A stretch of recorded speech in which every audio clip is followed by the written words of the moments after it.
Falcons probably. Is there a way that Twisted Minds can use that in their favor, going under the radar? Do you think Falcons is a team that can be thrown off by wonky comps? Not really. They have so many like it's supposed to. They're too like well-rounded. That is the problem with Team Falcons, because CGL, legitimately both Korean teams, if you CGL. haven't been watching Overwatch Esports, because there's only 2 spots for Korea, all the best Korean players, they were like, well, we're just going to make super teams. And then you end up with Team Falcons, Crazy Raccoon, arguably the 2 best teams ever established in Overwatch Esports, right? And so now you go up against Team Falcons, and they're like super well-rounded, incredible mechanical skill, and I don't think they can be thrown off, right? You kind of have to hope that Team Falcons have a bad day, and maybe you can abuse some like individual matchup. Maybe you can force like a clash, like Jake talked about, because Clash is one of those game modes that is new to the game, and also maybe you can find something going your way in that game mode, right? But for the most part, Team Falcons, I think they'll be ready for whatever Twisted Minds throw their way. Yeah, I think the hopeful case here for Twisted Minds is that maybe Falcons have been focusing so much on the longer tournament, focusing on like whatever the dominant meta is. If it's Amalga meta, they're probably really emphasizing in their practice, how do we win this mirror? How do we beat the best teams in the world on the most dominant comp meta-wise? But if you're Twisted Minds and you're playing something unconventional, and Falcons have invested all of their prep time into like winning a super specific mirror match that you just don't give them, I think that's probably your best bet here for Twisted Minds. I think you kind of want to do anything to break this expected tempo of the match. If you let Falcons come into this fully prepared and like expecting everything you're going to throw at them, honestly, I think they are just going to overpower you in terms of their raw performance, their team play, their understanding of the meta. But if you make the match a little bit weird, right? You're picking, maybe you bring in some map picks that change the dynamic or bring something up that Falcons haven't seen in scrims. That's probably your best hope, is that they'll make some sort of mistake in that match day adaptation. But like you said, you know, even in that scenario, even if Falcons is on the back foot, even if they're adapting live in the match, I just have so much faith in these players. I mean, Stalker and Proper in particular on the DPS line have been so impressive all year round, not just because of their, you know, performance on their best heroes, which has been magnificent, but their ability to constantly role swap. I mean, those 2 players, a lot of times like enabling Proper to play whatever he feels is like the most impactful character that meta. Stalker just feels absolutely any other character in the roster and looks amazing on it. I mean, I was blown away by his May at Esports World Cup, not something I knew he had in the tank like that with such incredible skill and performance on the hero. So honestly, this is a team where you can throw them, you can put them on their heels, you could try to mess with them, but they're just such super strong players. I don't think it's going to be easy. It won't be easy, that's for sure. Tall order for Twisted Minds in their first game, but enough from us here on the desk. It is time to get into the first OWCS World Finals match of the day. No offense to, you know, my desk people, but I do not care. I do not care for the yapping.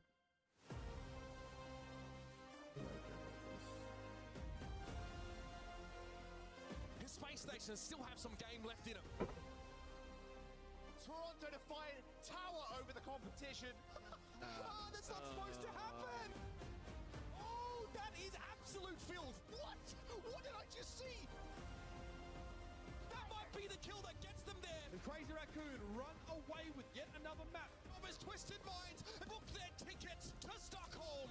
Any birds of prey move 1 notch up the food chain. Falcons with the wind under their Twisted wings. Minds, I think, should be fined for every map they play, purely because they're wasting people. Well, granted, everybody's wasting people's times here. There is 2 teams at this event. What's good, DreamHack? How you doing today? There he is, Golden Boy's shiny forehead. I love to see it. Better than that. How you doing today? Yeah, that's what I like. I'm sorry, do they have the caster set up like in the pit? Is that what I just saw? Because I saw Uber and Mr. X both set up there. Mix things up a little bit here. Start a new era of Overwatch, if you will. You guys excited to watch the matches today? Don't worry, we'll work on the energy as the day goes on, all right? I got you covered. But let's go ahead and bring out your first team, because this match, well, let's see how it all goes down. It's the #1 seeded squad, absolute juggernauts. Welcome, Team Falcons! Team Falcons. Like Falcon Punch or some shit. Superstar players across every single role, any hero you could ask them to play, you know. This is actually perfect. If I can minimize it, that way I can watch it like this, but it still looks great for stream. And let's go ahead and bring out their opponents, the H seed. It's Twisted Minds! So paranoid, shit's gonna start leaking, but it's fine. Come in as a bit of an unknown, but there's nothing unclear about Quartz hit gameplay. An absolute monster when it comes to the hit gameplay, capable of taking control of the server and asserting his dominance. But will it be required of him here this weekend? In a meta that shy away from Quartz expertise, maybe we'll look towards Labda instead to take control. It's now time to get this show on the road. Coaches fist bump, players take the stage, and let's send it over Coaches to your fist casters. Put bump, your hands wait. together for Mitch and Matt. They actually do just have them casting in the pit. Or no, they on stage. Wait. In Sweden, and much has changed in the world of Overwatch, but one thing remains the same. We have This is actually probably miserable for a caster setup. Also, yeah, and this is a pretty I'm not gonna lie. here for Uber, like on, right? Took them a this has lot to been even his style with the here, half really tucked in, bumping half down not tucked in, season, and I've been overall, digging it. they think they're in at the He's end, looking a but then little they bit figure out that thin. He's not looking UBS as playing brawling. match, and they gotta win a they have to map, win a and map. Make sure he's okay. Make sure he's getting like some good protein, some good macros in. Is that what the gym bros say? But you're going up against an absolute juggernaut in Who the Falcons fuck are early the on. coaches Because Twisted Minds, for? I agree with Danny. They seemed like they were like, hey, you know what? If we're gonna have to play against Oh, Falcons, wait, we'd I rather actually do have it early clean feed? on. First Wait, to two adds let's a see. little bit of a different mix to it, so they seemed fairly as confident as you could be going. Make into sure this match. not I to mean, leak really, link is how immediately what I got confident sent. can you be Alright, up so against here's a what we're team gonna that do. We're gonna Came out of the close isolation as the the window number capture one for a moment. squad. Falcons weren't expected to be in that position, right? Crazy Raccoon had been reigning. We saw them win in Make sure no leaking occurs. Full screen this. Turn up the volume on it a little bit now. Then go back over to OBS. Perfect. We didn't leak code this time, chat. We're so back. We didn't leak code this time. We have clean feed. We're alive.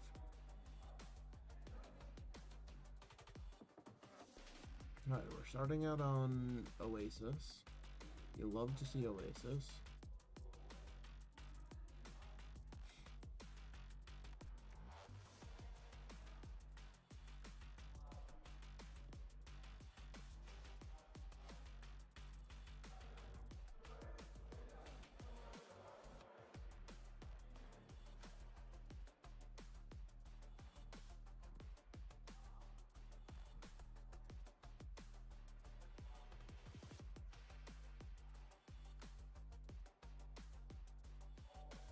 Boom.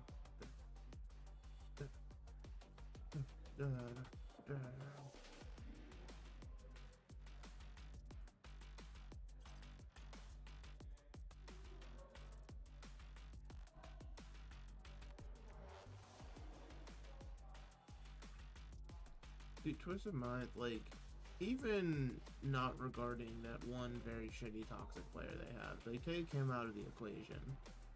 You have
doors have opened. And what do we got? Twisted Minds has opted into Farah because they realize, fuck it, we know they're not on hit scan, it's our only shot. That's a heat take. That's heat. You know what I mean? No other real options or anything for them to do. That being said, I don't know. This is going to rely heavily on sightlines as well as courts having to find value here before the distance get closed, but it seems like the distance are already starting to be closed, so now they have to deal with Stalker in their face. They do kill Smurf though. So at least, so actually kind of an advantage to Twisted Minds right now, not having Smurf. And proper down beats, yeah, Twisted Minds wins this fight. Wonder, is Falcons making it? I'm so odd from Falcons, like they kind of split up a little bit for that head-to-head. Like the only way that Falcons is going to win on this meta, the reason it's meta is you kind of have to stay group for the most part. The only one who can really deviate all too much is going to be the Genji. But even then, you still want your Genji close, right? And it's just going to be about closing this distance.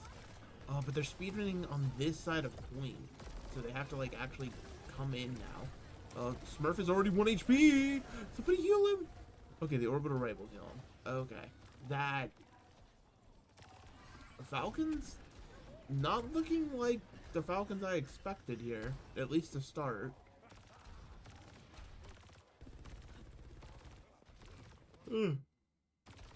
Oh, the YouTube feed paused. That's heat. Love that. Big fan. Okay, this next fight, actually heavy ult fight from Twisted Minds here. They could just come in with their own orbital ray, click the win, but oh, but that's the go button with the rally. I like this.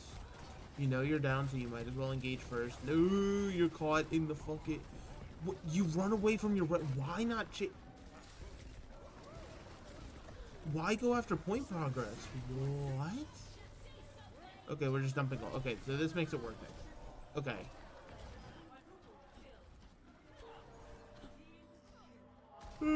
But still, that doesn't make any fucking sense. Twisted Minds just had to dump, like, what was that?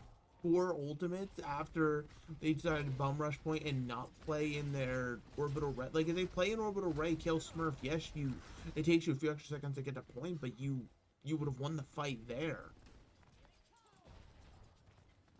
Like that felt like a serious misplay from Twisted Minds, because now they have nothing for this next fight. They're going to be fighting against the Ray as well as all of Falcon's ultimates.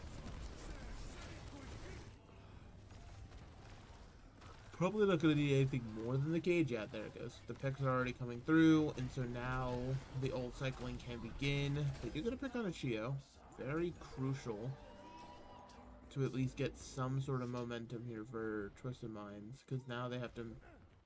Also, wait, I just realized, has Fielder been on BAP this whole fucking time? Has he not been on Brig? No, he definitely started Brig. Why are you playing BAP? Like, the BAP is purely like, I don't want to get shot at by Farah, right?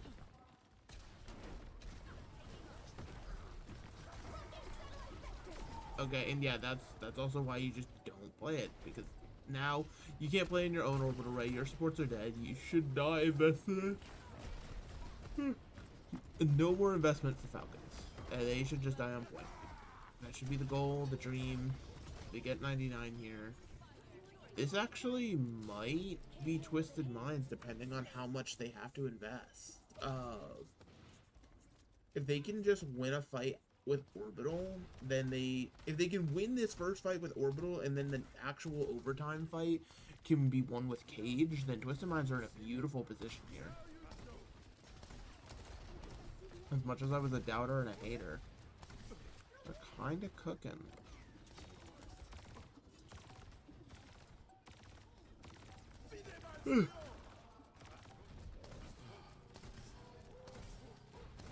Okay, but giving it up for free.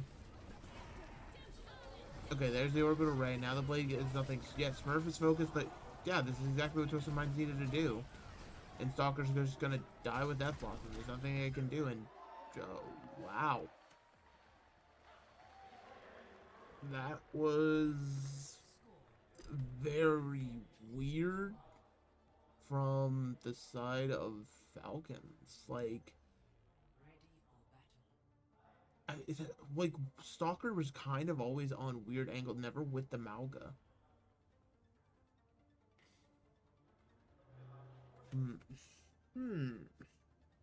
Falcons, don't tell me you forgot how to play Overwatch. Surely they'll learn again. They'll learn what Overwatch is like.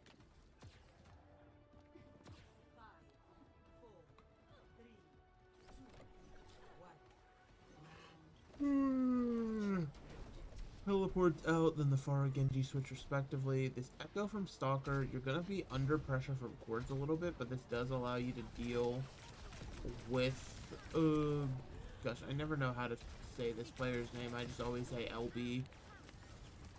But I know there's some actual way to pronounce it. I feel bad. Oh well.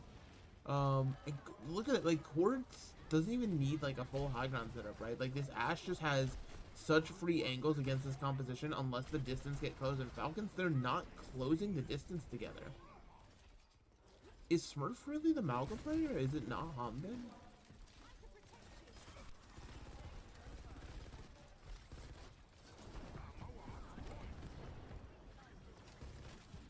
Dude, I swear to God, if first, you know, no, we're not gonna be a one-map bandy. We're not gonna be a one-map bandy. Everyone, calm. Calm before the storm, as they say. Alright.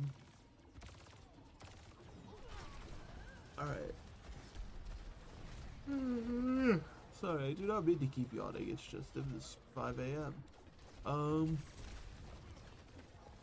Okay. Like, what is Stalker doing there? Like, you're actually just sitting and waiting to die. Like, Falcons is actively just standing still waiting to die. They're not moving anywhere with a plan. And Twisted Minds is more than happy to just take this because they don't have to invest any ultimates to keep winning these fights. Like, Team Falcons, at least their game plan is very, very clear. They're setting up Quartz in a position where it's extremely hard to jump on Quartz. And then the rest of the team is going forward, creating space. That way the Ashe can get picks.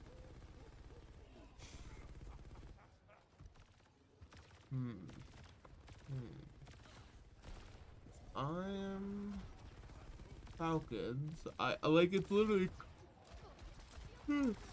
a speed ring needs to come out and they have to decide where they're going, and they have to actively make that decision because now they're pushing into 5 ultimates. And if they take too long on this fight, it's bad. Cage, the Rays are on top of each other, the rally coming through. Oh, but they're all calling the Cage, the barrage! Oh no, wait, Falcons just lose. Wait a minute, Stalker. No, Stalker can do this. Possibly, maybe. 2 Malgas are better than 1. Okay. Both teams throw 4 into the fight. Somehow, off the back of Stalker, that fight is not lost. I think Stalker actually already making his fucking MVP run as we speak. Oh, the blade proper! Okay, okay, my goats aren't washed. They're returning. It's Smurf is fucking dying to TVNT! What the f was Smurf? Okay, wait, maybe my goat is washed. What happened to Smurf? Oh, and that's gonna be all healing that MCD gets towards the orbital ray, so now they're gonna be at a faster pace. Ugh.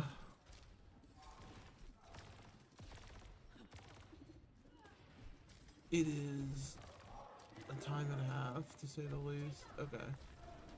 Quartz has already killed. Wait, where did Quartz kill Stalker from? Dude, where is Stalker setting up? Like, what is this positioning that is happening where they just die? Okay, the Malgas are here. Smurf is 1 HP again. Dude, Smurf, what the fuck are you doing? Oh, Smurf, my beloved. Okay, you're full health again. You have your speed ring here. Oh, but Quartz gets another one. How do you kill Chio? Oh, now they're going forward with their orbital ray. Oh, no. Yep, there goes Smurf. Everybody else is just having to hide. Might have to come in for last second touches in overtime, but Proper's gone. Stalker over to the Ashe now, kills the Pharah, but can anyone touch? Okay, you have Brig touch, but Brig is gonna die. Yep, Cage, and nobody's gonna be able to touch point, and that's it. Whoa. Falcons?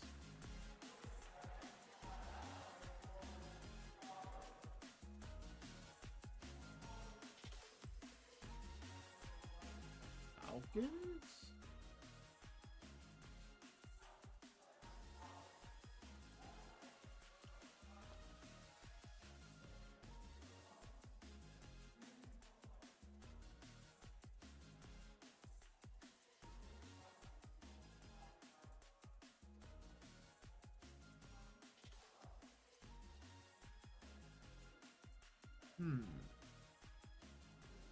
What is going on, Falcons? Let's elaborate. Let's discuss this.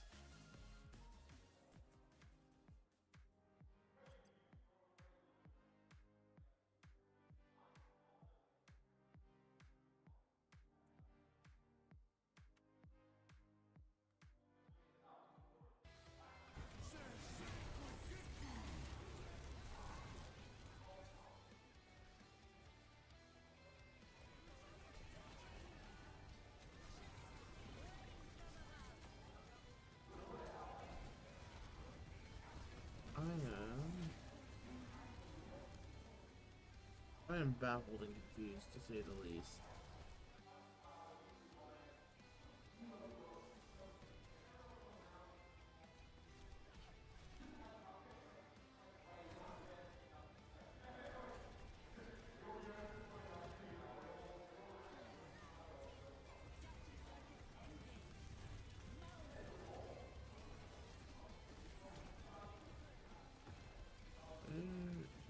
Pop-out chat. I was trying to be able to see Twitch chat.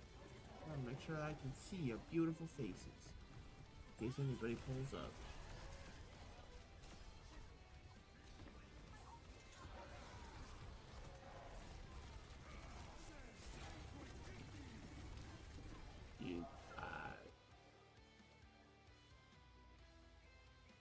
Surely it's just a one map jittery thing.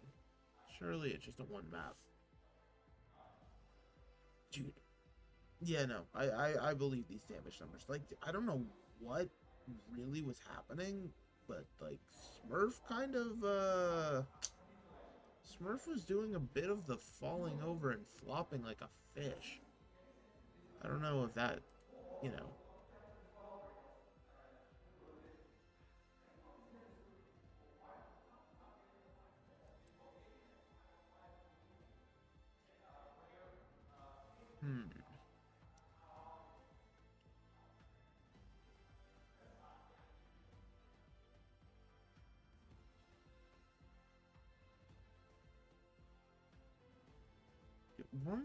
Wasn't Falcons playing the Malga meta? Well, I guess no, they were on Orisa. They weren't on Malga when they won. But still, it's Malga. Like, how can Smurf be bad at Malga? It's fucking Malga.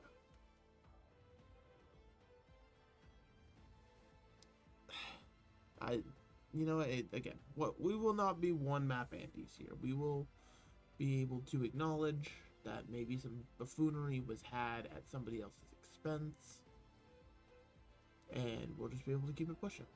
I think that's the goal, the dream here.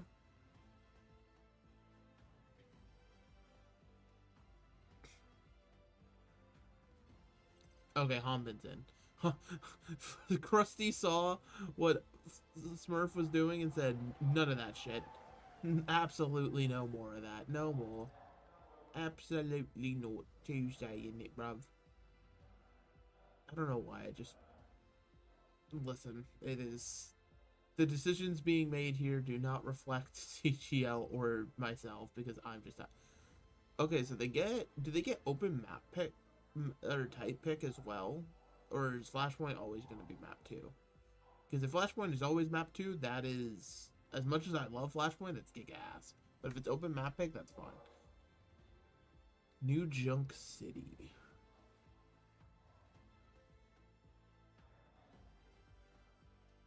Alright, you know what? It's fine. Smurf you've done enough. You're gonna get this ring on the bench, I think, my friend. I think this Hanbin guy is gonna come in, and well, actually, Hanbin's coming in. They're probably gonna play Queen for New Junk City. It's probably just gonna make more sense for them to play Queen. Okay, they currently have about 18 people trying to help set up a chair situation here. I don't like what the hell is going on.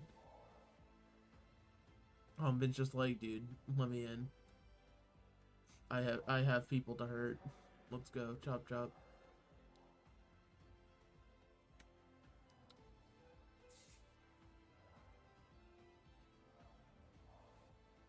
I love how Krusty's not even in a uniform. He's just like in a gray sweatshirt. Krusty is, you know what? Maybe that's the problem. Krusty's comfy maxing.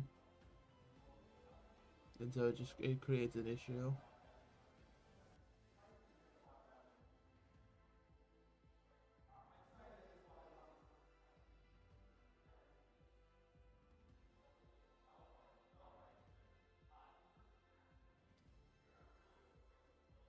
Never ever have I seen a tech pause be issued for a chair, but I think we might be in the midst of one.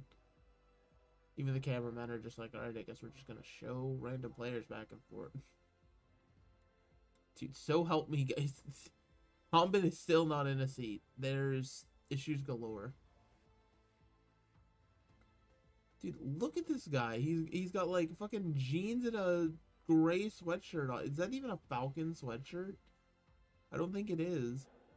Fucking Krusty actually just fucking like rolled out of like the bed doing what he's gotta do.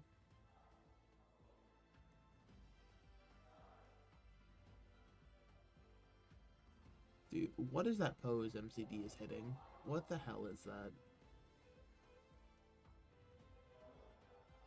I think there's no player I actually feel worse for in all of Overwatch's existence than Bliss. He has somehow been chained to MCD for far too long. Talk about a way to stifle your career. Wait, is Hanbin gonna be able to sit down?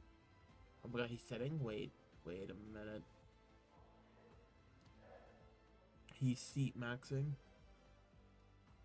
He's still not in lobby. I like the preview of the lobby screen. Big fan of that.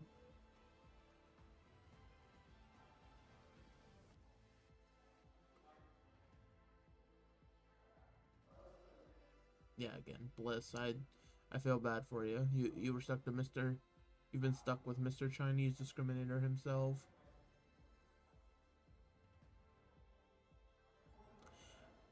I think that's one thing as well. Well, actually, I mean, to be fair, once again, it's not even the best team in China, because then they just lose a tournament. I was gonna say, it sucks that once again couldn't participate because of this. Okay, no, so they do get pick of map and mode.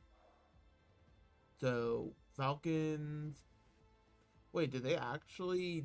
Yeah, Clash and Flat. They put them into one mode. They literally, listen. They stole CGL Slow. I'll say it. They stole CGL Flow. Wait a minute, this map pool, wait, hold up. Absolute giga banger map pool? I've never seen anything like this. Except for Control. Control might be giga ass. And I just say that because there's no Lijiang Tower. But everything out, like, there's heaters. Heaters across the board. You got Hollywood Kings. You got Esperanza, like, those are probably the best push maps. Escort being Circuit, Gibraltar, or Shambali, dude, it is actually a take your pick situation on Circuit Royale of whatever the hell you want to do. There's no way there's still tech issues, bro. Smurf actually may have just broken the desk in rage by what's going on here. They're having to have a live Swede put it all together. Put together a brand new desk behind the scenes. You just don't see it. You just don't see the vision, unfortunately.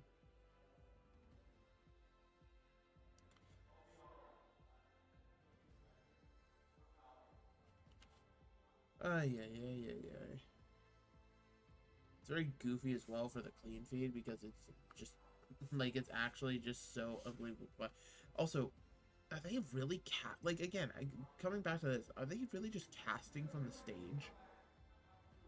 Like, it's just so unbelievable. Like, okay, the casters are done riffing. They've asked for a pause. Okay, so we have... Okay, so... okay, so we're actually gonna have 2 eliminations today as well. This is all on Friday? Oh, shit. So... Oh, wait, aren't these early... Didn't I see somewhere these early series were first to 2? Wait, hold up. I just remembered that. Wait a minute.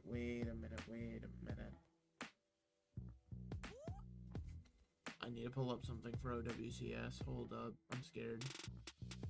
OWCS schedule.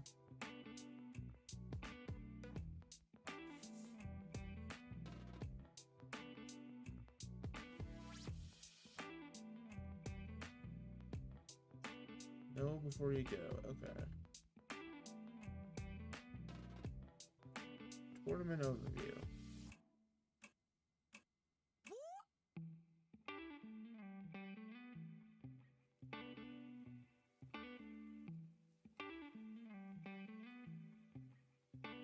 Dude.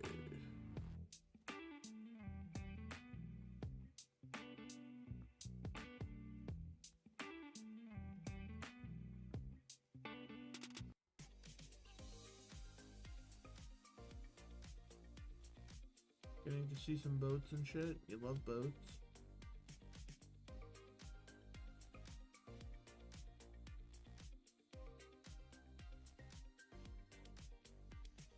I'm sorry. Am I reading that Stockholm was hosting a bring your own computer event? Who the fuck is lugging in an entire PC setup? That's actually criminal. If anybody was caught lugging in an entire PC setup, they should be beaten with hammers.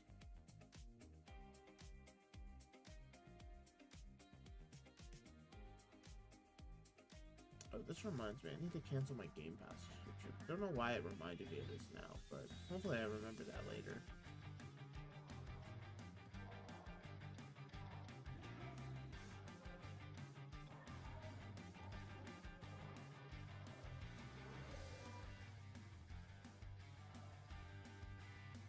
Yeah, first to 2, they said it right there.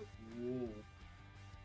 First to 2, wait. This actually makes it very fucking scary. First to 2 when you lose Koff like that.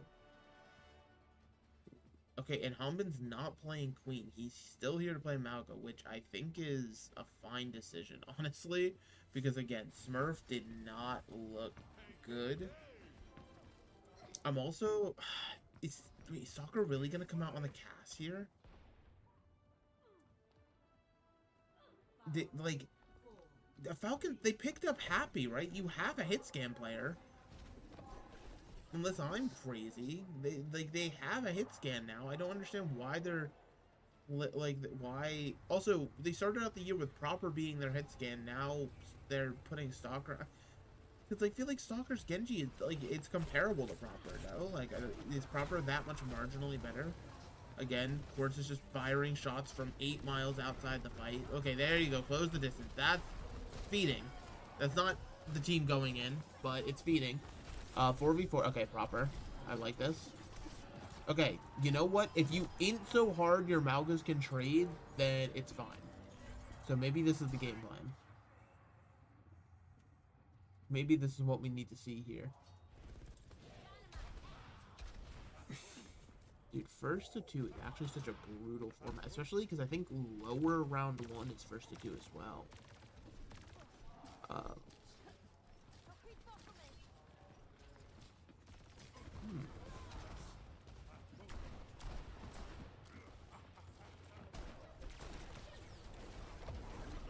Okay, already charging forward here. Again, this is...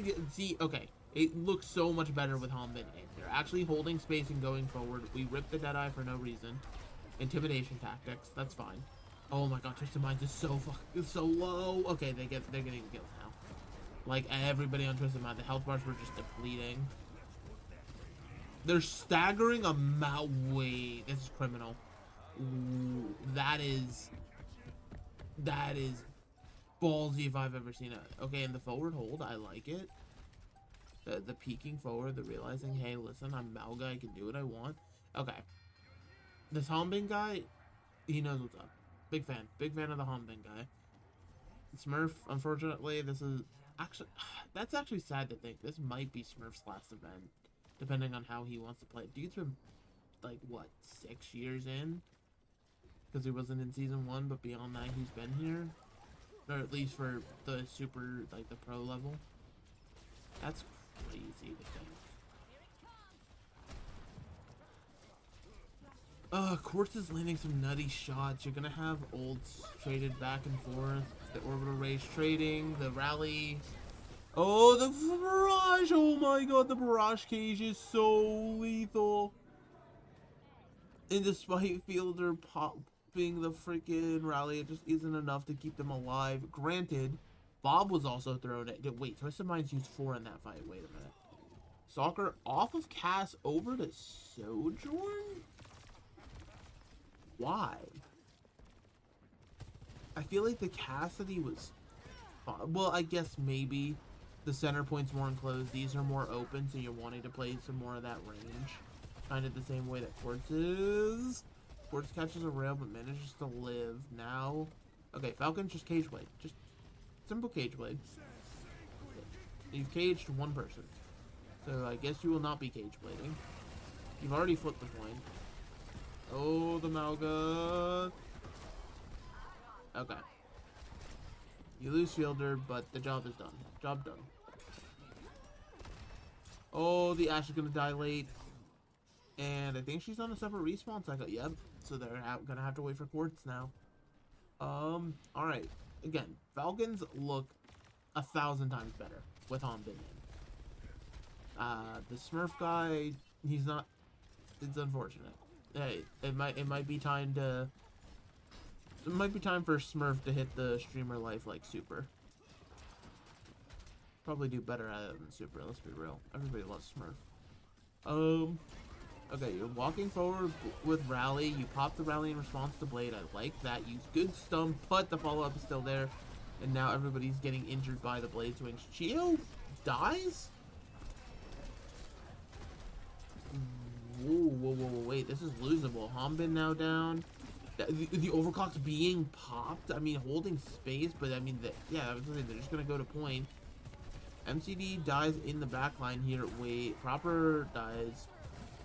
But, I mean, you might be able to take this trade if you're Falcon. Yeah, look at this. TVNT is having to, like, run and hide. But Quartz actually might have just saved it by that, with that kill into Shio. Dude, Quartz has been a bit of a freak. On the Ashe, like actually causing so much chaos.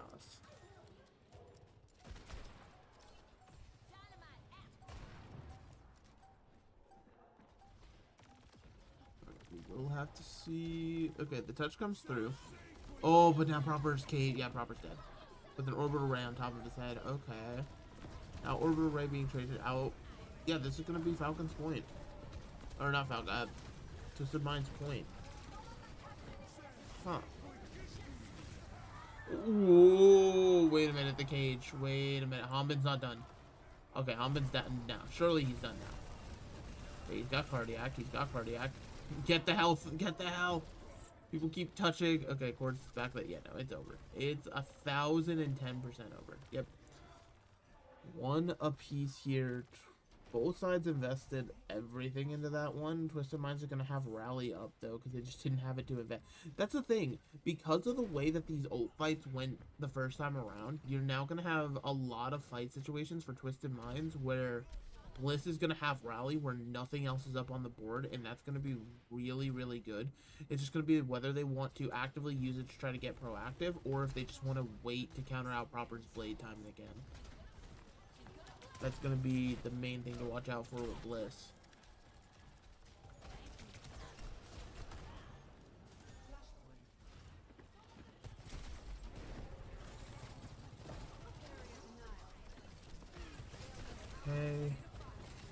fight for high ground as who's down on point capping? I'm assuming it's Proper. Yeah, Proper was down there, and now you're seeing the Malgus drop. Proper does get that kill on the court. Okay. See, I feel like that's also going to be another thing that has to be sort of the path to victory of Falcons, is you, like, Proper has to find courts over and over and over again.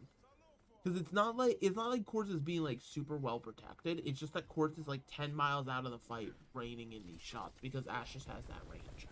Like, it's going to be, as long as Proper can find out where Quartz is positioning and just go kill it, it'll be a good situation for them.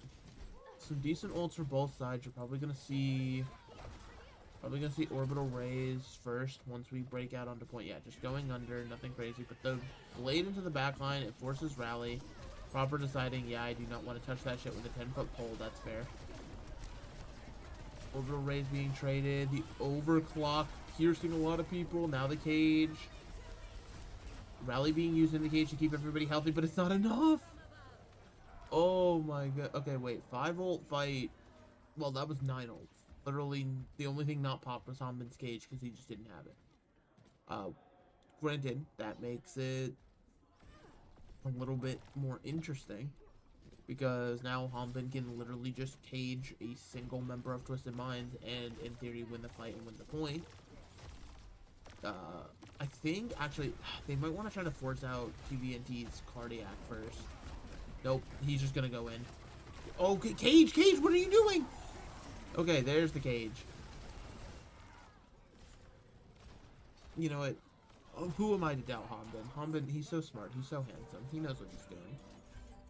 Okay, that'll be the second point. Needs one more flash point to tie us up. We're going the refinery. Yeah. Okay, refinery. I can't. Wait, no. This is. Yeah. Wait. This is Falcon's side of the map. So they just have Twisted Minds behind them on their walk up here.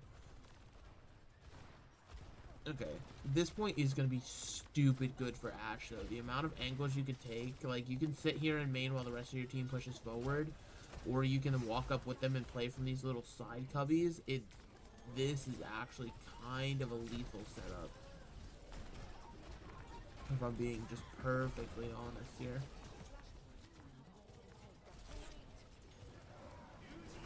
Now the blade. Oh, wait, the blade! He didn't realize he didn't have rally. Proper gets one, looking for a second. Oh, the Ash is one! Okay. Raw blade here. Oh, and see, I like this from Falcons, right? Play up, play forward. Don't give the Ash the positioning. And it makes it that much harder as well for... Actually, I mean, this might make it easier for the VAR to find value. Just because you're a little bit more open. You're a little bit more safe out here. Proper just debating. Actually, this is going to force a ult fight outside. Even if Falcons lose it, it's fine if they lose it outside. But they're not going to lose it. The orbital ray drops as TVNT dies. That's actually awful for Twisted Minds. Wait, did TVNT cage? Did his cage get canceled? Oh, and now they're staggering the brig. Wait, yeah, in 75. Wait a minute. Pop rally, I dare you. That actually... TVNT is gonna have to touch on D.Va. I don't know if he can though. He's here. He'll definitely be able to like touch it. But what about second time? Does he get boosters back in time? He does. Now Bob being thrown in, creating space. Oh, the overclock making it the Pharah has to hide a little bit. And Quartz is already dead. Oh, and he catches a rail to the face. Now it's just Bob trying to do the work of a tank, but there's no tank actually. Okay, yeah, we're tied up one apiece. Falcons, the Hanbin guy is good at the game. Let's keep the Hanbin guy in. Let's keep that rolling. Let's keep it moving, as I say. I'm actually gonna go grab some water real quick, I think. Take advantage of this break.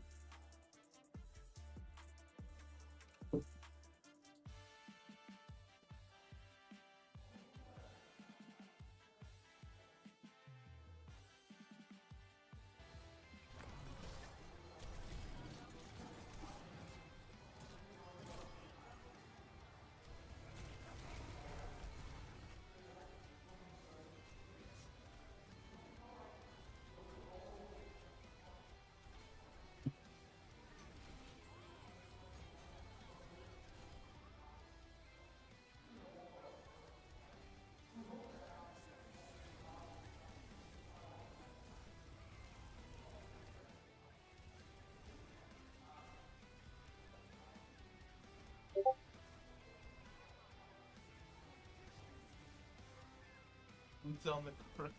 I just got a message from Spectron saying boots on the ground.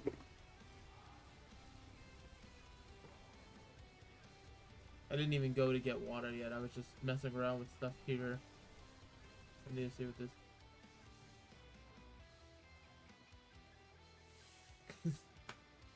Okay, here. I got you, Spectron. Gosh, you know, Falcons are so shit at the game.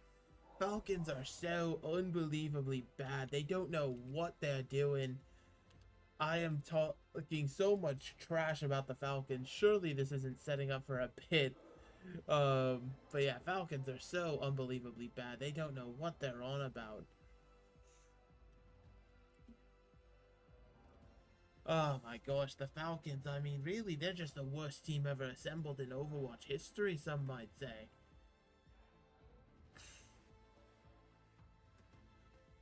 Oh,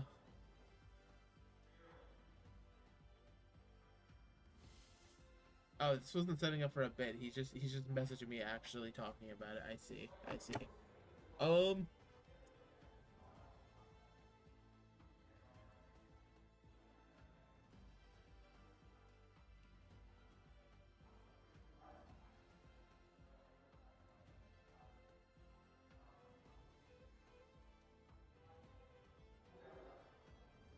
I am actually gonna go get water. CGL, we'll be right back.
Fun fact, in the hallway of my dorms, there's just a massive dead bug. I don't know who killed it, but it's just there. Kind of freaked me out a little bit, but that's okay.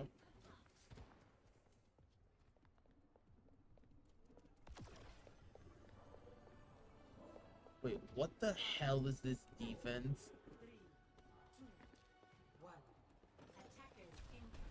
What? This is a crusty crack pipe if I've ever seen it.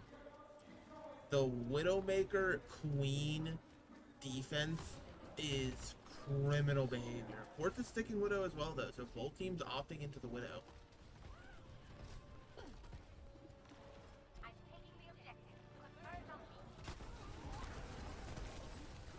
And this defense is crumbling like what fucking cardboard. Dude, crusty. It's a burst to 2. You can't pull the crack pipe out. You don't have time.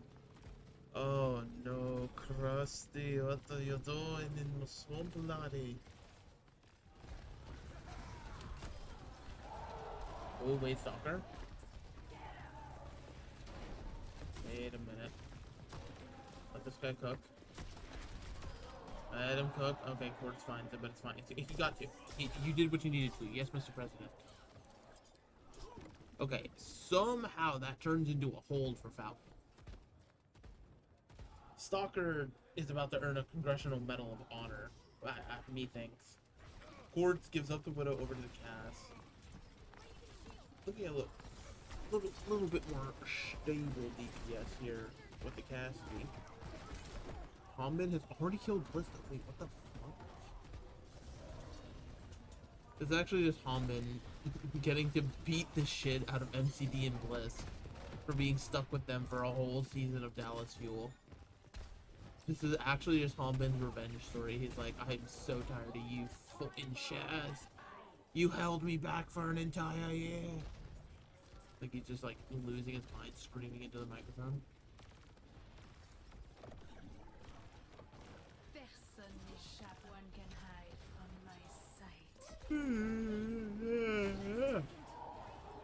Oh, and Proper's going in. Not even the blade, and Stalker's hitting shots. Okay, you know what, Krusty? Maybe you're allowed to have the pipe. Just this once. Just this one. Just a little bit of crack. Just a little bit of crack allowed.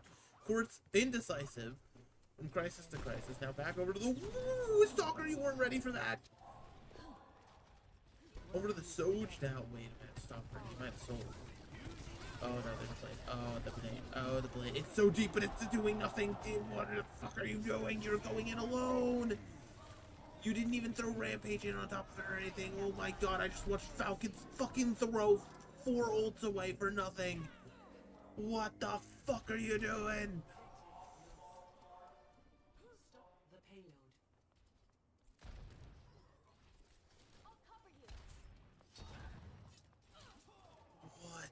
Dude, if I'm Stalker, I'm actually, like, I'm gonna single-handedly fire this whole team. I'm actually going to lose my mind if I'm Stalker.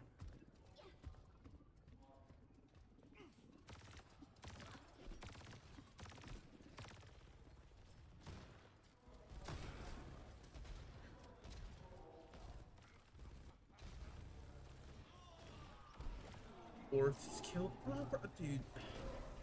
I'll give it to Quartz. Quartz has been very, very good on the hit scan. He's been very, very good today. You gotta acknowledge it. Quartz has been doing a lot.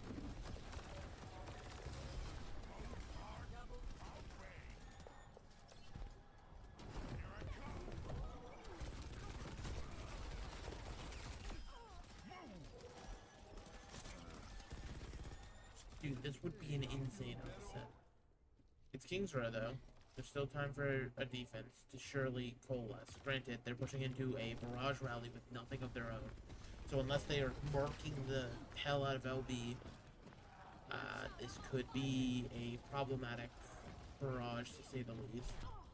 Oh, Stalker, you disgusting man, you!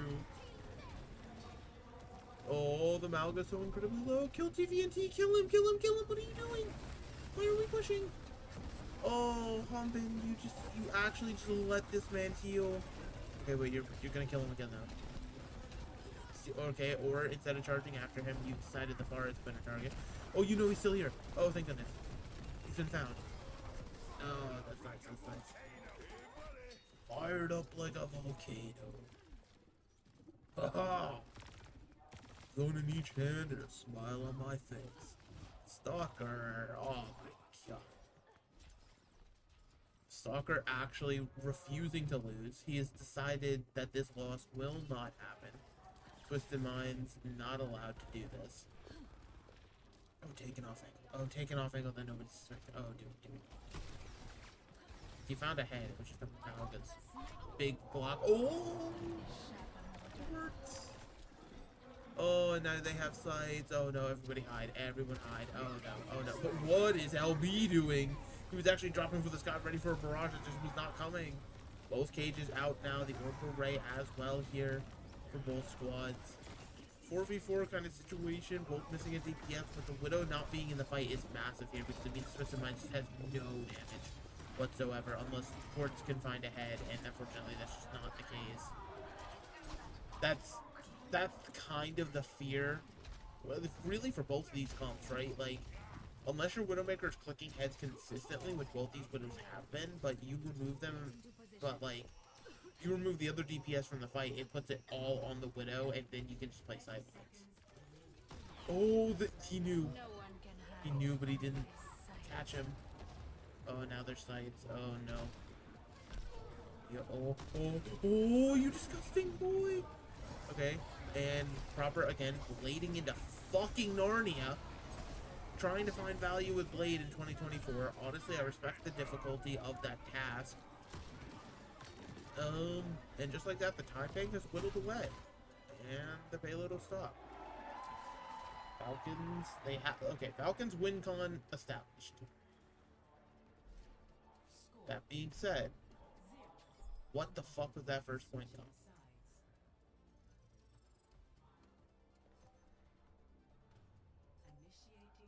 Also, fun fact for anyone who's never been to a LAN event, it is cold up in them bitches. It is mainly actually for PC reasons, to make sure PCs do not like overheat or anything like that. They actually like kind of jack up the cooling, especially near the stage areas.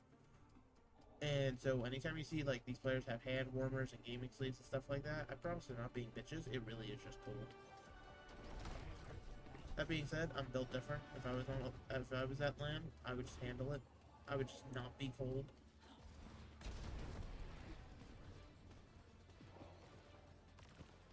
Port's back on the Ashe, value and consistency over one-shots, which I respect, but it does mean that Stalker is going to have a lot of free reign.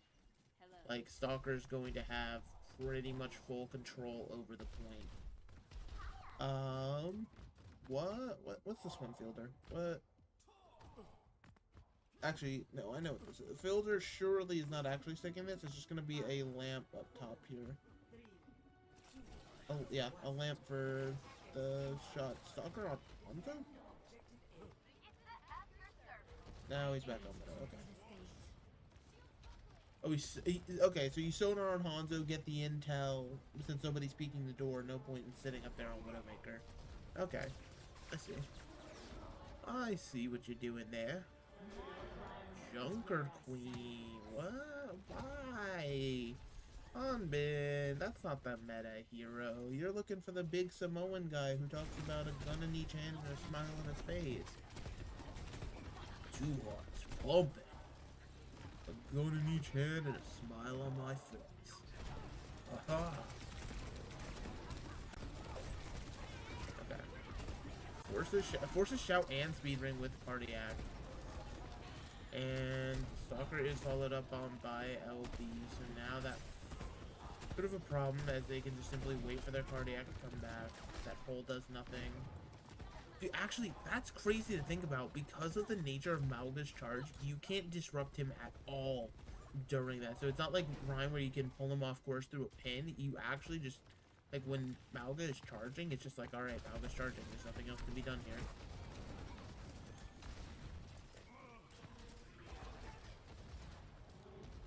Alrighty then, let's see what we got going on here.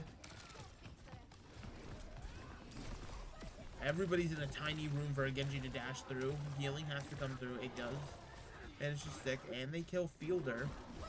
It's already what is this rampage? It only catches TVNT. Oh, we're committing. They killed Chia. What is this commit? But they're making it work. Proper and Hanbin are actually just turning this with the 2 of them in the orbital ray. That's so fucking stupid. That actually should never work. That actually has no physical right to work. That's so unbelievably dumb. If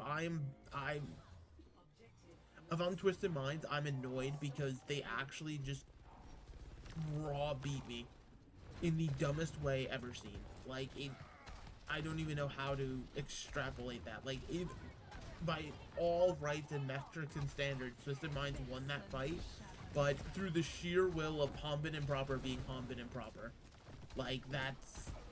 Oh my god. Also, Orbital Ray is such a stupid fucking ultimate. And I have Cold Blade, and I am now 1 HP, and I'm now Dynamited. The cage does nothing. Well, the cage traps everybody, and then the barrage goes off. Okay. Where the fuck is Proper? What the fuck are you doing? Oh, the break is here to help. Just hide. Okay. What is that? They've unironically just taken space. Like, how the hell is Foul get, like, literally purely from Proper's aura in the backline, Twisted Minds has given up all of second. What is happening? Like, this is actually just a raw fucking aura diff, and this is the dumbest Overwatch imaginable. Like, it literally, they just gave Proper so much respect for no goddamn reason.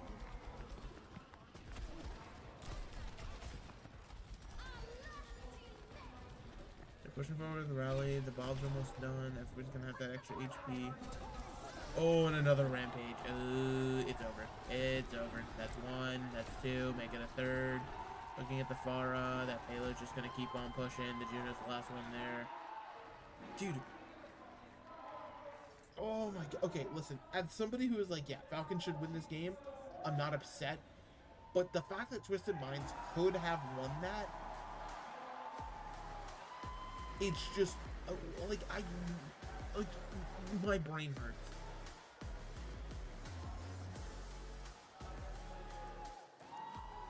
I think I need to add something.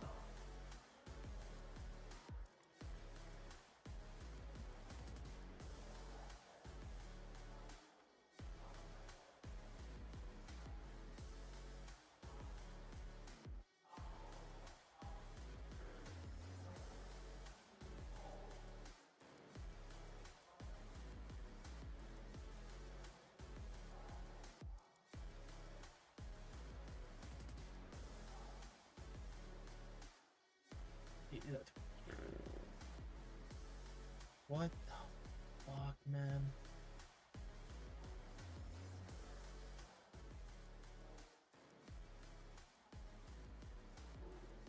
What the fuck? That, like...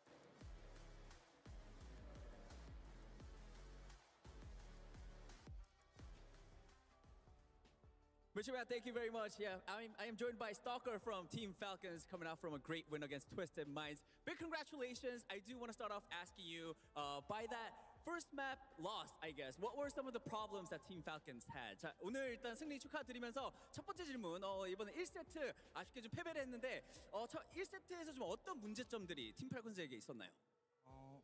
변수가 많이 나기도 했는데 상대 조합에 대한 대책을 저희가 좀 잘못 생각한 것 같습니다. I think it really came down to we didn't really expect what the other team were coming out with. I think we didn't really think a lot about their team composition and how we want to sort of utilize that to our advantage. And I think that was the biggest problem. But that was only map one. After that, you guys did come back a big way. So what were some of the changes that you guys made heading into map 2 and also getting the victory at the end? If I'm Stalker right here, I'd say, all right, that Smurf guy is ass. We got the Hanbin guy in. And I pop the fuck up. 좀 어떤 체인지를 좀 만드셨나요? 상대가 히트스캔 쓰니까 저희도 히트스캔 쓰자는 마인드고 이제 게임하니까 동등한 조건이 되어가지고 쉽게 이긴 것 같습니다. I think the biggest thing was Twisted Minds were utilizing the hit scan, so we also thought maybe we will run our own hit scan as well. I think, and that was the key to our victory today. Everybody, give it up for Stalker and Team Falcons one more time. Everybody, that is it for the post-match interview. Zoe, take it away. Thank you so much, Danny. And with that, we have our first victory of the day as well. Hopefully, we see many more of those. Although, that is sweating a little bit. I did not have that on my OWCS World Finals bingo card. No one did. Twisted Minds is yeah, all the Preds in shambles already. First match into the dumpster. Huge upset. Huge upset. No, but like they did exactly. It doesn't matter though. That is a proof of concept for they them. won. They did not out with that Pharah not considered meta. We didn't expect to see much of that. We were wondering what they will be rolling out with. And quite frankly, that firepower with that Ashe and that Pharah, that worked really well with them. And a team as experienced and as high caliber as Falcons, they struggle to adapt. Yeah, you know, I think with Lambda and Quartz, their individual performances on Lambda, those heroes that's how you justify say the the picks. dude's name. They're able to find a lot of saying opening LB, kills on this but first it's map Lambda. and set themselves off to like you said, a proof of concept for the series. That being said, right, we talked about Falcons' ability to adapt, ability to respond throughout a long series. This map too, round 2 of Control, they tried to adapt, but I really feel Quartz really came alive here to secure this first map. Yeah, I mean, there's a small window, like at the start of the fight, where the enemy team is approaching and they're trying to reach the Farah, right? And we saw several times on the first map that Quartz was able to find picks, Lambda was able to find picks, as Falcons were kind of entering and trying to take some space, right? Stalker wasn't necessarily set up on the flanks already, putting pressure onto Lambda. Okay. And so there's a small window there, but it's purely a spacing issue. We have so many matches of Overwatch to go through. New Junk City and Johnny, Heathrow, I'm those gonna are need you to maps wrap that it are up. way more difficult for Twisted Minds Let's to keep it establish rolling that here. kind of position and make use of the poke. Yeah, I mean, positionally, I don't hate the idea of this comp, but I think the pace increase that came, especially when Hanbin comes into the server, I mean, the Junker Queen was a huge part of it, but even before Junker Queen came out, right, even on New Junk City playing the Mauga, Hanbin was bringing a much faster pace to the team. I think that's exactly what Falcons needed. You know, once Quartz and Lambda had the pressure anyone on else them, nodding? on top of that, your match MVP Anyone else Stalker, nodding and agreeing that winning the Widow Stalker duel pretty convincingly against Quartz. actually Quartz kind did of find a few kills on him, but I felt Stalker was pretty dominant kind of doing a in little bit of Widow duel, domination. which really should be Quartz's wheelhouse. That should be really your best hope as Twisted Minds. Honestly, in if beating anybody is Falcons win this forcing a Widow event, hero, forcing this I pure 1v1, hope and yet Stalker it was gets the really MVP. Stalker who impressed me the most on Like, the game dude, role of this server, actually, showing the versatility like, across the squad. Yeah, Stalker has been one of the best players in the world. You got, this entire dude year, has right? like It's disgusting. actually I mean, had it's the most absurd, right? insane You level think you have an upper performances since hand, coming you think in. you have a favorable duel if you're Twisted Minds, and then Stalker Dude, show does this this, second right? on Kings I Row. mean, Like both literally, like players can do this, right? Proper can come out of the Widow as well. It's a spectacular fucking aura. performance. Dude, by the way, Stalker is what going is to be a this like pivotal player for dessert Falcons as ass well, setup as this they tournament have here on the progresses. deck? He's Like going to be I one of am those players we'll look at that could I'm help hungry Falcons looking across at the that. finish line and maybe Granted, I secure had the my trophy. So breakfast here great of just start from some Stalker chicken, here but in the still. last 2 maps to secure the win against Twisted Minds. And I love to see those kind of different looks as well from the Falcons. That Queen thrown in the mix. We're wondering where else teams can take it in this meta, so we don't just see that Mauga and that Queen. Looked really, really solid, perhaps against those greedy compositions, right, Jake? And now we're taking a quick look at our brackets to see where we're standing after that very first match. Once again, a reminder, Ooh, wait, first SSG 4 Nightmare? matches here in If our Infected upper doesn't bracket. fall We'll over, play could be fun. First to 2. After that, And then we everything will have continue in the first to coughing 3, and then baby. of course the grand finals will be going Hello, all the Brandon. way. Hello. Now, with that, Team Falcons First continue message their in a run, CGL and chat. we have No way. more matches You have to coming click up follow. very soon as well. CGL's Any great. final thoughts after It's seeing not that first normally match? this. I- Well, how have you not There's mentioned normally like that a we million other actually people. got Fika on the desk here? Is But- it actually, what is, Okay, well, happened? I'm just walk so... us through it, walk us through it. Okay, well, Be our guide. Jeez, I'm grabbing a cinnamon bun. I'm just saying, all right? You can take your pick. You know, we got some sugar here, some saffron buns. So, go but right take here. your pick here, Jake. Take your pick here. Okay. Zoe, do you want me to pass I'll- one? Throw it over. What are we looking Look at? at this marvel. What a time to be I- alive, guys. Oh, Look at you. look Oh at my, this. what's The most difference in Swedish men thing right of here. it? Jake grabbing the napkin, going to Hey, politely okay, grab well, it so he only just touches right in one. there, Johnny thank you. going in there raw hand. All right, and as we're enjoying our little fika here on the desk, we just do a quick break and give everyone some time to Believe it or crack their not, own this fika counts as a perhaps. lunch Then break. we're They have back with union our second rules. match of the day. Don't go anywhere. Great stuff. Dude, this was stupid. Like, I'm just gonna be so real. Like, actually just proper aura diffing the entire second half of Kings Row there. Didn't get a kill, just sat in the backline menacingly. Alright, 3 whole minutes. 3 whole minutes. Just sit and relax.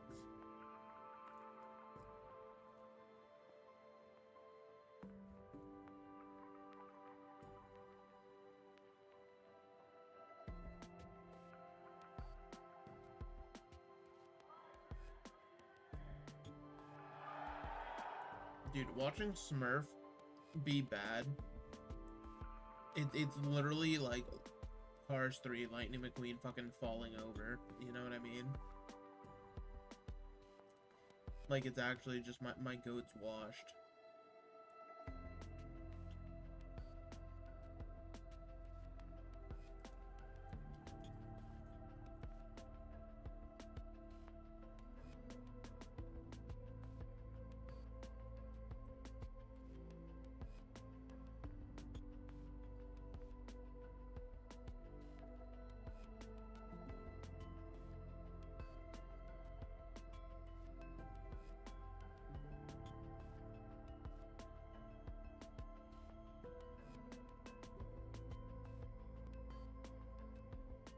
I will say, with all of the first round being first twos, that does mean 2 teams are going to be eliminated today after only getting 2 first to twos, which if I travel all the way around the world to lose 2 first to twos and get the fuck out, like, I kind of would be upset. I'm not gonna lie.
Welcome back, everyone, to day 1 of the OWCS World Finals at DreamHack Stockholm.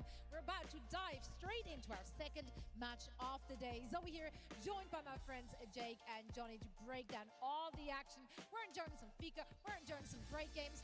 What a time to be alive.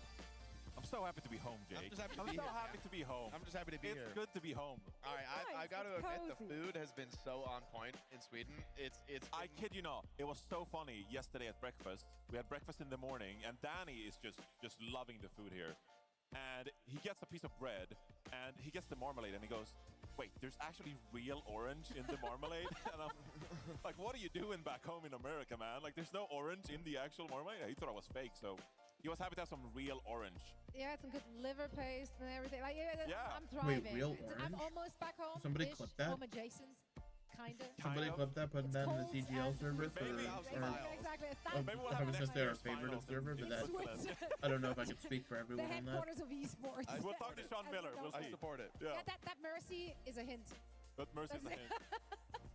Now we're getting ready for our second match of the day. I'm very excited to see another Korean juggernaut taking to Hello. the stage and measuring Fake up Reno, against an the rest interesting of the name. world, who is trying Hello. ready to punch upwards there. So I'm let's glad to talk see, about the two teams you we're know, about to see. that at It's least gonna be there are Crazy some people Raccoon here going up against justifying Energy me Shock. being. Oh wait, Now, it's not we're Nightmare. diving a Oh, bit it's the deeper Coughing Baby into game. those Oh no. rosters. Crazy Raccoon. I mean, everyone knows those players. They are on the top of their game time and time again. Just had a minor slip up somewhere in between this year, but overall, they've been dominant. I mean, I think this is a team that's had this unique mix of veterans with like tens of years of experience together. Think about players like Chorong and Shu in the back line, like Lip on Hitscan.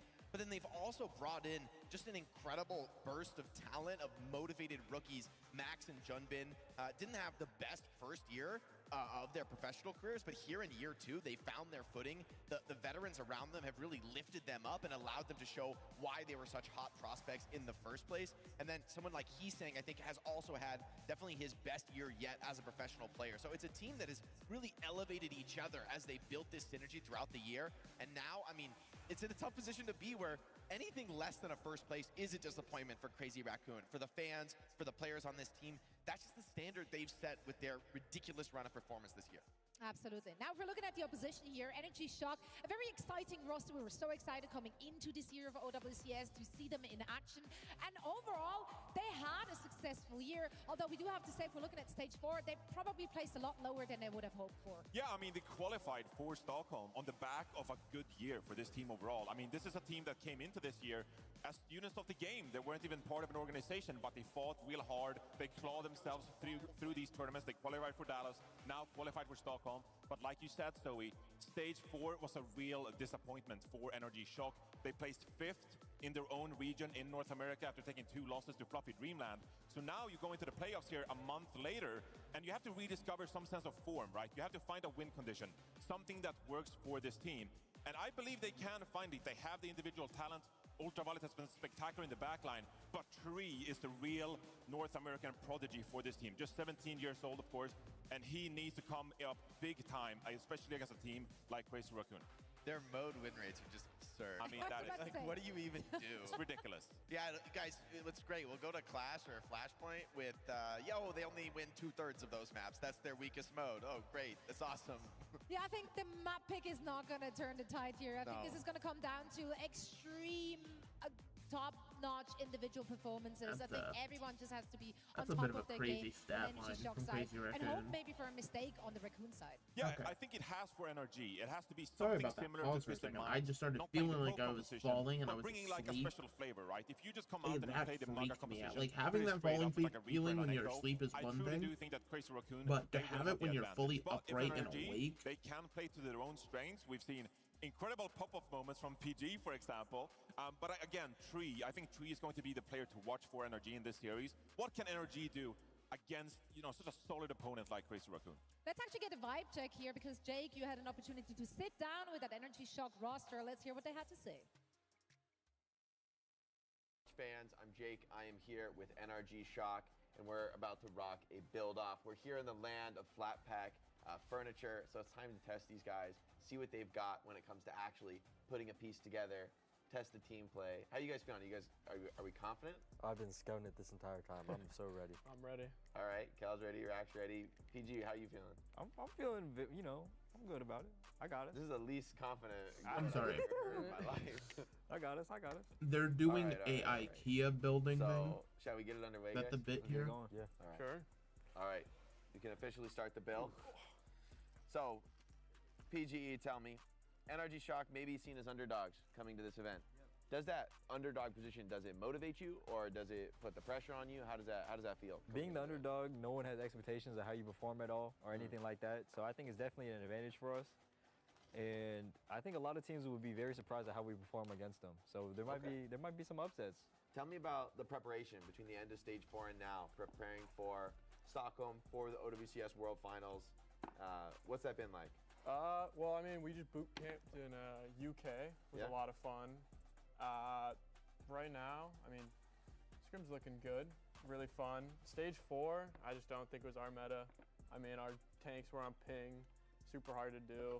Like, just being nicely close together, good connection. You think that's going to play out as far as like in the tournament, being able to play on LAN, having had the boot camp? Do you think that'll be a difference maker for you guys coming into the tournament? I think definitely like having that. I guess that is technically a factor that you could argue about. Internet connection and also being is you have because we did flop in stage 4. Yeah. So no one really. You have the tanks that were on ping. The Korean teams were dominant at Dallas. Absolutely running the table. How do you see those world elite teams, Crazy Raccoon and Team Falcon? Wait, they actually assembled this thing. Look at this. OWCS World Finals. They immediately falls apart. It's looking dark over there. No, you got this. You got this. I think the Korean teams at the top, I think we're definitely, or all regions are definitely closer to the Korean teams than a lot of people think. Like with the recent scrims and recent meta changes, I think EU and NA are way closer to Korea than before in Dallas. Dallas, I think they were very dominant in that meta, but now I think. Well, yeah, NA, because Korea basically created that meta Thank for you guys Dallas. so much for this interview. This has been fantastic. Great to hear your perspective here. Coming into the OWCS World Finals. Doug, I love how Jake's trying to wrap it up. These two are still just building their Get chair. that crossbar in, boys. I'm gonna have to sit on this thing. No crossbar. No crossbar. All right. Okay. Physics. Physics. Oh, Okay, you're it's good looking for that. decent. It's looking decent. That is. All right. I promise you. That actually looks good. I'd sit on that. Booyah! You put all your weight on that. I'm good. Float. Oh, come on. Just me clapping? Well Just done. Me? Well NA done. finally won. Well done. Good hustle out there, guys. Still got cheated though. All right, beautiful. All right, you guys. We'll see you next time. Wait, I just realized it's Cal. I scrimmed That's against that Energy guy Shock. once. Love the confidence. He was annoying. That was a good division of labor there. Smart. Yeah, they had the team coordination, even in the interview, even in the media activity. So, props to them, props to NRG. And I liked that they could own, that, yes, the season in Stage 4 didn't really go how they wanted it to, But kind of the ball's in their court now, right? You got players like Attack and Kellen have had time to integrate with the team. They're off ping, they're playing on LAN, they've had a boot camp together. So I really think this could be the best iteration of NRG we've seen all year. And to be honest, it couldn't come at a better time because this is the moment that the fans are going to remember, right? This is you're playing for all the marbles. Your placement here is going to kind of define this entire season. So it's the opportunity to recover from past mistakes, but also, you know, you are going up against Crazy Raccoon in the first round. It is a really rough draw for NRG. Yeah, don't worry. Yeah, Just like Rack Attack said, right? Jumpin will fall over, Lip meta will for a somehow team like NRG, stop And now existing. you come into the playoffs, though, and I mean, we already I seen will the say first though, match. There's a lot of manga being played. with We're Crazy still in this Raccoon do no break dropping kind of Knife position, right How is before that this, going to work into I'm not a NRG's fan of favor, that. right? Have they stabilized somewhat? That Does indicate having like both your that tanks indicates more to with me you than on anything LAN, else. is that Like going if to you're help you like, I enough, understand right? the confidence Or are we that going you to have see in your something DPS different line. from I know this Knife team? was not I playing think a there are lot, some questions but surrounding NRG and what they'll bring to the table at this to playoffs. drop a player But right before a considering big the event caliber like of their this, that's individual players, I'm really it looking never forward looks to see good. what we can see from them, and if they've been able to find a win condition that maybe can propel them towards some wins in this tournament. Would a map win be a surprise to you, or do you expect them to maybe sneak one out there? You know, I wouldn't be shocked. I think if they can bring some heat and like maybe put Crazy Raccoon on the back foot, if Falcons can lose a map, then so can Crazy Raccoon. But at the same time, I do think NRG are a really serious underdog going up against one of the very best teams in the world, Crazy Raccoon. I mean, frankly, Crazy Raccoon and Falcons, everybody is an underdog when they go up against them. I mean, so you got to be expecting this. NRG, they've known this matchup for weeks. They have to be prepared. I feel like we have to contextualize that as well, because if I recall correctly in Dallas, the Korean teams didn't drop a single map to either the North American or the European teams. And so Twisted Minds, you know, they got a map for Europe, which is the first time this year that, you know, a European team has taken a map of a Korean team, right, in the OWCS tournaments. So I'm just excited. Twisted Minds got a map. Can NRG do the same? You had the Blood Money tournament. Which are the teams in this tournament? Do you feel like the competition has gotten like tighter? Is it closer now, just based on what we've seen in the individual region? Obviously, we haven't seen a cross-region play recently. So where do you think they stack up against region-wise? I mean, I think that's the question on everyone's mind, right? With the regions being separated, this is the first time, well, since Dallas, that we've got to see the regions clash. And of course, you know, for the NA players, of course they're going to come to the tournament and believe that, you know, they can do well. But you got to remember, North America kind of flopped at Dallas. It was, you know, Korea on top with a bullet, not dropping a single map. But then the EMEA teams play solidly above their North American counterparts. So I think for all the teams coming out of North America, coming here to Stockholm as well, they kind of have a chip on their shoulder, right? They've got a lot to prove. They want to show that they still want it, that they still have the motivation and the passion, really, to compete at this world level. But Crazy Raccoon and Team Falcons are not going to go easy on you. Like, they are playing for all the marbles. They are not going to give any chances out for free. You've got to be like Twisted Minds and forcibly take that map win, but very much easier said than done. If you listen to some of the European or North American teams as well, I mean, they're kind of like thanking themselves for this Mauga meta because it does neutralize the field a little bit. Had we been in a position where the Korean teams who are so strong at dive composition, if they can just force like Ilios, Gibraltar, like every series, like they have such a high win percentage chance on those maps, right? Which makes it much harder to win these series, right? And they might still have that advantage. But with this Mauga meta, I think the North American European teams, they're like feeling themselves a little bit like, yeah, like this is more up our alley. We can play these brawl styles. We can trade these abilities. Maybe it works in our favor a little bit. And if you speak to like Toronto Defiance, for example, Space Station Gaming, like they're liking this stuff. They feel like they have a good chance going into this tournament to take some map off the Korean teams and even make it really far deep into the tournament. Yeah, we have a bunch of teams in this tournament, of course. They have a very clear team identity, regardless of what meta we're seeing. If we're looking at Raccoon, as well as, of course, the opposition here in Energy Shock, what's the team identity? What is happening to here, the camera? with the Shock? I mean, with Energy Is there Shock, just an I do feel like earthquake happening? they would probably want to be in a meta that allows Kellan to shine in that individual tank role. Because I think we've seen, especially in Stage 4, they struggle to kind of find out, are we going to play Kellan, or are we going to play Attack? And they swap between those two tanks in between the group stage and the playoffs. But you want your tank to be on a solid pick, because that sets up the rest of your team. PG, Scissors, Tree, to enable them to really flourish. I think Ultraviolet, he would have preferred to be in like a Batiste and a Kiriko kind of meta, but instead you're here in Juno Brig. So I think for NRG, their playstyle probably isn't going to favor this kind of like Mauga meta, but if you can set up, you know, a few of your players for individual success, like Tree, like PG, for example, I think that could be a win condition for NRG. You know, I think the high pace of this meta with the Mauga style, right? Like, look at other traditional rush comps like a Rhine and a Mei. There's a lot of emphasis on individual players hitting their skills, opening up the initiation as well as possible. But the Mauga meta, although it's also a rush and a brawl style, really I think it's more about team coordination and just, you know, playing off the moment-to-moment strength and weakness of the team, right? You really have to have that read of how strong you and your teammates are. You know, when you need to get aggressive, everyone has to commit to that all at once. And if one player is held back or they're not fully believing in it, things can fall apart really easily. It's much less about individual players executing their vision as much as it is, you know, the whole team being in a collective, having that one mind. And so that's, I think, going to be the true test that this meta asks of these teams. Like, do they have the ability to coordinate, the trust, especially in a high pressure environment, you know, with the noise of the crowd, with the pressure of a LAN, with the world finals on the line? Will you still trust your teammates, right? Like, this is will so that much, call come through for what it's going when to be it needs to in the crucial blowout moments? 2-0. That's a tough test, even for some of the best players in the world. And we'll find out if they can make it happen after a short break. Don't go anywhere. We're doing another break? Oh my god. Yo. Get the players out on stage. We got Overwatch to play. Let's go. I thought we were getting the, like, SSG game is going to be interesting, even though I think SSG wins it. Toronto versus ENCE. I think that'll be the real test of if Toronto will actually be able to do anything in this event or if they'll flop. It would not surprise me to see all three NA teams in lower bracket, let's put it that way.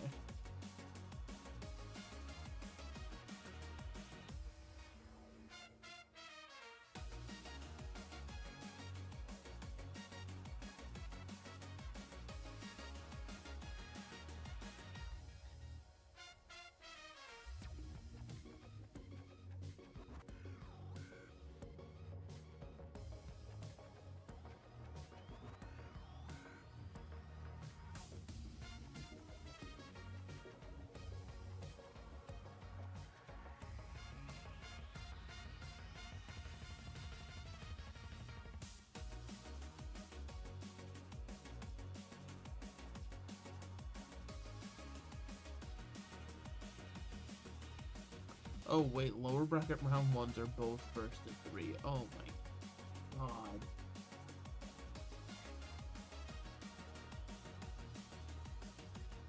Oh my god, it is only 6 a.m.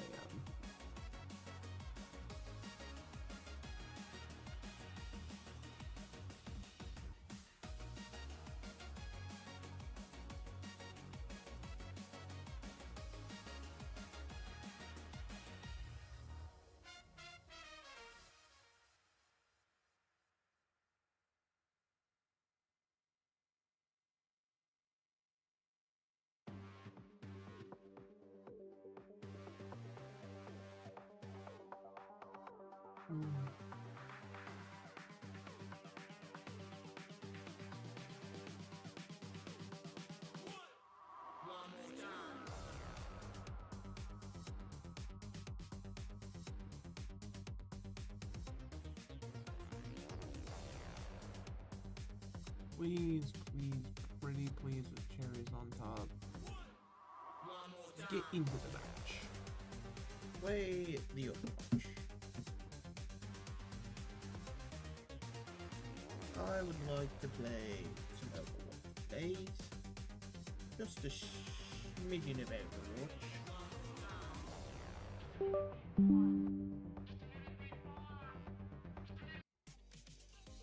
Hello and welcome back, friends. This is day number 1 of the OWCS World Finals here in beautiful Stockholm, Sweden. We have our very own suite here on the desk. So before we're heading into the action, which is clearly not ready yet, we're going to fill with fun facts about Sweden and Johnny. Oh, please what you got do for us? enlighten me, Zoe. What are the fun facts? You tell me. I'm not Swedish. How would I know? I just want to say the bread has been really on point. I The don't know bread? That's European bread, I didn't have man. like an expectation going in, but at breakfast, at dinner, just the bread has been great. It's been fantastic. Low key, now that we're in Europe, I can say it. American bread, not so good. Europeans just know how to do bread. I say that with every bias I can master. No, it's true. Like I gotta say, like now I have to admit it. Having eaten delicious breakfast bread and dinner bread. Hey, the fika was on point. The fika was wonderful. Then they took I it love away the from idea of a us. little they took it away. coffee break, some buns in the mid-morning. I was Yeah, surprised they buns took and the buns away because I was like, we have second fika coming up. So Wait, they put it away and bring it back. Get it on the schedule. Bring out the fika. Just keep it here all the time. there's a morning fika and then there's an afternoon fika. So like, why do you? I like this country more every day. Yeah, see, we have a Tsnuni and the Tsfiri, where I come from, which is 9 o'clock and 4 o'clock. Okay. When we have our tea time. So you have fika too in We have Switzerland. fika too in Switzerland. We call it. Yeah. I'm just amazed. I've never heard of Switzerland fika. Oh, I never heard of you fika either. You never heard of fika? No, I mean, not. Well, I you know feel like what I we're heard, though? globally I heard about known. drops. Yeah, we do actually. We're educating here. Now everyone knows about the Swedish and Swiss traditions of fika, Tsnuni, Tsfiri, tea time, or whatever you want to call it. Wherever you are in the world, one thing's for sure, you can earn drops if you're watching. And That's you can right. earn yourself, a spray of the Dalahäst, which is, iconic in Sweden as well. Yeah, tell me more It's about made in it. Dalarna. It's the red horse as well. What's that red horse It about? has lots of symbolism and like important facts to it. So I do recommend that if you want to learn more about the Dalahäst, you can go to Wikipedia and check that out. I'm not going to be able to tell you anything about the origin story we of the hired Dalahäst you to give us that insight. and why it's red. I know I'm Swedish, but like I don't know. Does anyone who's Swedish actually know why it's red? I don't know. Maybe. Probably everyone but We'll get you. Golden Boy to go ask find the out. Swedish We'll people find out. about That's right. We actually send a Sweden, person to get the inside of that. For now, though, we're ready for our second match of the day. So let's send it over to Golden Boy on stage to get our teams out. Thank you so much for that story. we Honestly, actually I'm started totally down about going out and 50. DreamHack, meeting the people, and talking fika. I'm down with it, personally. You guys cool with that? I mean, I think I'm, yes, no, fika, yes. See, no? Okay, maybe. We'll figure it out later. And in any case, though, what we're not going to be waiting for is some more Overwatch because we're going to be bringing out our two teams right here, know, we right have been now. Let's go waiting for ahead a and minute. welcome our first squad to the stage. Put your hands together for Crazy Raccoon! Crazy Raccoon are reigning OWCS Dallas major champions, and they have so many fantastic individual players to keep your eyes on. So many players capable of taking over the game. Lip stands tall over his team, of course. One of the best hit scan players we have in the entire game. Lip. Watch out for him in this series. Towering over everybody else. And let's go ahead and welcome to the stage their opponents. You know them. You love them. It's NRG Shock! A fan favorite squad coming out of North America, ready to set the record straight on their season and their year. Well, They may have wait, had a they're tough all stage grouped four, up. but They they're didn't looking space to properly. change the story coming in to the OWCS World Finals. Coaches, please fist bump players, take to the stations, and let's go ahead and welcome your casters one more again. It's Uber and Mr. X.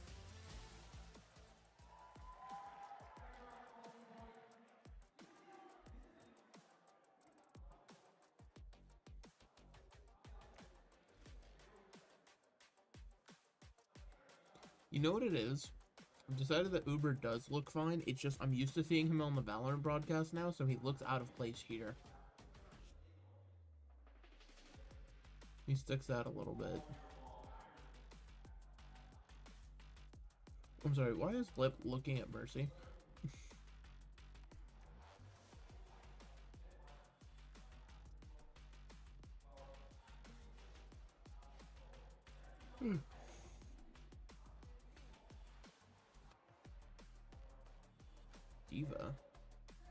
Diva Itio. No.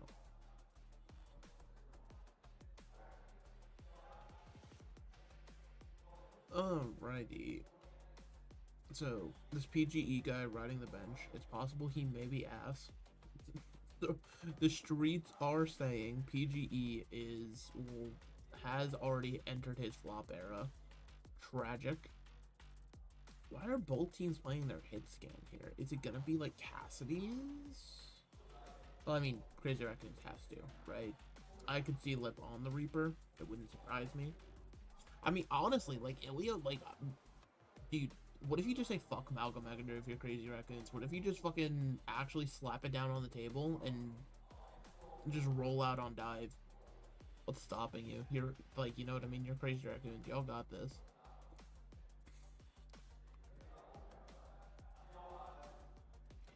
that being said, this is Tree's first LAN, right? Well, international LAN, I should say. So I will be interested to see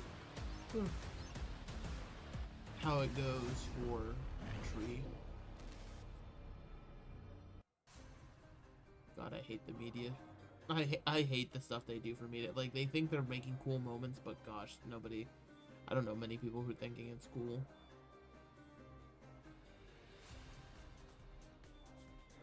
First to 2. This is going to take all of 2 rounds. Okay.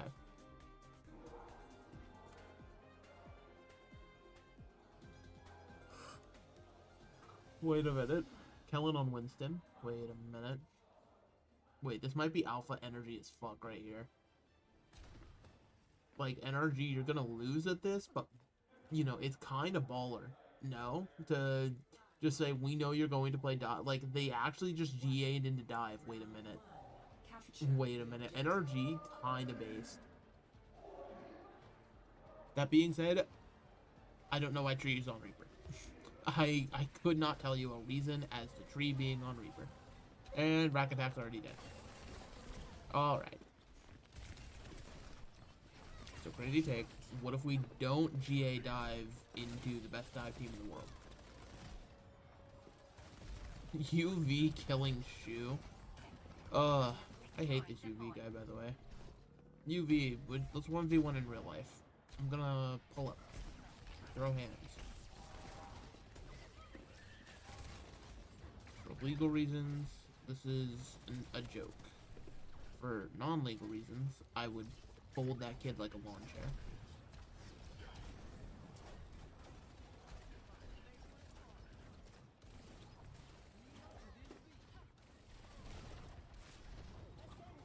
Okay, over to the Echo.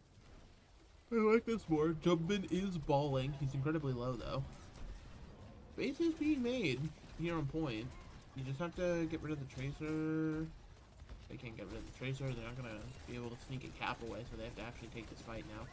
Oh, UV was going to get rolled on until Jumpman fucked up the roll. And Tree has been found by a rocket. Now the rest of them are caught in Lighthouse, where rockets can just fucking hit over and over again. Beautiful sleep. Oh my god, he sang. Oh, my beloved. He sang, my goat. The Heath is least.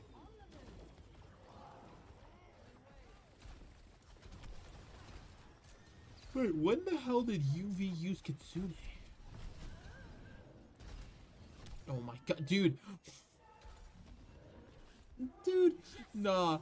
He's dude. Fucking hell.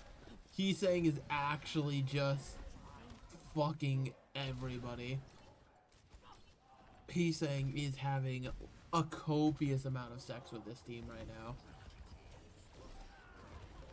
And they're pushing the spawn doors. And Rack Attack has already fallen over. Nobody's going to be able to touch. Please don't touch. Just end your misery quicker. Yep, nobody touches. Wow. Wow. Rack didn't even build P. Holy shit. I knew this was going to be a coughing baby situation, but I did not expect the baby to cough like this. Why the fuck are you playing dive? Like, actually, like, NRG is actually on, like, the largest crack pipe copium I've ever seen in my life. Like, guys, we can beat Crazy Raccoons at that. Like, I don't know who is coaching this Shock, but, like, the fact that if you are being convinced you can beat this team at dive, I don't give a fuck what Kellen is normally good at. You play Belga and you pray like hell. That's what you need to be doing. He's saying already fucking chunking rockets into people. Tree does kill Chorong this time around. It's a much better start. Hang on, wait a minute. 1 round Andes. T-Sang and Lip, dude, Lip, turn the single-handedly. Lip, get 4. Go. You're lit. You're that guy. They actually aren't going to be able to win the fight. Look at it. The Lucio's back. Chorong's back. And now UV died. They actually... Shock getting 3 picks in the fight just wasn't enough. That's crazy. Shock getting... The fucking jump in's going to spawn.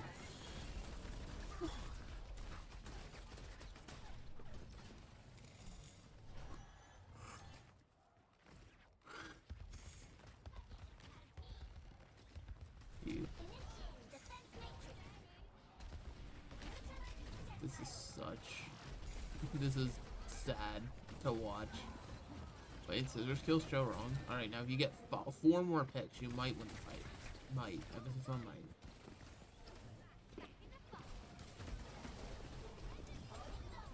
That stick comes through even though it pays his life for it. Trying to disrupt the Wrecking Ball. Simply can't. The Wrecking Ball too powerful. They're just not winning this fight in a timely manner. Look at this. Chorong's back! Like, how the fuck does Chorong just get back? Time and again, dude. Like, fucking hell. Jumbin has not died, I'm pretty sure. Look at this shit. And he slams. He's on the back line. The rocket was there from UV. Dude, thinking up ball slam with Pharo rockets is a deviously difficult task. Yet, fuck it. Ranger Raccoons are kind of up to it. Oh my god. This really is not close.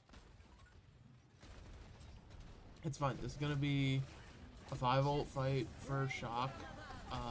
You know, Pharo Barrage dedicated to the door. Big fan of that one.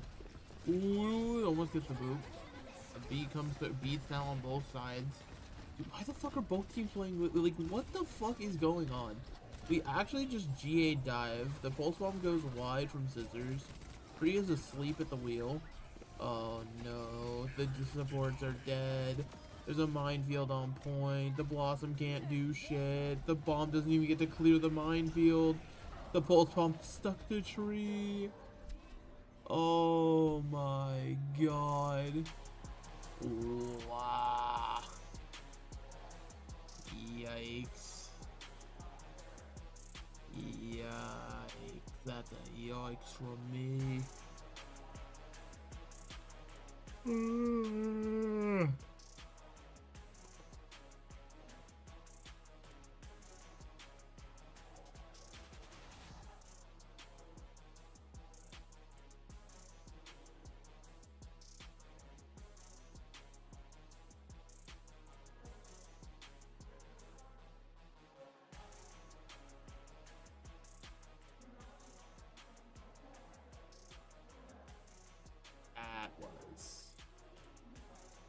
Are they allowed to stream people getting fucked that hard on YouTube? Is that allowed?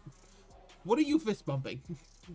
Like, you know what? You know what? You guys made it to land. That's definitely more than you expected.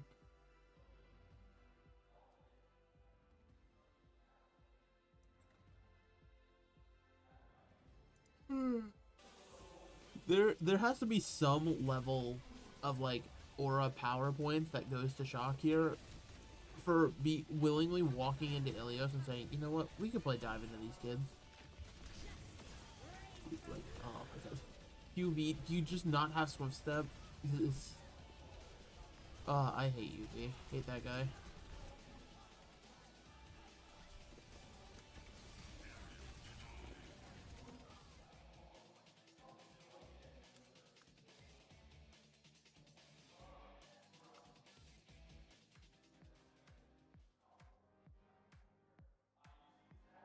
Oh wait, they did more healing? No way.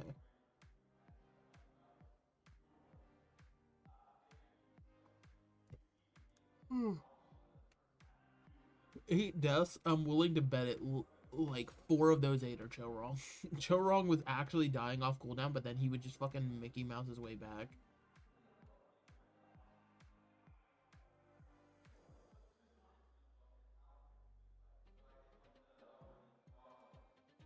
Servasa. Okay. So you're going to force Malka. Surely this is the I am going to force you to play Malga and you are going to live with it situation. That being said, if Crazy Raccoons comes out on ball, I would not be surprised to see the ball. Dude, even their coach is fucking laughing like, yo, listen, just play fucking ball into these kids. They don't know what the fuck they're doing. That's Moon, right? I can't remember who. That's Moon. Moon is coaching Crazy Raccoons, surely. I believe that. And then that should be Wheats. To be fair, Wheats has had the life of an NA coach, which means he's been coaching 5 other teams at the time.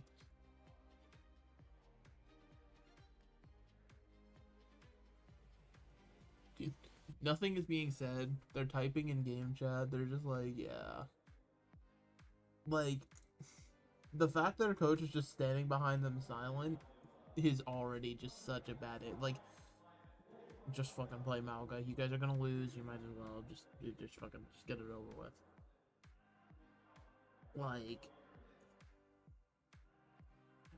Like I'm gonna be so real as well. Like, mental diff matters so much in matches like these. Like, it does just kind of suck. Does just suck ass to see. The fuck is he standing up for? What the fuck are you... Dude, why are there so many chair issues? In the country known for building furniture, this is the second chair issue we've had today. What's going on?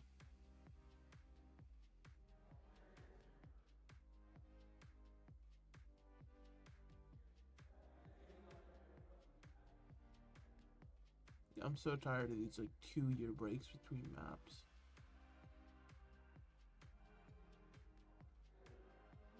This is where I need other people to yap with, but I am alone.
Malga versus...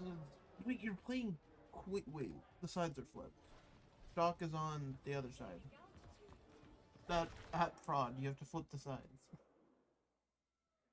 Ugh.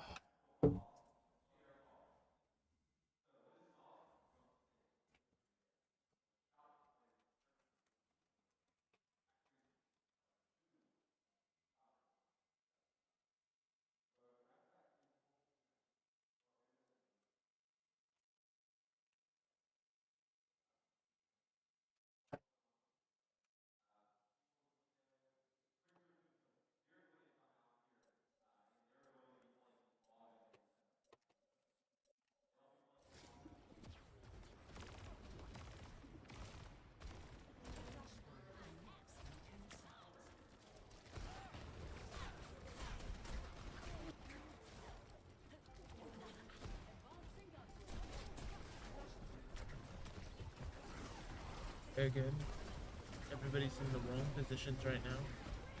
They just flipped it. Dude, why the hell are you playing jungle? Oh my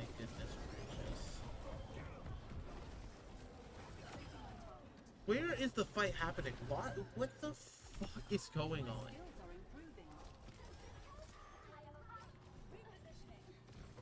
Crazy Raccoons actively playing with their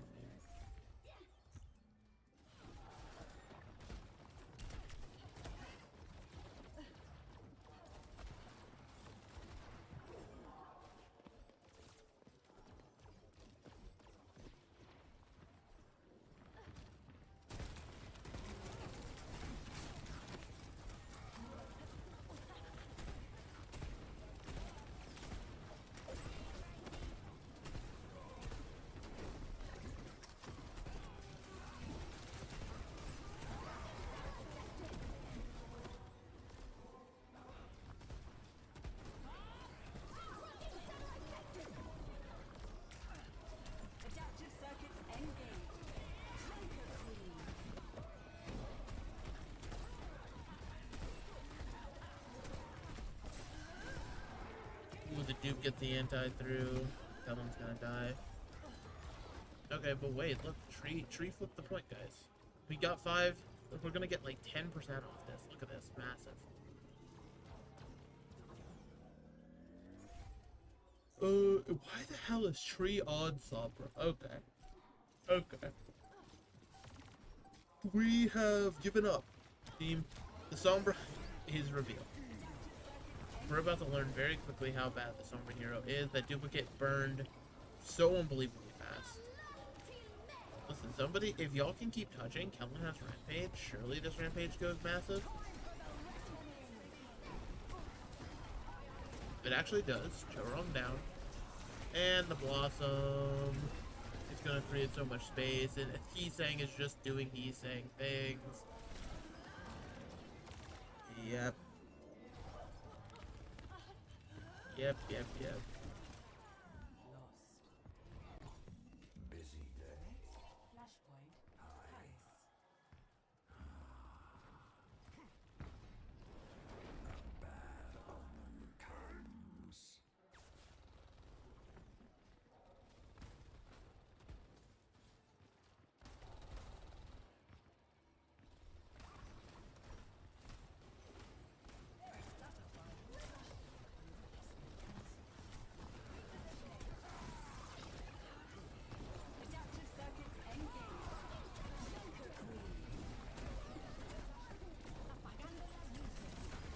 EMP though, very large.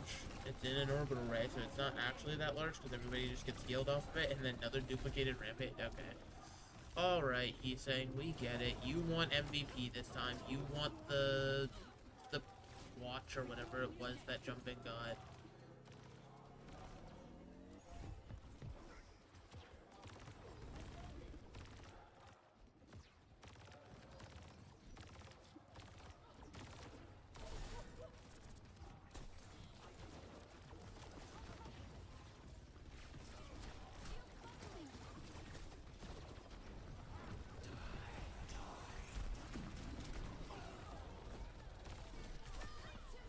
Kill whip out of the death blossom, but Heesang has already found one. He's gonna get a second, dude. Heesang is actually, nah. Heesang wants MVP. Heesang wants it very badly. Heesang is actively doing a lot in this lobby.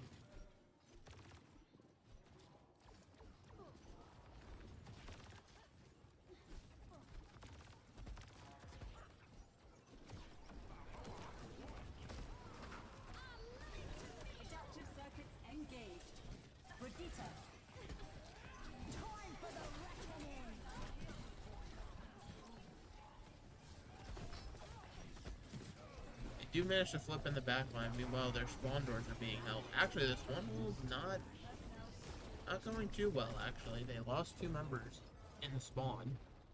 This might unironically be Energy Shock having control of the point for a moment. Granted, they have to actually get there to stop Heesang from flipping it.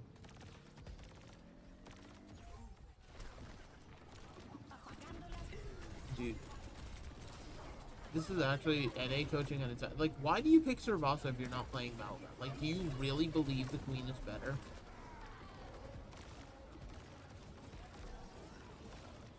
And if you believe the queen is better, why? Did they just watch Jumbin win King, or not Jumbin, Hanbin win King's Row on queen, and they were like, yo, listen, it's the heater.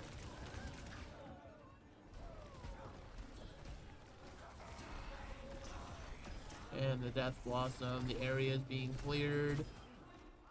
Oh, the area is so clear right now.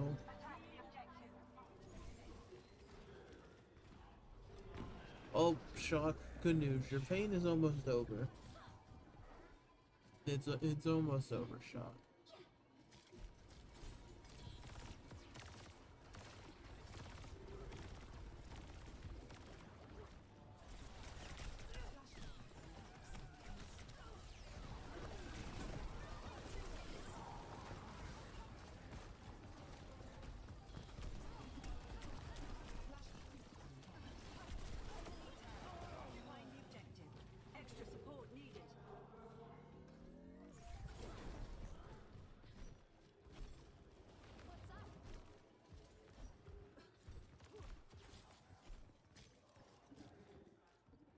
Oh, they're gonna get caged and duped on again. Actually, all right, jump in. Oh, I was gonna say, save your cage and cage the rampage. That'd be so base. Oh my god, orbital ray over top is just overkill and a half. Let UV get into the spot. Actually, don't let him in. Fuck that guy. All right, shock should win the next fight. EMP, orbital ray, rampage. All three should win a fight on their own. It will probably take all three from shock to win a fight, but that's fine. Why? Well, I guess you have to decloak, right? You can't stay invisible forever anymore. Dude, Sombra is such a giga-ass hero now. Like, the more and more I think about it, I kind of want them to just revert the Reaper. Wait, area cleared? Like, looking like me on the Reaper.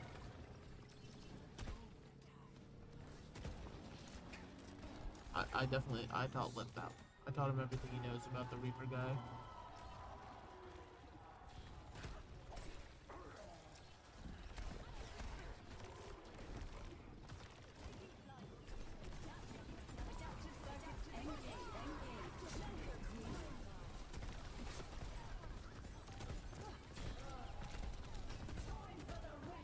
Ooh, doesn't get the dupe off, actually. Actually, Shock winning?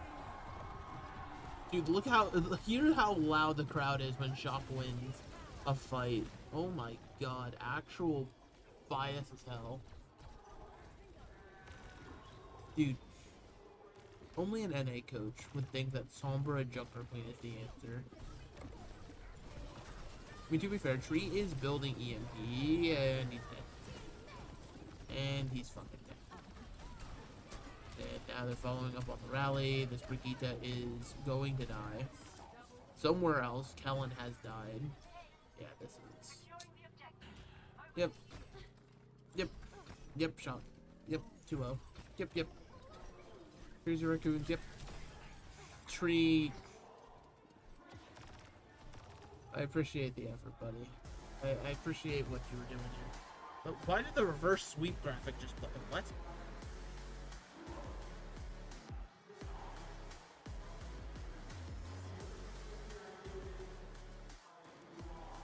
Okay, actual coughing baby.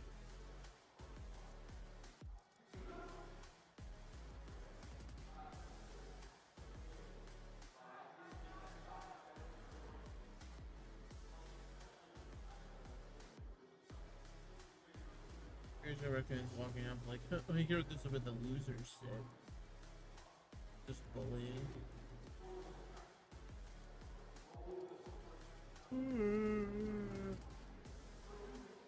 Dude, look at how fucking tall Lip is, man. That dude's just a giant. He actually is just 6'3" gaming Warlord.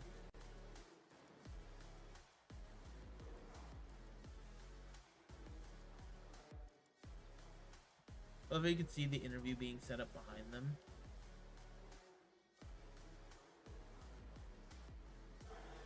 Why are they casting on stage? That's so ass.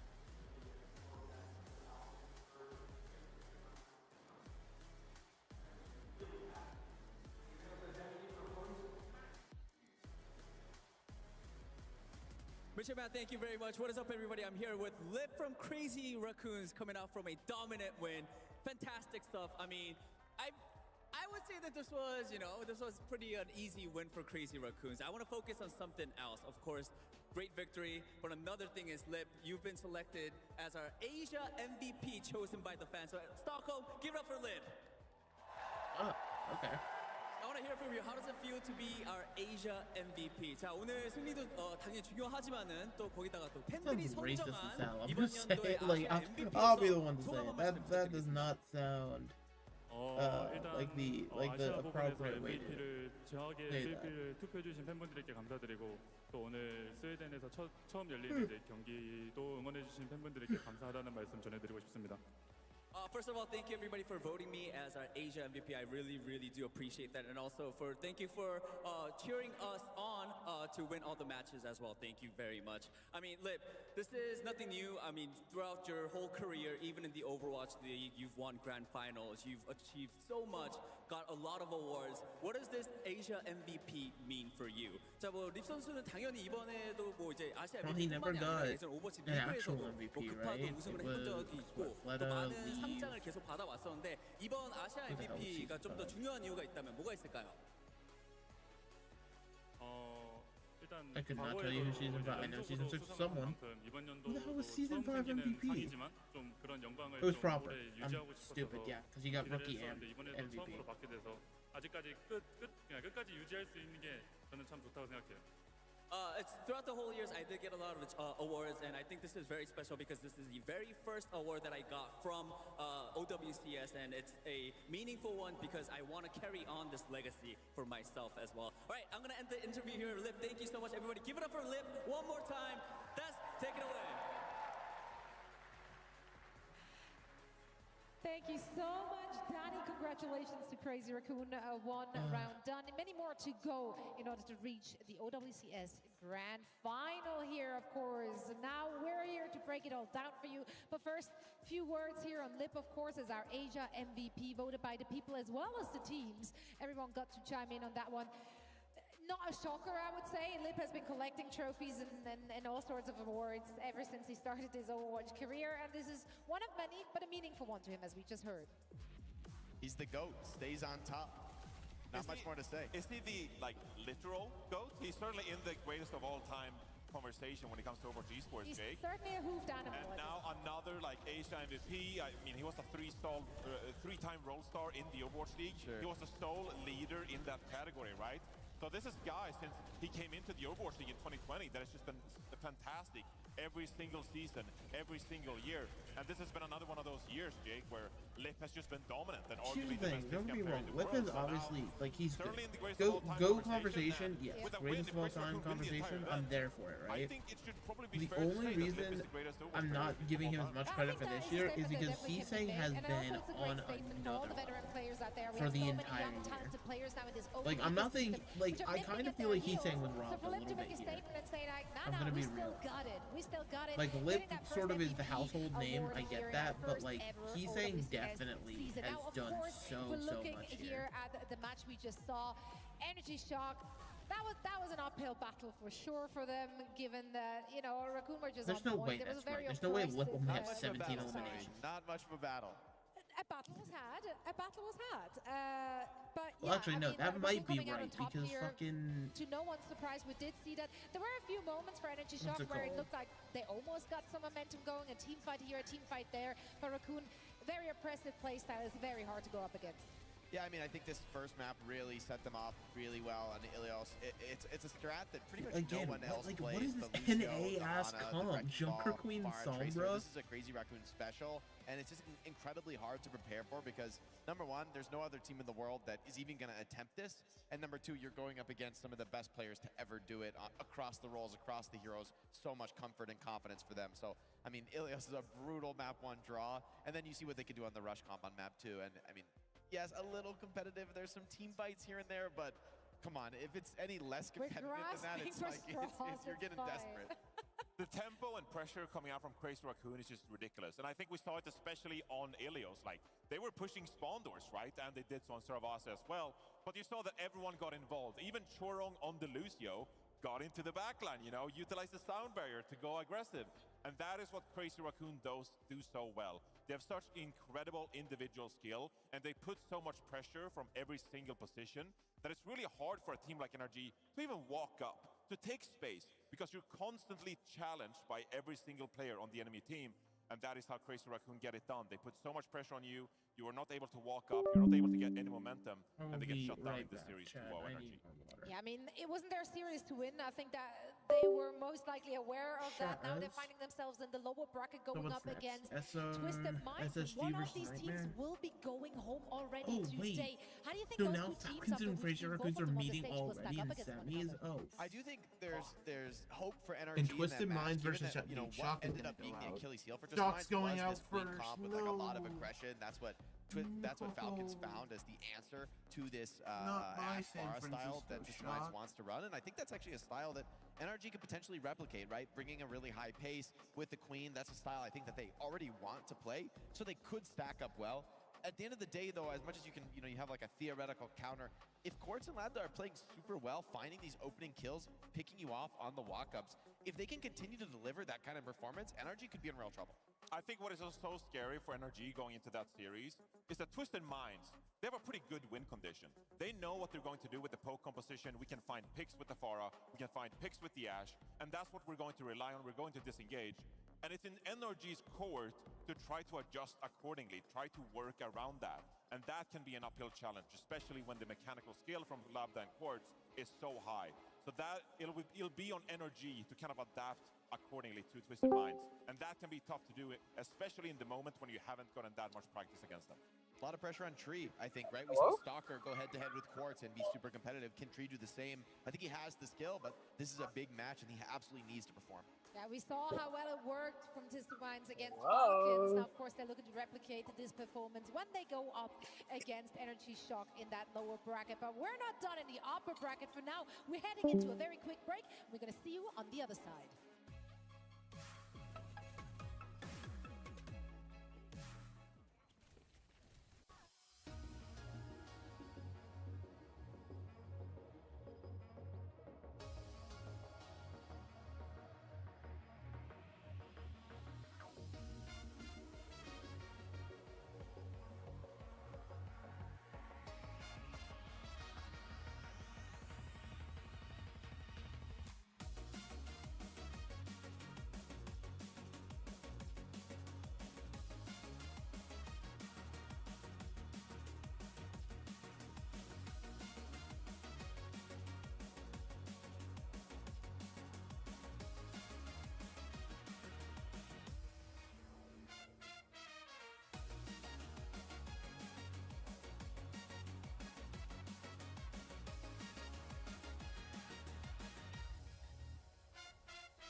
Welcome back, fellow Overwatch enthusiasts. We're here on our first day of action at DreamHack Stockholm. Zoe here, joined by Jake and Johnny. We're treated to two fantastic games already in the upper bracket, but the day is far from over. We have so many more matches to get through. Let's actually start things off with looking at the bracket so you know exactly, if you just tuned in, where we're currently at.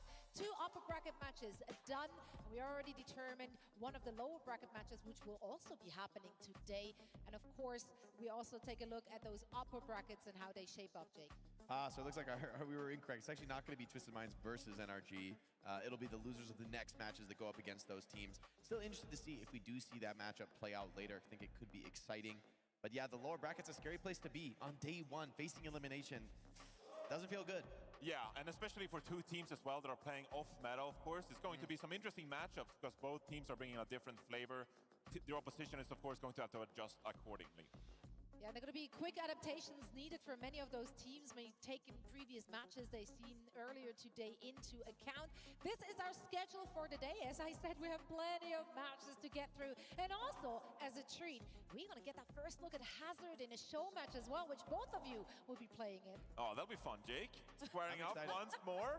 I'm excited. Hazard's a lot of fun. Really interesting tank play. I think really opens the game up, and especially as a DPS player, I think it's one that I particularly enjoyed in the playtest. So I'm excited to play it on stage, show it off for the fans, and excited for people to get their hands on it. I just love how hard Johnny tried to allude to the fact that he's currently up 2-0 in show matches. I didn't say anything. No, but he implied it. I'm humble. I'm Swedish.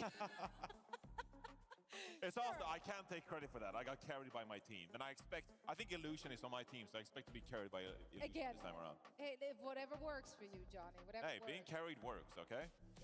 It does. It really does. Speaking of carry, well, those guys can carry anyone. Holy Hadi! Well, let's be real here. SSG, they're going to go up against Nightmare, but SSG, this team could not have asked for a better meta for the World Finals, Johnny. No, they couldn't have. I mean, we talk about them as the premier brawl team in the West. You know, they're so strong when Hadi comes out on that Reinhardt, on that Ramartra. But Mauga, I don't think there's going to be too much of a difference, of course. Hadi, you know, he can rock up on that Mauga. And they're so proficient when it comes to these kind of like ability, ultimate-oriented metas. You know, Christopher, their coach, takes great pride in the communication of this team, but also the way they navigate the map, right? The way they navigate, sometimes using the Symmetra teleporter to find themselves in advantageous positional matchups. That is what they excel in. That is what they do best. And so SSG in this meta, I think they're going to be a really scary team because they know how to operate in this meta and perhaps take the better angles, the better fight win conditions, how to get more ultimate value. When you look at some of the other teams that preferably would maybe want a more mechanical kind of meta, relying on like hit scan or projectile heroes, Jake. Yeah, I think this should definitely be a comfort zone for SSG. On the flip side, though, I think Nightmare has also looked strong when it comes to the team coordination metas, and I do think there's still room for innovation, especially in the DPS lineups. I think we've seen a lot of different looks come out from different teams, and they've been surprisingly effective even when they're not, let's say, maybe the most dominant comp, like the Reaper Echo, maybe we've heard is most popular. I think there's still room for innovation. I think we're still early in the tournament, and seeing teams like Crazy Raccoon play the ball comp, and you know, even Twisted Minds looking pretty good with the Pharah Ashe. I think that shows that there's still more to be uncovered in this meta as we get deeper into the tournament. Yeah, and I think for Nightmare as well, I think they were such an exciting team. They've gotten better as, you know, this year has progressed. And they were one team fight away from beating Toronto Defiant in Stage 4 in North America. They're, like you said, they're so good when it comes to Infected playing the Orisa back then. But now, similarly, I think they can kind of replicate that with Infected playing the Mauga this time around. I'm looking out for Zero and Seeker to have tremendous impact in the damage department. I love the way they play. They're aggressive, they're proactive, they try to take initiative. And that could be the recipes for success for Nightmare going up against SSG. All right, and if we're looking here at the mode win percentage, I mean, honestly, it doesn't look bad for either of those teams. They're competent on pretty much every map mode, so I don't think you can like really say like, oh, if we're taking them there, that's going to be our win condition. And I think for Nightmare, though, it feels great to be strong on control, right? Because in a best of 3 or first of 2 series, right? Like getting that control map, if you can get that win, yes, you might lose map 2 to your opponent's map pick, but you really know you're in control of this series. So it even makes control more important than it usually is in this first of 2 format. So I think teams that come out of the gate really strong, really confident, yes, and we saw Falcons bring it back, but it's a really tough task to do that unless you have an incredibly deep map pool. So I think for both of these squads, they're both good at control. They're both confident in that game mode. So the question for me is, like, who starts off strong? I think that's going to have a huge emphasis on this series. I'd go so far as say if you win map 1, I mean, you're maybe like 80-20 favored to close out the series from there. For the other team, you know, that's a tough mental barrier to overcome. Whoever loses map 1, it's going to be a test of their resilience. Do they have like just the mental fortitude to come through that? Well, I feel like SSG does have just that, but let's see. Maybe one team can ride that momentum of a first map victory. For now, we're going to toss it over to an interview we had prior to the tournament starting with Team Nightmare. What's up, everybody, guys? I'm Jake. I'm here with Nightmare. We're here to chat. We're here to do a little building action. How you guys feeling? You guys feeling confident on the furniture build? Is it something you guys do at home? Nope. I do this all the time. Never. Never. The confidence level seems like kind of low to moderate for this team. And when it comes to getting this thing, so I'm going to try and sit on this at the end. So I'd like you to. Yeah, you got that. In fact, You're going to get injured. Put your best foot forward. Put your best foot forward. We can begin the build now. So feel free if you guys want to take a look. You know, you want to sort around and. Can we touch it or? Yeah. You can look around. I'm going to start asking you questions. I'll give you kind of the heads up as we get into the questions. Do we? These guys are moving fast. They're not waiting on me. I like these go that. on this size. Yeah. All right, so my first question, you guys, let me go down the line. I'm curious, how do you guys see the North American region coming into this competition? How do you think the regions stack up against each other? Where do you think the place for North America is? Does this even fit? I'm gonna give you a heads up. You're doing it wrong. Dude, I've never done this before. Dude. There's instructions. There's instructions? Yeah, look.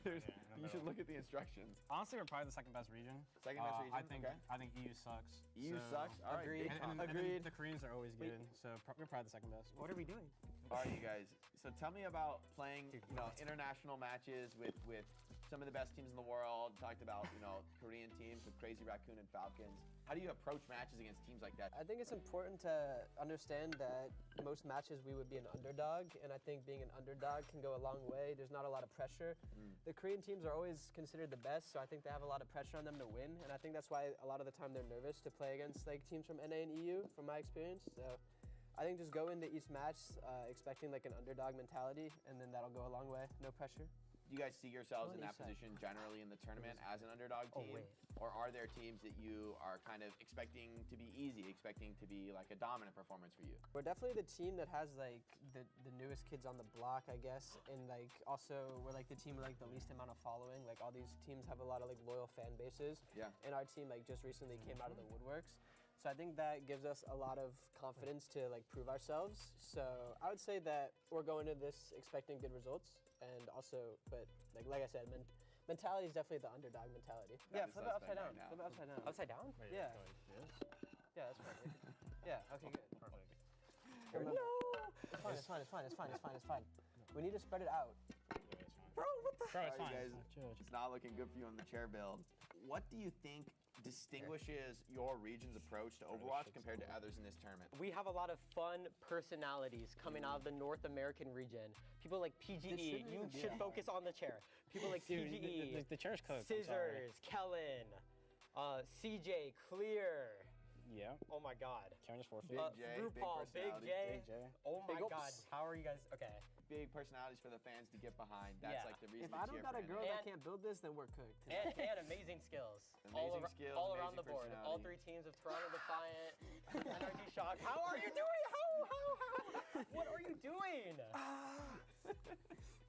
All right, the team chemistry is not looking good going into this tournament, guys. It's a bad No, sign. we need to build the chair. So I'll take this as the final question.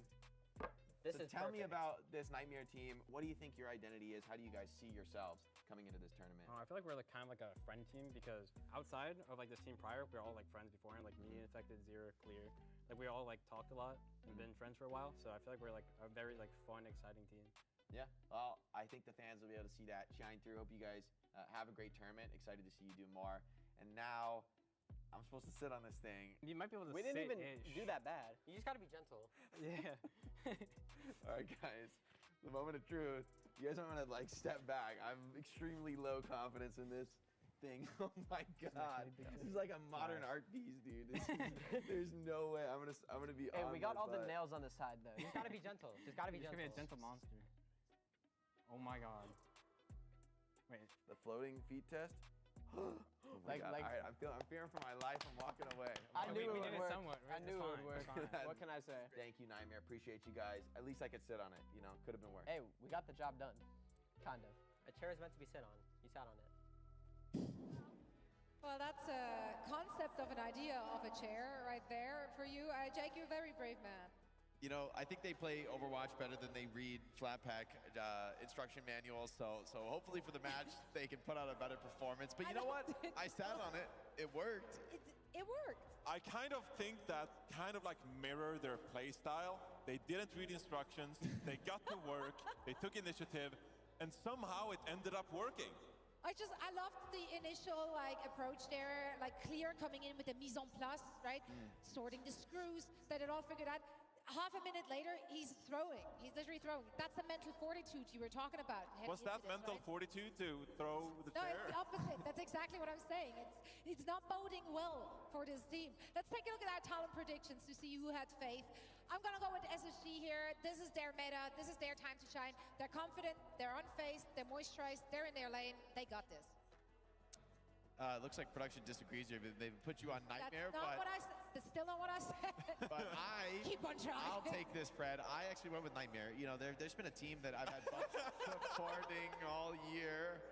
Swap. It's okay, whatever. Smiley face. You know, but they're a team that I think their friendship has shined through, right? It's like the trust they have in each other, the fun, the passion they have for the game, the motivation. You know, every time I talk to players like Zera, you know, they really have a lot of motivation to prove that NA still wants it, NA's still motivated. They are going to face an incredibly tough test, which is an SSG in a rush meta. I think probably, you know, the facts of the situation are against them, but the vibes from Johnny, the vibes are all Nightmare. You mean because you're American, you like the American vibes? Yeah, Okay. yeah. I don't. What did I go with production? What did I go with? Yeah, Reveal it. ask them, yeah. I did think I said space station. That's right. Because of course. I don't like this. Well, you know, if Jake went with it, you know, don't falter. it's So fine. feel confident. Well, okay, never mind. I went with space station because they have been the best brawl team for a couple of years now in the Western region, Jake, in the Western region. And I do think that they can come out, you know, looking good in this kind of meta. This should be the kind of meta that SSG really should excel at. Yes, it's not Reinhardt being played specifically. It's not Ramatra being played specifically. But the Mauga is like as close as you can ask for if you are SSG. And all their players, they're so good when it comes to excelling at some of these heroes. I'm looking forward to see if we get to see Backbone in the lineup. Because Backbone, if he can come out play the Symmetra, the Reaper, that would really, you know, favor him. We haven't seen that much Symmetra, but we did see in Stage 4, SSG, you know, throw out the Symmetra with the cardiac overdrive from the Mauga, right? You know, you're really able to channel up that beam. That's a lot of damage. So SSG, I'm really excited to see what they can do in this meta. And we haven't seen either team in action for quite some time. Stage 4 feels like an eternity away.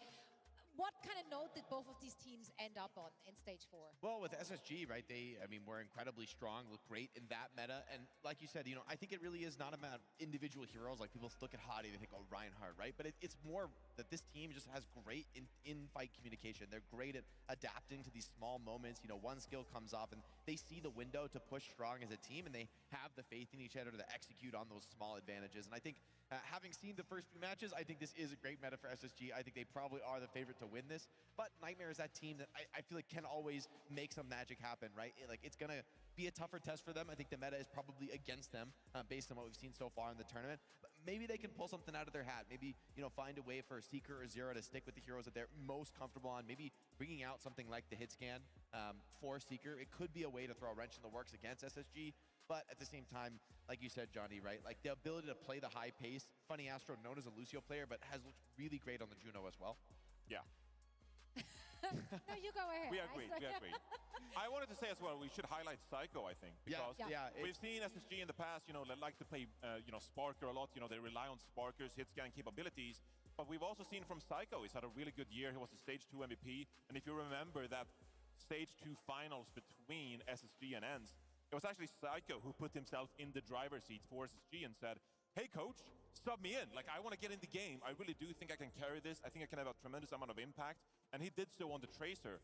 But if we're going to see more Echo, we've seen Heesang already, for example, pull out the Echo. That is another hero that Psycho can come out on and have tremendous impact on. So SSG, typically we rely on Sparker. Psycho could be another player to watch out for in this team. Could indeed. I'm very excited for this matchup, and it's about to go down on our very stage. So let's send it over to Golden Boy to meet the teams.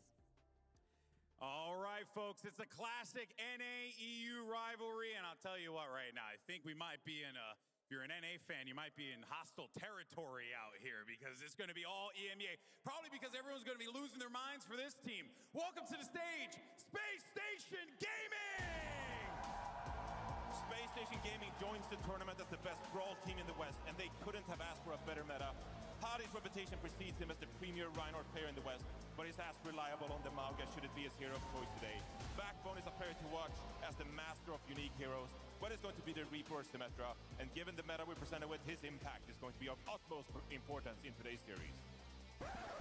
And their opponents, they can't build a chair to save their life, but they're damn good at Overwatch. Put your hands together for Nightmare!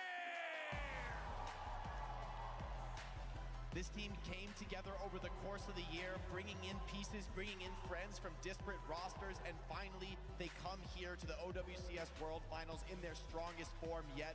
Building around Infected in the tank position, this team is going to have to give everything to shut down SSG. All right, coaches, fist bump players, take your stations and let's send it back over. These guys doing triple duty. You got Uber and Mr. X on the call. Have fun, fellas.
Starting match.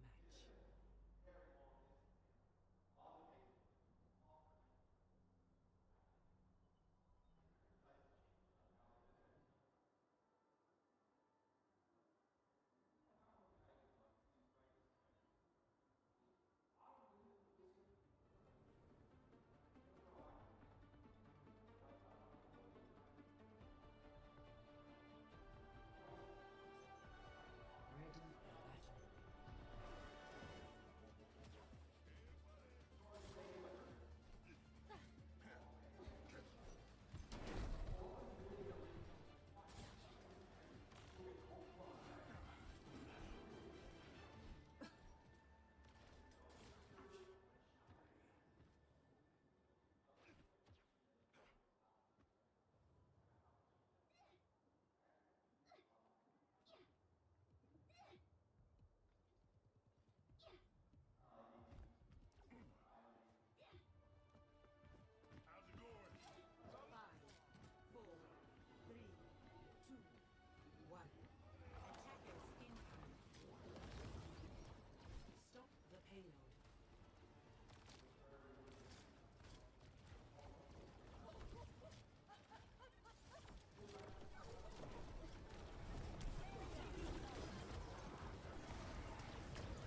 Thank you so much, fellas. Guys, give it up for Nightmare. Hard fought battle.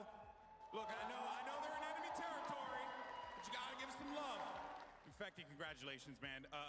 First question here is, we were hearing a lot in the commentary talking about the hive mind of Nightmare, the macro game being so strong. What do you attest that to, especially as the tank player for the team? Yeah, I mean, I think our macro is really well in this comp too. Everybody knows how like how their ults work and like how we should use ults in certain fights. I think especially this match too, we showed that we just had better ult value throughout the whole entire series. It definitely was apparent. The ult management was incredible. You guys were definitely on par with that.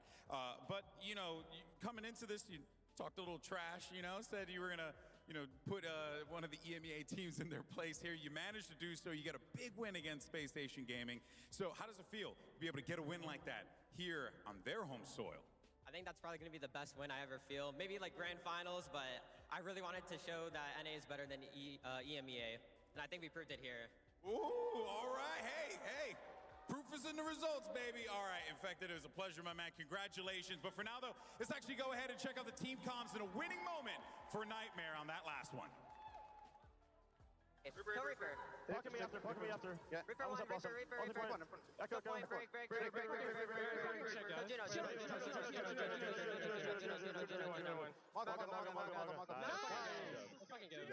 Celebration! Yeah. No. Those comms as in sync as the gameplay. Welcome back everyone to the desk. So we're here joined by Jake and by Johnny, and thank goodness I predicted Nightmare for this one.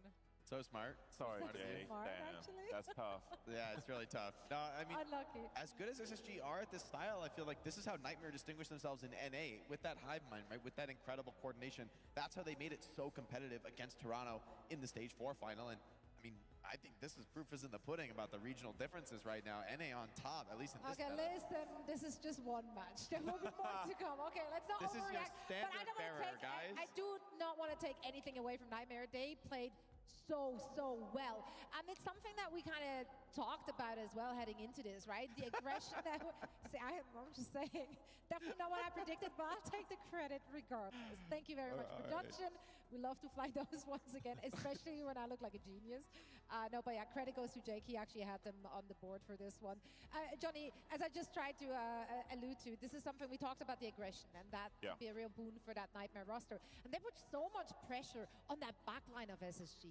Yeah, I think you saw early on Oasis how much pressure they really put on the backline, and they forced SSG to kind of move and disengage from all these aggressive overrun plays. Here is Zero, of course, with a duplicate. But also you saw in general, on this round, for example, Landon, you know, they like to aggress onto the Brigitte early, and especially punishing Hadi.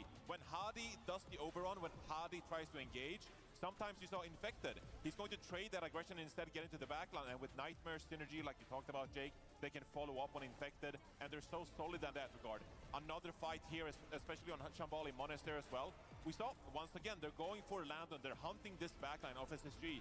And so, Nightmare, they had a clear game plan. They like to go aggressive. We talked about it going into this matchup, and they know how to play this matchup really well. But also, I mean, the ability usage and ultimate usage, Jake, was just spectacular from Nightmare.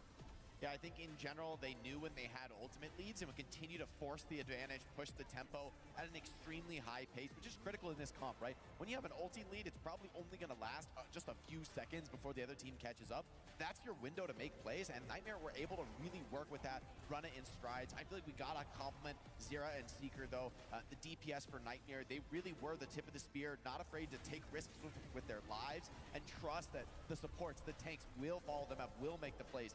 Yes, there were these massive team-wide moments where SSG just cleans house, but oftentimes I feel they were over-ulting to achieve these team-fight wins, right? Sometimes they're expending 4 ults to 1 in a team-fight. I saw that at least once on Shambali, which is really not something you can allow to happen. It's effectively a mistake from SSG to let that kind of a terrible ult trade happen, but well done by Nightmare to pressure it. Yeah, and we see, of course, our MVP here. You just mentioned him as well. Absolutely phenomenal performance across the board. Yeah, I mean, Zero's a rookie as well. Starting with this year, of course, you know, limited experience in the professional scene here in Overwatch, and now comes in this year and was spectacular. It's a rookie we talked about going into the year as someone with high potential that could really flourish in North America. And I think this is a perfect team for Zero to really establish himself. And we talked with Zero actually going into the tournament, Jake. This is a player with high ambitions, really want to become one of the best players in the world, and I think Zero's off to a great start here. Going into this tournament, I talked about Nightmare as a dark horse, for this tournament. I think they've had really good accomplishments in North America. They've taken it to close to Toronto Defiant a couple of times. And I really do think that as we look as this tournament progresses, yes, you're going to run into your Team Falcons. You're going to run into Crazy Raccoon. That is inevitable. But I really do think when you compare North America and EMEA, Nightmare could establish themselves as one of the better teams. Potentially, they took down SSG already, could take down ENCE and, challenge Toronto Defiant once more. And I do love the trajectory we've seen in general of that region. At the very beginning of OWCS in the NA region, it was just Toronto on top and everyone somewhere down there. It didn't look competitive at all. But as the season progressed, the other teams really stepped it up. Changes were made to the rosters, but I feel like they really found their groove, and I love to see it now on display on this very stage in our international competition. Let's take a look at the bracket to see where we are at right now. We have, of course, played 3 matches now in our upper bracket quarterfinals. We have seen teams moving on, but now we also already know matchups which are on the brink of elimination. Twisted Minds and SSG, at least they're familiar with each other. That'll be a really interesting matchup to see because I think Twisted Mind's slow and methodical style, putting a ton of poke pressure on, could be a challenge for SSG where their aggression felt a little bit weaker, right, in that last series. And that's what you have to do to shut down some people like Quartz and Lambda. You got to, dive in, force quick fights. And that wasn't SSG's strength in this series. Maybe they can learn the lessons and be able to apply that going forward. But I am curious to see Twisted Minds, how they do going on in the tournament with what seems like an unconventional style right now. Yeah, I think you saw as well that Falcons, they adapted quite seamlessly to what Twisted Minds had in mind. But then you consider SSG, and I mean, they like to rotate quite frequently between Backbone, Psycho, and now Sparker found himself on the bench. Sparker would be the hit scan player that would put a lot of pressure on a player like Lambda on that far, of course. How would Backbone react to that situation if we're going to see more of Backbone in that lineup? It's going to be a really interesting matchup in the lower bracket later today that is going to eliminate one of those 2 teams. That's exactly it. We don't have to wait long to see who's going to make it through the lower bracket and who will be sent home already on day number 1. For now, we're heading into a very quick break. And when we come back, we're going to bring you the last quarterfinal match in our upper bracket. Stick around.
What's good, friends? Ready for more Overwatch? Neat. We Always. got to. Match 4 coming up in just a little bit. So once again, we get to set the stage for all the action. It's the last one in the upper bracket. After this one, we know who will be facing elimination matches, and we also know who will be moving on. Any big surprises other than Nightmare to do? Twisted Minds took a map of a Korean team? I did not expect that. That was unlikely. I don't think anyone did. Yeah. Actually, let us know, chat. Did you have that on your bingo card? Is anyone doing predictions? I mean, even Nightmare beating SSG, I think was, they were an underdog, I'd say. Now Nightmare have proven themselves, Jake, but I would say they would be the underdog going. They're playing with house money now. I mean, just on paper, SSG should be great at this meta, but sometimes the paper doesn't pay off. This is a LAN environment. You get one chance, two chances, I guess. But now a lot of teams are on their last legs. Indeed, they are. Let's take a look at that bracket once again so we know where we're standing currently. As we said, we're about to find out who is facing elimination alongside Twisted Mind, SSG, and Energy. It's going to be an even matchup here for our next matchup, Zoe. And I mean, I just want to give a shout out as well to Bad Pachimari because, the bracket immediately had to wrong Bad Pachimari. So, okay, we got the job done. Now we don't have to pay attention to Bad Pachimari's Twitter anymore. That's good. We got that one out of the way, halfway through the day, number one. So that's good for everyone involved. Let's talk about this matchup. Toronto going up against ENCE. I mean, looking at Toronto, it's the juggernaut of North America, right? And while we just alluded to it, that overall the competition in the NA region, they get more competitive. They remain on top. They look nearly untouchable. Yeah, I mean, they're the kings of North America. They won all 4 stages throughout the year, and they've been dominant in that region. Going into this year, this was a team that was hand-selected by Castores and Toronto Defiant to win the OWCS World Finals, right? They picked the best players they could. They wanted the 5 most versatile, individually skilled players they could in North America. So they signed someone, of course, who is an incredible tank player who can play so many different heroes, regardless of the meta, at an elite level. And I think we've seen players like Sugar Free really excel as well, taking it to now some of the best players in the world, and really fulfilling that promise about his individual potential. So I've been really impressed by Toronto Defiant. They're the kings of North America, and they've shown before in previous tournaments this year they can compete with the Korean teams. So Toronto Defiant, they're a team that should have their eyes on actually lifting the trophy come Sunday. And they're coming in with confidence as always as well. Now on the other side, ENCE, I mean, they have shared that the royalty spot of the king of their respective region together with SSG. It was a back and forth in their region. But ENCE, I mean, when we look at this lineup, we have to talk about their DPS lineup. Those are heavy hitters. Yeah, I think Kevster and Kai are certainly a super threatening duo. Kevster, I think, could really shine, especially on something like the Echo this meta. But I do think it's a team that has often relied on the hard hit scan. Both of these teams actually really prefer playing the hit scan. So I'm kind of curious to see what their perspective is on the meta. Do they follow this Reaper Echo style? Or do either of these teams try to make maybe the Ashe work? I think it's definitely possible. I do think I like this super heavy rush style. It looks great with the Mauga, but these teams have both shown a willingness to kind of buck trends and put their respective hit scan players on their comfort picks and just make it work. So curious to see their take on the meta as we get into this match and see these teams for the first time in the tournament. Yeah, I think neither team is especially psyched about a Mauga meta here in the playoffs, but it's going to be interesting to see how they adapt accordingly. Obviously, ENCE as well. They got Maimon waiting in the wings. Maybe you could utilize his skill set. But for Merit, he might have to flex over to the Reaper, who we could, perform at. And that's a hero he's played before at some points, So that could be something we could see from Toronto Defiant. But looking at the mode win percentages, I mean, they're 2 really good teams, but maybe Flash could be a map where Toronto, they have some form of advantage over ENCE. I think this meta is going to be, like you said, a test for both teams because, of course, these individual players, they're so good. Like, they can handle mechanically the Reaper is not a problem. But the challenge, I think, for these players, for players like Merit and Kai, is these guys aren't known as, like, in-game leaders. That's not their strength, really. They come in because they're just monster performers on the hit scan. But I think they might both have to step into that role. I think the Reaper does kind of need to lead the team in these styles. Often is the Reaper's going in first, TPing into the backline, drawing a ton of attention, and the Mauga comes to follow that and kind of bail the Reaper out. That seems to be how these fights play out when you want to get aggressive. But that puts a lot of pressure on Reaper. Reaper has to set the tone of the engagement, has to lead the team and find the window where the follow-up can actually come in. And that also requires a lot of trust in the team. So the question is, I think for these players stepping into what may be an uncomfortable role for them is, how do their teams react? How can they fill in those gaps? Or do they just elect to play a different style? I mean, that's Twisted Mind's take on the meta. Is like, you know what? That's not our meta. We're going to do our own thing. And it definitely could have worked, right? It was close enough to working. So I do think there's room for innovation in the meta. But also these teams, if you have your eyes on the prize, quite a few teams have liked this Echo Reaper. There's probably good reason for that. I mean, if you're looking at those two teams, especially at ends, the biggest question coming to my mind is, can they assemble furniture? And we're about to find out as we're heading over to an interview assemble with them. furniture. Did We they did not? something else, Zoe. Oh, Get well, ready then for this one. This is going to be I good. messed up my transition in that case. Well, we'll find out what they did in the interview with Johnny. It was fun. It was fun. They did fun. There we go. Let's take a look at that. Hi, I'm Reinforce. I'm here with ENS joining us for OWCS Stockholm. We got Kellex, Kevster, Kai. How's it going, guys? Hello. Good, good. How are you? I'm good. Thank you for asking. Appreciate it. Of course. We're in Sweden. Kevster, how does it feel competing on Swedish soil? Yeah, I mean, it's exciting. It's different, I feel like. I've never played in a tournament here before, so it's nice to see Swedish people and fans and all that. ENS is one of the most consistent teams in the region. You reached the grand final of every stage this year. Why do you think you're so consistent? I think we have a good team, but I also think maybe the competition in the region is not that high. It's fairly easy to get consistent results because you have 2 or 3 good teams, and then they will just keep farming until everyone else can get better. How do you feel like you match up against the Korean teams then? Do you feel like you could at least compete with the Korean teams, take them on? Yeah, 100%. I feel like it'd be way closer than Dallas. Do you think that has to do with the meta, or do you think like NA, EMEA has like really improved and... It's probably the meta, to be honest. Probably the meta? Yeah. Agreed. Who do you think is the favorite to win the event, if you had to pick one? ENS. ENS? Yeah. I like that. I think that's a good answer. I like that confidence. Yeah, yeah. It's not even confidence. Again, it's all about RNG. You're lucky, then gonna win the whole thing. If you're lucky, you're gonna win the whole thing? Exactly. All right, guys. We're not quite done yet. We do have a fun little game for you guys, so I hope you're ready to play Pictionary. You ready? That's exciting. That's what I love to hear. Let's get to it. All right, guys. We're set up for Pictionary. So, you've nominated Kai to draw for you. How confident do you feel about drawing here, Kai? Pretty good. How confident do you guys feel in Kai's drawing skills? Not that good. Not that good? Feel great. So, I'm going to show Kai an Overwatch hero name. He's going to draw the hero, and then you have to guess what Overwatch hero it is. You guys ready? Got it. All right. Here's your first hero, Kai. Can you draw that one? Yeah. All right. That one's pretty easy. That one's pretty easy, he says. Okay. Circle. Ball. You've successfully drawn the first hero. Well done, Kai. All right, the next one is going to be quite harder. Here's the next hero for you. Okay. Okay, what do you think you're seeing here? It could be like... Is it Torb? Yeah. Okay. It's Torbjorn. Yes. Wow, look at you. What insane. inspired you to say Torbjorn here? It's a turret. It's the turret? How?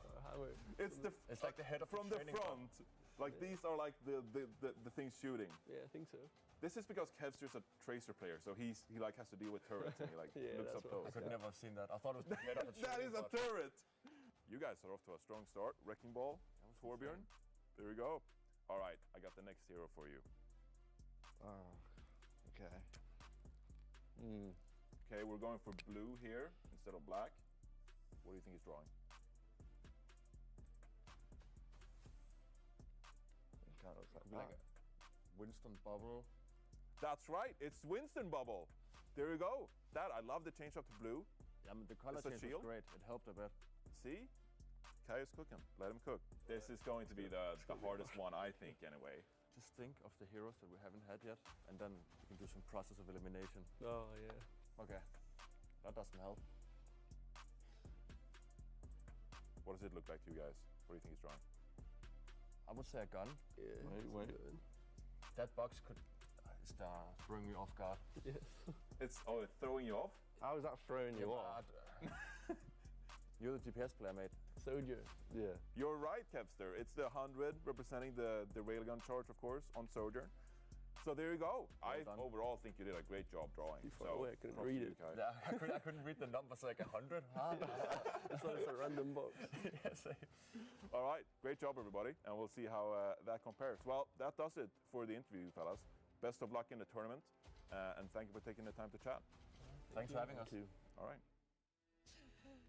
Well, this is the most animated I've ever seen these players be. Look, Also, I know we didn't have as much fun as Nightmare and stuff, but it was really chill vibes.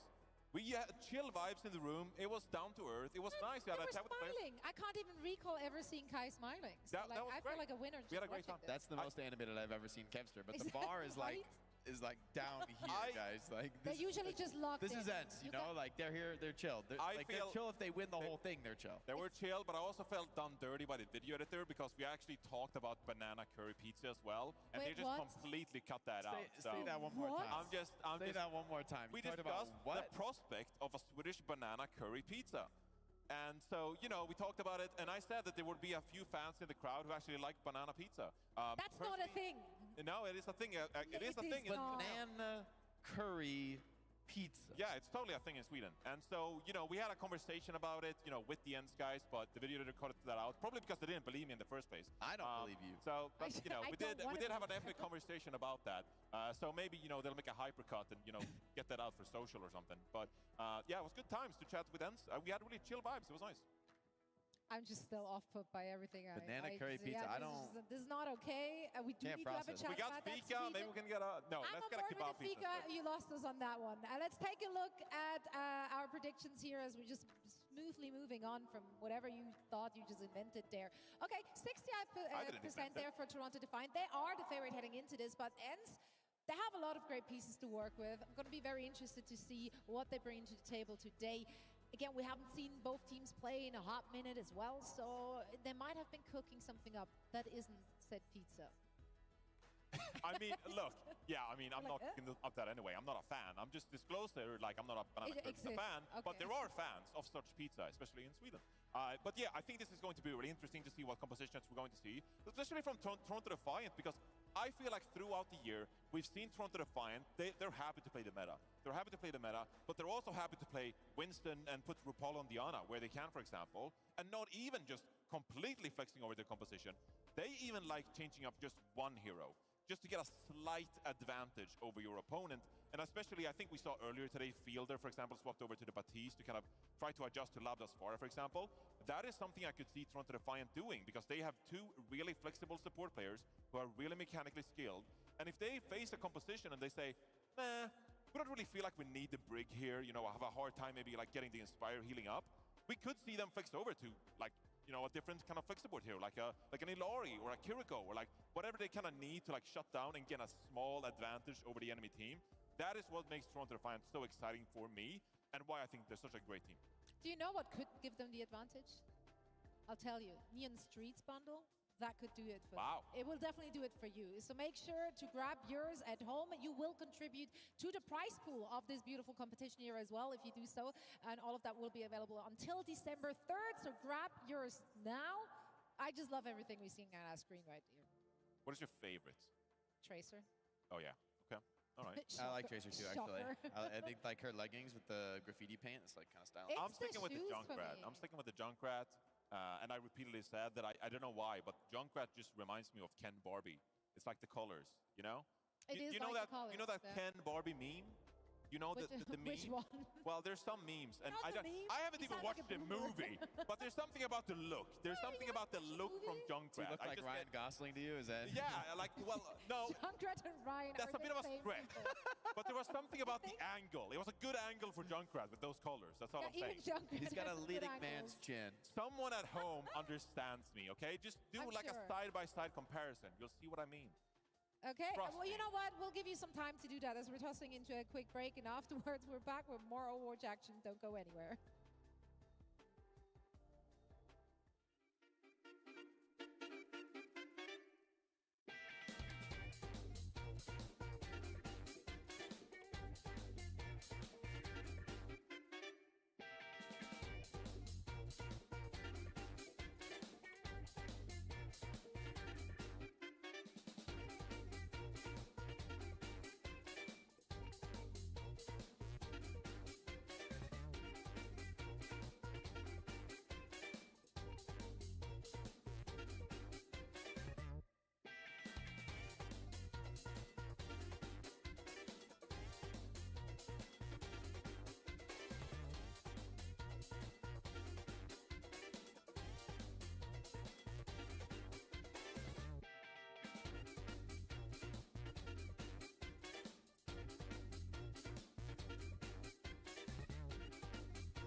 Kittens, and welcome back once again. We are getting ready and set up for our last upper bracket quarterfinal match. This one will be fought out between Toronto, Defiant, and Ents. Two teams who have been on top of their respective region pretty much all season long. And now they get to battle it out. One team will be dropping down to that lower bracket. That was a face card if I've ever seen one. I'm loving these player shots. I love these player shots. I love all the media assets we have. Welcome back, everyone, to the desk. Zoe here, Jake and Johnny joining me. And we have been busy talking about the teams, which is obviously a lot of fun. But there's so much more to explore here at DreamHack. Because we're at DreamHack, Johnny. Yeah, we are. Back in the motherland, it's like back the real DreamHack. thing. Like It's this the entire real one. hall is Yeah. just, I know, like for the people watching, you might think it's just a desk and then there's a stage. It's so then much people more. play video games. But like behind the camera, we really should have like Danny go like behind the scenes or something. But there's like an entire hall of like activities and things to do and like things to experience, Jake. There's so much to experience. It's a festival of gaming. Wow, you described it so eloquently. Great job, It Jake. is. You know what? You want Danny? I give you Danny. Danny? I can do better than that. I'm not just going to give you Danny. Give you J3 and Danny. Yeah, we're here. How'd you know? Thank you, Zoe, Johnny as well. There's a lot to see, but hey, the most important thing is I'm here with J3, my favorite streamer. How are you doing? How are you doing in Stockholm? Are you enjoying it? I'm doing fantastic. It's cold. It's cold, right? I mean, inside is not that bad. No, it's definitely not. No, it's kind of cold. No? Nah, I'm from Miami, man. Anything's cold in Miami. True, I'm from LA. It does get kind of chilly, but hey, inside it's. I feel like it's the gate. I guess the matches are heating up. I mean, the next match is gonna be a banger. It's gonna be Toronto Defiant versus Ents. JT, who do you think is gonna win? Ooh, I'm gonna go with Toronto. Good call. Any reason? No. No? Simple. Me too. I'm rooting for Toronto. Why? I don't know either. Hey, another big thing is you're going to be on the show match. That's going to be happening later on today. Are you excited for that? Yes, sir. I don't know if I'm with you or against you, but it's gonna be fun. If I'm on your opposing team, throw for me so that I look better. I don't have any of my peripherals. I'm gonna be horrible. Nice. All right. Thank you, J3, for the interview. All right, I guess this is it. Have fun in Stockholm. Des, back to you. Well, that was an interview of all time. Thank you so much, Danny and J3. J3, we can quote that one. It's cold, he said, in a t-shirt at wintertime in Sweden. What did he expect? Did you look at Jackets? J3, Anything? did you look at the weather reports going into the event? Did you know what was actually coming? Okay, Yeah. no, he's He trying did to talk to not. us. Yeah, well. Dude, look at the weather report. Okay, you're traveling to Sweden. I don't know what you expected. We're not in the southern hemisphere. Come on, man. Hey, he didn't come here for the weather. He came here to witness greatness, and that's about to happen on this very stage. So once again, let's toss it over to our favorite human being walking planet Earth to bring out our teams. Thank you so much, Zoe. You know, I would say it may be cold out there, but it's heating up inside of this building. Isn't that right, DreamHack? Let's try it again. Isn't that right, DreamHack?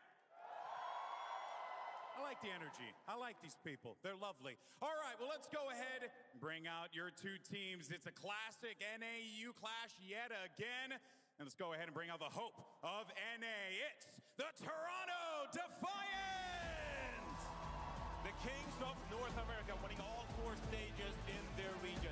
They coming to Stockholm with their aim on the trophy, lifting it Sunday. So stacked on every single role, capable of flexing over to so many different compositions. What will we see from Toronto Defiant to kick off their journey at OWCS Stockholm? And their opponents represent the EMEA region. It's Hometown heroes in Ents. Kevster, one of the best Swedish players in the world. One of the best players, period. Bringing the absolute heat to start off for this lineup. Still, they're going to have a tough test in taking down the Kings of North America. Can Ents be the standard bearers for EMEA? Now, before we get into the matchup, I would like Sugar Free as well as Kevstar to come up to the stage, if you guys don't mind. Sugar Free, Kevstar, come on, let's go. Avanza, you know we want to be on schedule over here. Chop, chop. Because we're going to do something a little special here. You know, throughout the year, we like to really just praise and cherish the players who bring it and always give their absolute best. That is why we're very proud to announce that your role MVP for the NA region is Sugar Free. And your role MVP for the EMEA region, it's Kevster! Guys, once again, give it up for these hard-working players. They're about to take the stage, fellas. Congratulations on an incredible season. Of course, I don't want to hold you up any longer, so go back with your teams. Guys, give it up one more time for your role MVPs for NA and EU, Kevster and Sugar Free. And let's go ahead and get ready and send it over to your casters, who definitely are going to need some water, because these guys have been commentating nonstop. It's, of course, Uber and Mr. X.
powered up. Get in there.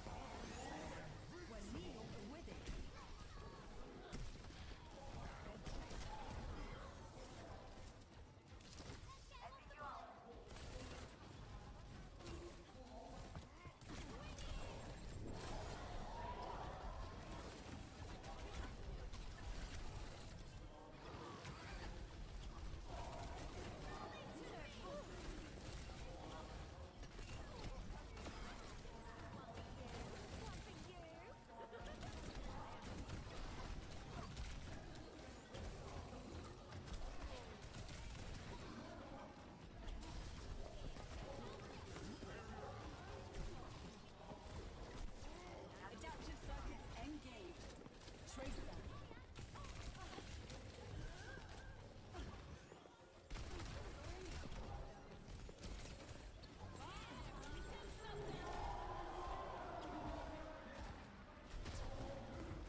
Thank you guys so much. I'm here joined by the NA MVP, Sugar Free, coming out from a great win. Everybody give it up for our NA MVP, Sugar Free, one more time. I believe you guys already announced it before the match, but I don't think you guys did an interview, so I do want to ask you about winning, becoming the NA MVP. So what does that mean to you, becoming North America's most valuable player? I mean, so like it's NA, so it doesn't matter that much. I would rather it be World MVP, but you know, I'll still take it right now. Hey, one step at a time. You're NA MVP. Next up is going to be World MVP. Big congratulations. Another, I guess, interesting question that I have for you is because your next match is going to be a big one. You guys are going to go up against Crazy Raccoon. And I believe in EWC, you guys did win a map against them. I feel like it is going to be an exciting match. Sugar Free, how confident are you that this time around you guys could get the revenge, get the win against Crazy Raccoon? Honestly, I think with this meta, I think literally any team can win, so I'm pretty confident that the match will be closer than EWC. I think we can win this time. All right, everybody give it up for Sugar Free one more time. Thank you guys so much. Des, take it away. Thank you so much, Danny. Congratulations to Sugar Free, not only for that dub, but also, of course, as he just received the season MVP in the NA region. As Danny said, one step at a time. World MVP is next, obviously. For now, though, let's discuss the performance we've seen from him in this very match. Not only is he our regional MVP, he's also our match MVP. Standout performance, of course, whatever he plays. You know, I think the Echo is a really crucial hero in this meta. You have some major decision points. You know, when you do pop that copy, do you go for the Malga? Do you go for the Reaper? And how do you play it out from there? I think Echo really probably has the most pop-off potential of any character in the meta.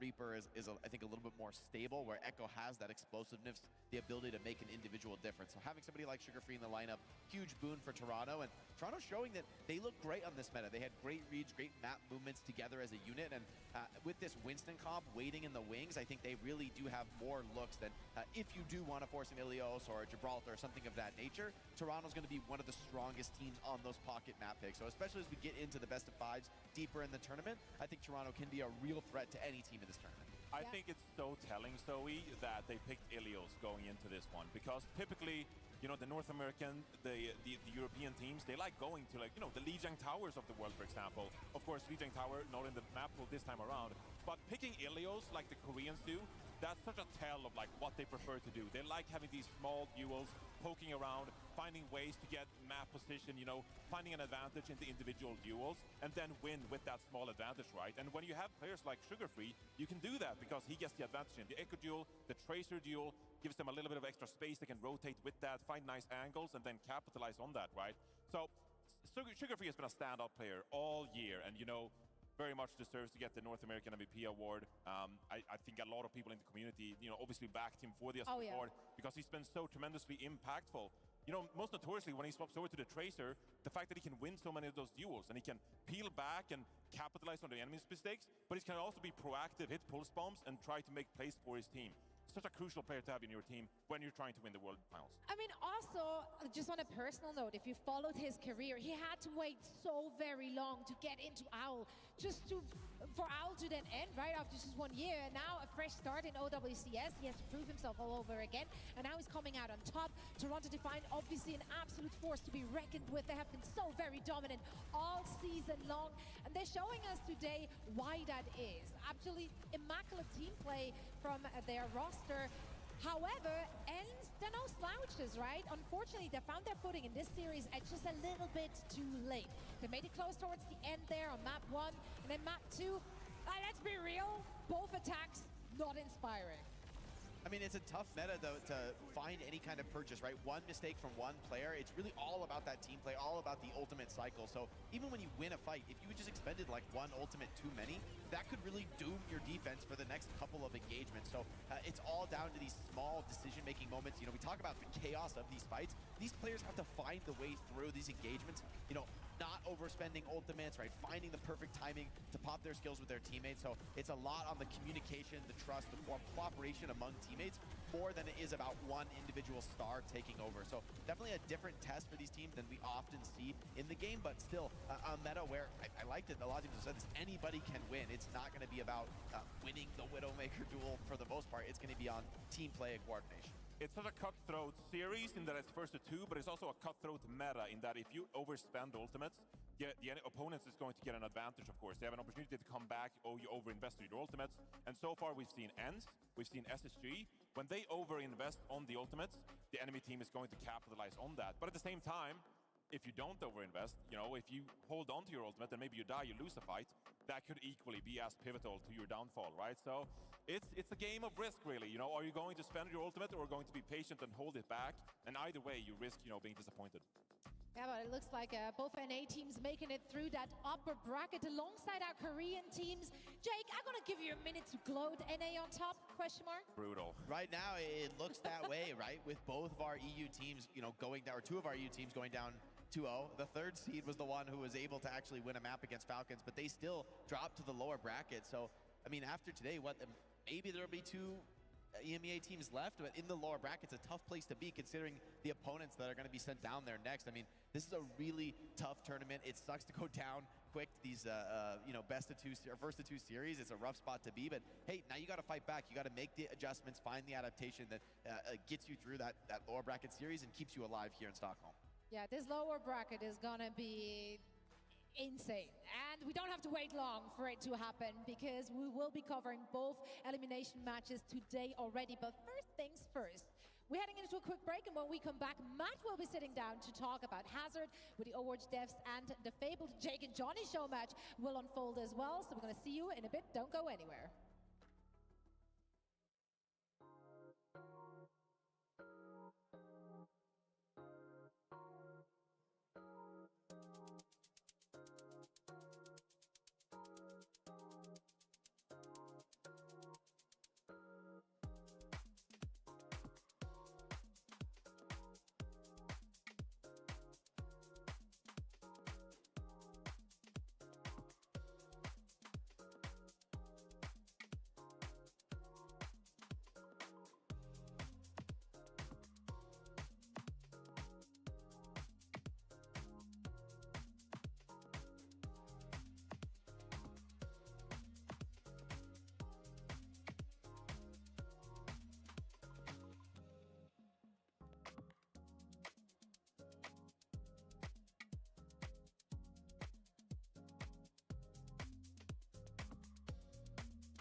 Welcome back, everybody, to the OWCS World Finals here from Stockholm. We've had some insane games to kick things off, and the vibes in here have been amazing, but we have something really special for you guys. I'm Matt Mr. X, joined by the amazing devs of the Overwatch team for a special developer update, game director Aaron Keller, and lead gameplay designer Alec Dawson. How you guys doing? Good. Thanks for having us. Hi, everyone. DreamHack's been awesome so far. Yeah, DreamHack's been awesome. Aaron, you told me that Old Town actually exists, so I was actually able to prove that that exists earlier on the show. Pretty cool place. Yeah, we're lined up on that. But you guys are here with some really special news, right? Yes, we are. So earlier this week, we introduced Hazard to everyone, and we had his story trailer. We released a comic for him, and Hazard is this bold and brash character. He has this really over-the-top personality, and you can also see this in his gameplay. He has this really aggressive play style, but it's also really versatile. He is this dual-role tank that can kind of do a lot of different things. And with all of this, like what we're really hoping is that we've spiked everybody's interest, because we've brought something along today that we would like to show. Yeah, I believe Stockholm, get ready. We have a trailer, the first ever gameplay of Hazard. Let's take a look.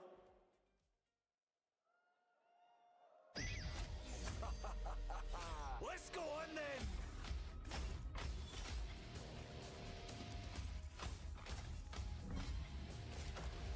Yowdy! We could all use a little anarchy. Time to take what's ours. Coming through!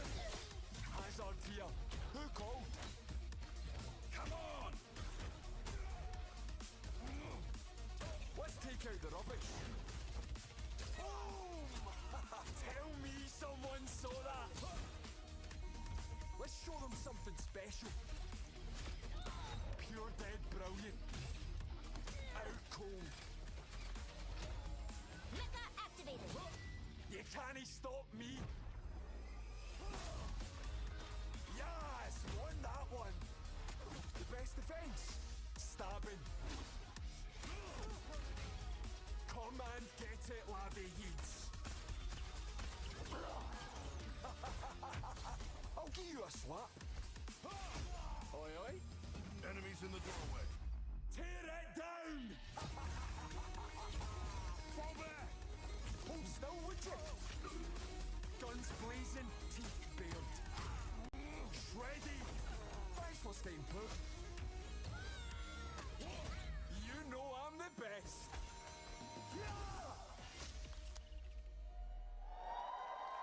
Oh man, Hazard looks incredible. Alec, do you want to walk us through a little bit of the playstyle and just kind of the inspiration where it came from? Yeah, Hazard's this hybrid brawl / dive tank. A lot of his abilities are actually offensive and defensive abilities. You know, I think you saw there when he was hunking over with the spikes. He's got damage resistance during that, but also doing damage in front of him. One of the best things about Hazard though is how he interacts with the map terrain. You know, he was vaulting, climbing on the wall, shooting the wall into ceilings and walls and everywhere. So that's really awesome. He can get around everywhere. Yeah, I can't wait to see how players kind of interact with the different map terrain and especially around that wall. But why don't you just walk us through some of all the abilities in his kit so everybody gets a better understanding of what it means. Yeah, as I said, the bread and butter of his kit is going to be this jagged wall.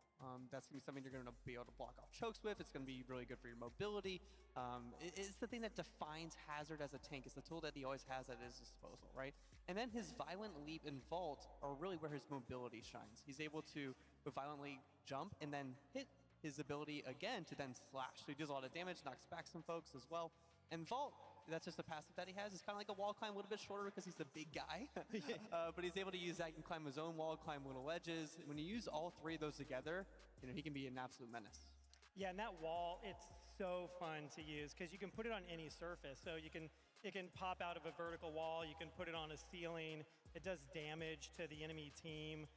So it's something that's totally unique. and something that he can get really creative with when he's moving around the map. Is the wall like a placeable, like a May wall, or is it like a It's a projectile? projectile. Oh, so you can shoot wherever you want, and then it will spawn there once it actually reaches that place. Genji's out there looking for you can deflect TikTok clip. Diva can eat it too. So you know. Yeah, and the defense matrix as well. So, Bonesper, that's the primary fire. How does the gun really work? Okay, so his primary fire, the weapon, Bone Spur, it's this mid-range shotgun, and what it does is it fires like this burst of spikes. And so we think that Hazard's going to be a bit better at poke than somebody like Roadhog or Junker Queen, but his sweet spot still is just like up close and personal gameplay. And like an example of that is another one of his abilities, Spike Guard. And so with Spike Guard, he kind of goes into like a defensive mode. He hunkers down, and it reduces damage from the front, and it like pretty drastically reduces it. And then at the same time, he'll be shooting homing spikes at all nearby enemies. Yeah, that's really cool. It's like what you were talking about, Alec, where it's kind of the merge of defensive and offensive abilities. Yeah, and when he's actually using Spike Guard, he's reloading his ammo. So a lot of things what you want to do if Hazard in a fight, you know, you shoot a bunch and then you dive in, you then use Spike Guard, regenerate some of the ammo, go back to primary fire, then back to Spike Guard. So you have to be really cycling through his abilities pretty well, and you can sustain yourself. And then I'm sure everybody wants to know about the ultimate. Well, what's Hazard's ultimate? It looked crazy there. Yeah, that's Downpour. So it's this big area in front of you, shoots down this rain of spikes. It goes through ceilings, goes through walls. Anyone caught in that will then be rooted in place. So they can't move, they can't use movement abilities. They're kind of a sitting duck at that point for Hazard. Yeah, and I mean, 2 seconds in Overwatch time, Aaron, that feels like an eternity. It's forever. And to reiterate what Alex said, it goes through walls. So it'll go to an interior, it'll go anywhere. You're going to see players like with lineups and stuff, people coming out of spawn, getting all set up like around corners. Okay, it won't go into spawn. No. Hey, don't use it. There's going to be some people who do throw it in there, and hopefully we don't get teamed up with those people. Dragon, everything. How do you guys envision like players, using the hero, the playstyle as it moves forward? Yeah, you have to be pretty active with Hazard's abilities, right? So you want to be constantly using his vault, constantly using his leap, and getting around everywhere on the map. Like, you can go position-wise, you can be pretty disruptive. So you're jumping back lines. You're not going to be frontlining a lot, but there are some maps where he's capable of that, and that's because of the wall. You can really block off some of those really hard chokes. I would say like Clash on Anubis in particular, like at that middle point. If you have like Hazard and Mei together, you can alternate the walls. It can be pretty tough to get through. I think you're going to see some nasty combos. People start to play with it, mess around and whatnot. But guys, here today, we're going to have a little bit of a treat. We're actually going to have a show match with Hazard being played live for you in just a few minutes. But first, let's take a look at that Hazard comic one more time. Alright, my name is Connor McLeod, and I voice Hazard in Overwatch 2. Today I'm reading Tear It Down. Let's get into it.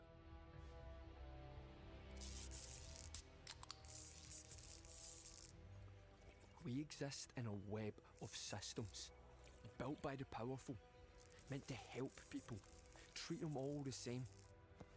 When I was a wee and the system was all I had, all any of us had. But it pitted us against each other, which is the idea. That's what they want. Mum and Dad's cheque from the OVA kept food on the table.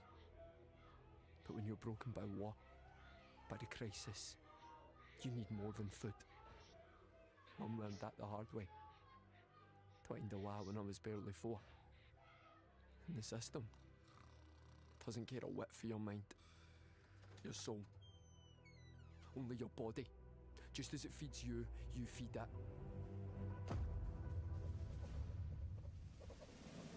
I see that now. Didn't then. I just wanted out so bad. Education will open doors, they said, and military service would pay for uni. I thought I finally made it. I was so keen to please. Convinced myself that the system protected me, cared for me.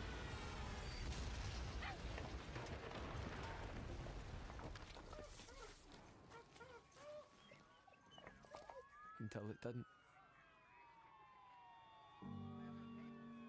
They said I was lucky to be alive. Hard to feel lucky through all that pain. reporting live from Glasgow, where an unidentified ship shot down an Overwatch jet. The most recent estimates indicate 14 dead and more than 50 injured. They offered meds, base model cybernetics, a monthly check to forget what happened. A clean-up effort is underway, led by Commander Morrison, who gave a moving speech to those affected. They didn't care why it happened. Didn't care to stop it from happening again either. But I heard about folks who did.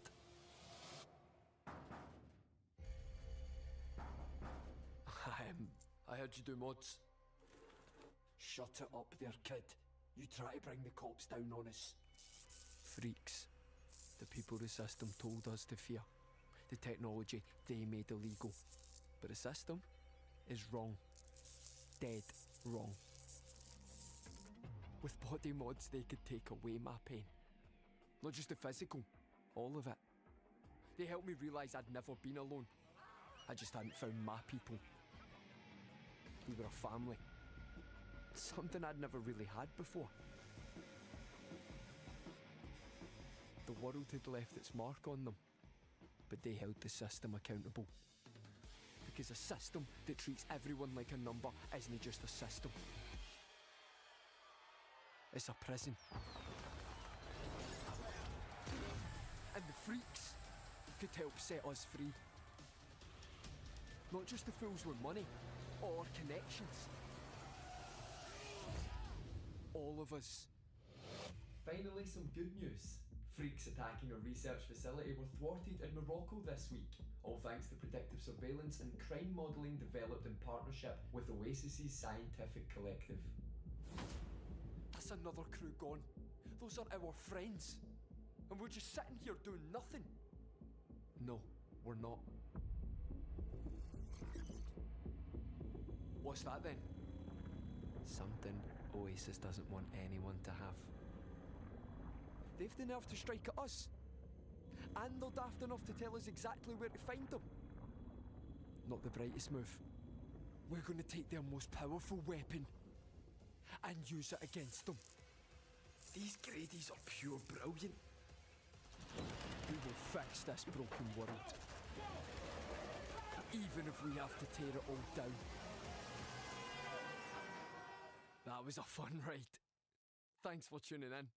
Leave us a comment, let us know what you're most excited to see from Hazard and his crew.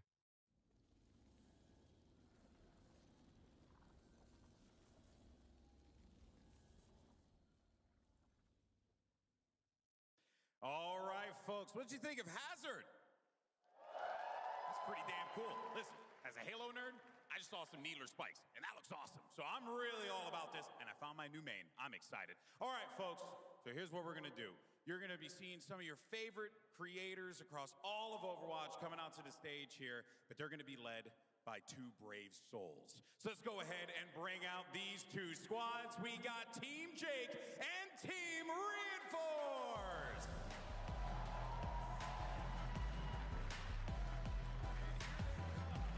Fun fact, Johnny comes from a small fishing village right here in Sweden. That's right. He's a hometown hero. Oh, wait, we're doing a little handhold there. Oh no. Oh, dear. Oh, we're going back for round two. Oh, heavens me. Wow. Good job, yes. That's a dance move for the ages. Jake, Reinforce, why don't you guys go ahead and come up here real fast by the trophy.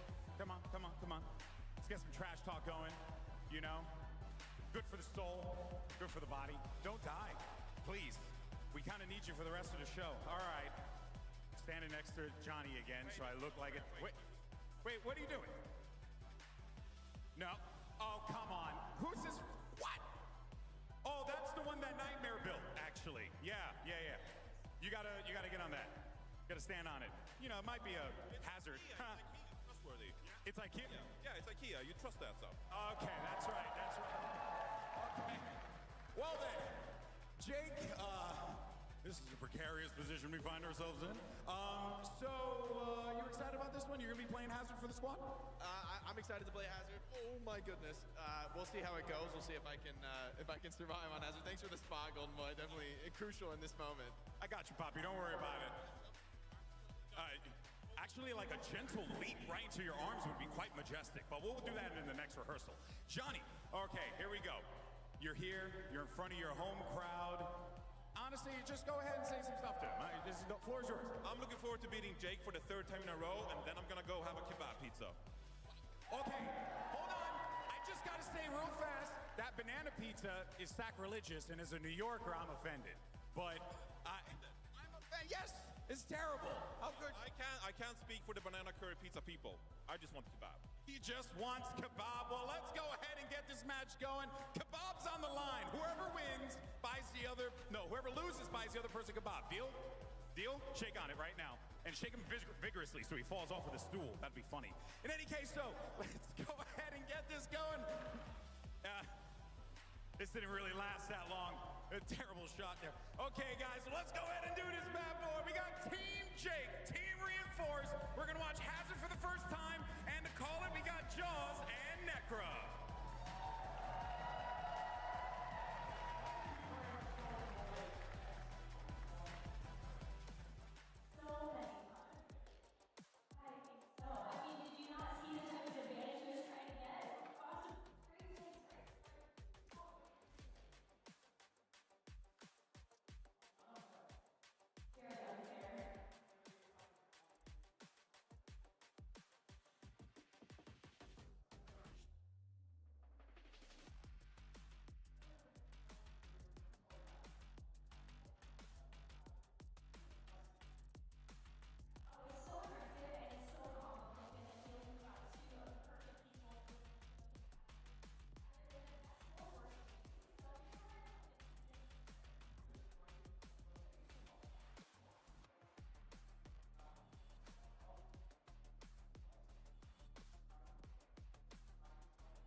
check.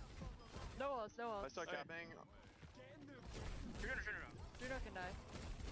Shoot hazard, shoot hazard. Point. Juno's booped. Get her. Nice. Oh, large man on me.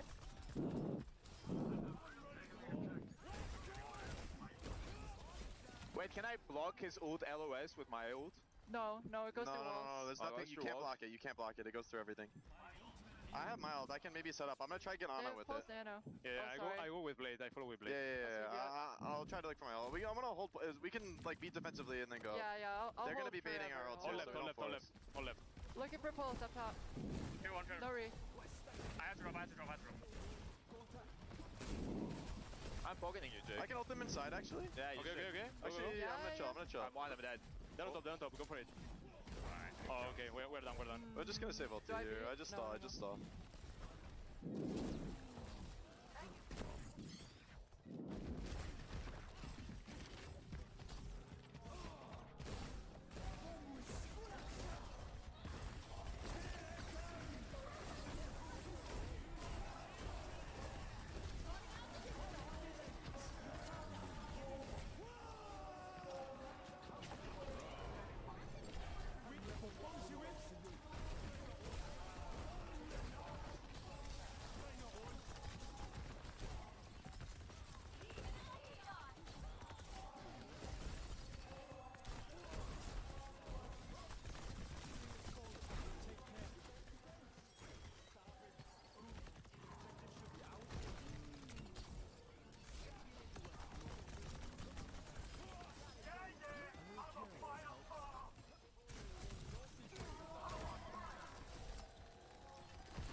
Thank you so much for that, Jaws and Necra. Congratulations to Reinforce, who won again. Come on, man.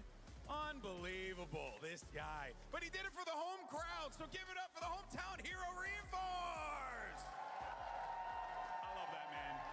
Now, Jaws was right. We're joined here by a very special guest. Of course, this is Connor McLeod. He is the voice actor for Hazard. So give it up for Connor, folks. Joining the Overwatch family. Connor, congratulations. Has to feel like a massive accomplishment for you to be a part of a AAA franchise, be a part of this world. How's this experience been for you, man? I don't think it's quite sunk in yet. It's like overwhelming, but in a positive way. Like where it's just like I'm just absorbing everything and just looking about and being like, wow. Oh, well, look, we're excited to have you here. Real quick, I just want you to go ahead and just tell everyone to play Hazard really loud, okay? So let's do it in 3, 2, 1. Play Hazard! Come on, make sure you get out there and play. Because he looks freaking awesome. And that's my new main. And this is my new mate. In any case, so folks, let's send it back over to the desk to break it all down, but that was awesome. Thanks so much, GB. Man, that was an awesome show match between Jake and Johnny. And we got to see some awesome Hazard play. I mean, what were your guys' initial thoughts? Yeah, we got to see the combo there, I think, with the Deadeye. That was pretty great. Also, I think Reinforced, like his use of the wall, he was doing it pretty well. I think at the end, even blocked off Jake maybe there to try to get the point. So we saw them like latching on to things pretty quickly. It was awesome. Yeah, that was like really interesting for me as well, because like we saw lots of, we can jump into some of the highlights, a lot of different uses of like the wall and then also the block to get like extra survivability. Yeah, and then using Spike Guard right after that. There's a lot of moments where Hazard just, his uptime based off of his mobility and his toolkit is it's much higher than you would expect. And so like the amount of time he's able to get out with just like a small amount of health left was really cool. Yeah, that was like one of the things that I realized when we were sitting here watching. I was like, it feels like they're always teetering on the edge of death and then somehow able to escape, Alec. Like, I think it kind of leans into like that offensive defensive thing you were talking about. Yeah, you have a pretty low cooldown on that Violent Leap, so you want to get in and you want to like disrupt them quite a bit with Spike Guard, with the wall, and then sometimes you're like, oh, I gotta get back out though. I feel bad for SK. The only highlight that isn't Hazard we've shown is the card. The card. I respect it, honestly. Yeah, it's a valiant attempt. Yeah, I mean, you gotta go for it. And then the ultimate, I mean, you just saw, I think, like the tip of the iceberg with the different combos.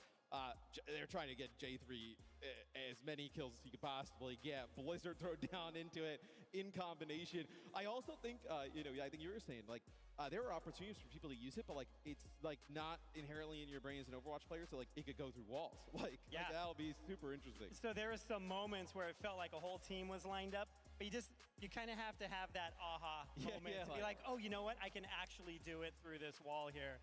And people will get it. The more they play it, they'll just kind of like get it as muscle memory. Yeah, and I think there's like interesting combos. Like Jack was talking about like Hanzo could Sonic Arrow, right? And you get a good idea where everybody's lined up. Like that team can't exactly just like run away, right? Because you have Hazard, the mobility is like so strong, get right in the mix. Yeah, you can do some overkill with like Mei ultimate too if you really want to. They're rooted and they're frozen. It's like, yeah, they're pretty much dead. Yeah, no, I mean, Hazard looks like a ton of fun. And if I remember correctly, we have one more special announcement.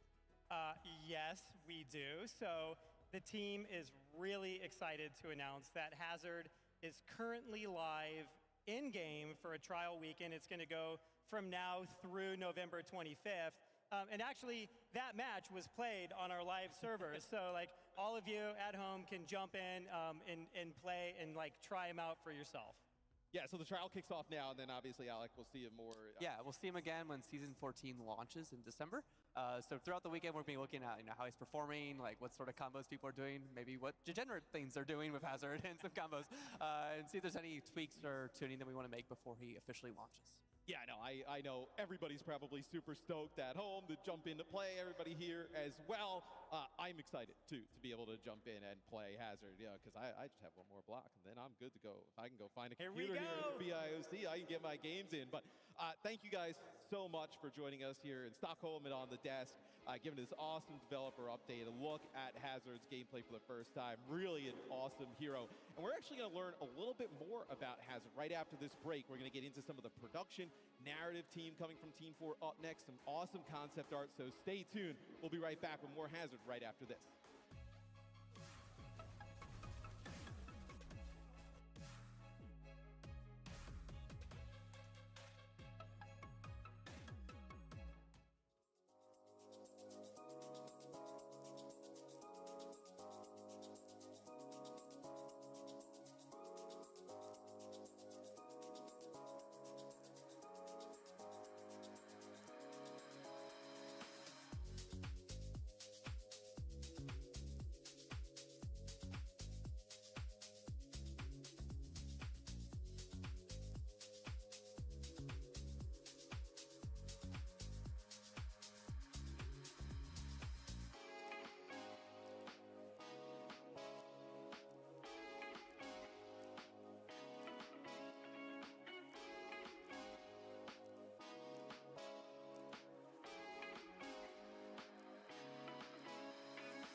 Welcome back to the Hazard Developer Update live from the OWCS World Finals here at DreamHack Stockholm. And like I mentioned, we're going to get an even deeper dive into Hazard and the world that's created around Overwatch's newest hero.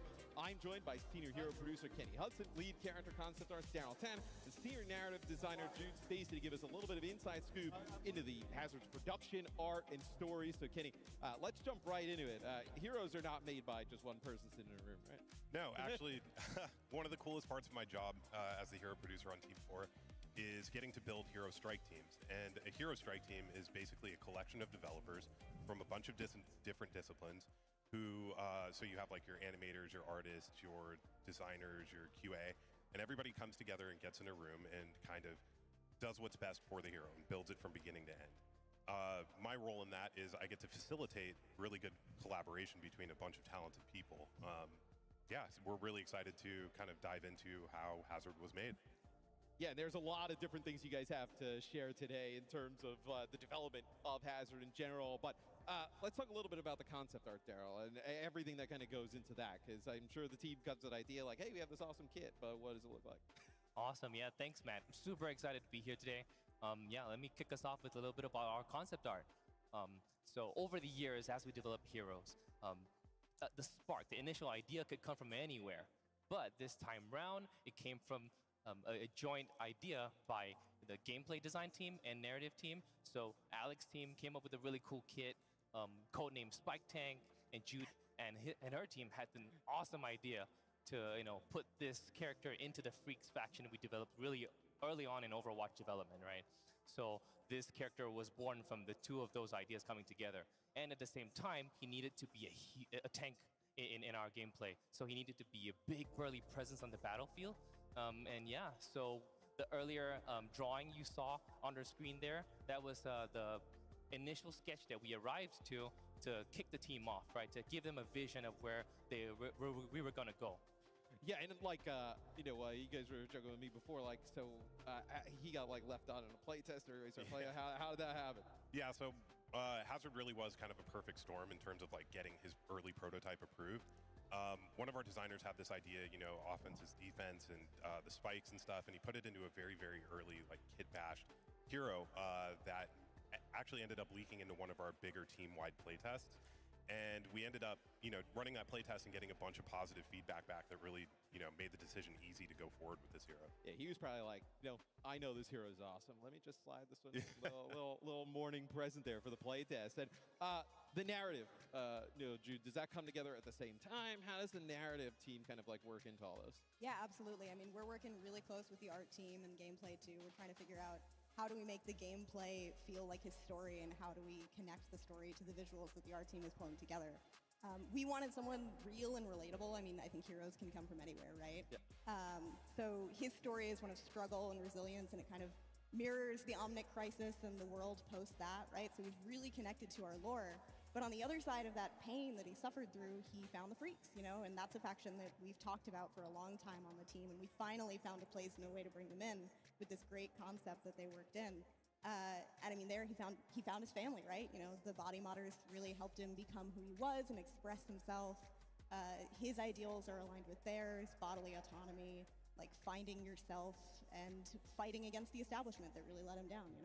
Yeah, it's super cool how you guys kind of like come up with this whole backstory, like, and just kind of put it all together. And then it kind of probably goes back to you, Daryl, with like the aesthetics, right? So, okay, now he's like with the Freaks, and then you kind of have a base concept, and then how do you kind of work that in?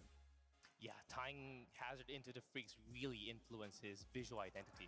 Like his anti-establishment vibes that really tied in perfectly with his spiky silhouette that came from the codename Spike Tank, right? We really leaned really into that. So yeah, besides him being this big, burly, tough guy, and scary sometimes as well, we also wanted to show how he also had a maybe softer side to him as well, right? Some charming side to him as well. So as his concept developed, it progressed, and we refined him into this more charming dude as well. Hey, he's big, burly, he's got some spikes, but he's also relatable. He's nice, he's approachable, right? Yep. And I think it really kind of shines through with his gameplay, right? The gameplay kind of ties everything together, right, Kane? Yeah, absolutely. One of the cool things that, we have to figure out in tying those crystal and spike visuals into the gameplay kit is, how do we make those crystals feel dangerous? How do we make the spikes on his back feel like they're telling you to stay away, but at the same time you're in a defensive posture and stuff like that. And so one of the cool things that we did is we worked on deciding what we were going to do. Were we going to have it be in third person when you go into spike guard, or were you going to be in first person, and what felt better for a first person shooter? And one of the things we do is we play test a bunch and iterate and go back and forth. And so ultimately we settled on going with the third person version, so you can see, like, you know, your field of enemies and stuff like that, but still show off that you're guarding. Yeah, and then I guess, like, so then it kind of goes back to the concept, and you kind of have now all these colors added with I know joining the Freaks. And then do you guys revisit the narrative, Jude? Do you guys like kind of go back and tinker with that? Yeah, absolutely. So the concept artist, Kai, he had this belt buckle on Hazard of a Dog. And I was like, that's really great. Can we make that a border terrier, a Scottish dog? And then suddenly he was a dog person, right? The dog is huge in his backstory. You saw the comic. And for everybody asking, the dog's name is Maisie. But yeah, I think that's just one of many things, many details that the art team really worked in. The pins on his shirt to show off his heritage as a Scottish person, his sort of punk attitude, and of course his hazardous nature as well. It's just so cool the level of detail that you guys go through to like just take everything, kind of like bring it together. And I'm sure this is like the ideal way that like a Hero Strike team works out. Yeah, like I said at the beginning, collaboration is what it's all about. And these were really good examples of how the team like kind of comes together and builds something special. Yeah, and I know the community will resonate with the Hero. They already are. I mean, the VO stuff as well, it's like so good. Yeah, Connor really killed it on the VO. I think he really brought the Hero to life with that, and we love it. Yeah, no, absolutely. I mean, it just, he's a ton of fun to look like to play. I'm about to go play him. King's like, did you play him yet? I'm like, no, I'm about to. But thank you guys so much for joining me here with this developer update, giving us more insight into how Hazard kind of came to be, how he was developed, and everything that goes along with kind of crafting the narrative around the Hero. And just to remind you guys, you can jump in and play him in-game right now for a limited time, goes through November 25th. So make sure you get back into game, you play him. But hey, well, stay tuned though, because we still got 2 more games, right? You can put Hazard, maybe put it on another monitor, keep our games up. You got to get those drops, right? And after this, we'll have Zoe back with the gang to start those last 2 matches of the day. We'll see you then.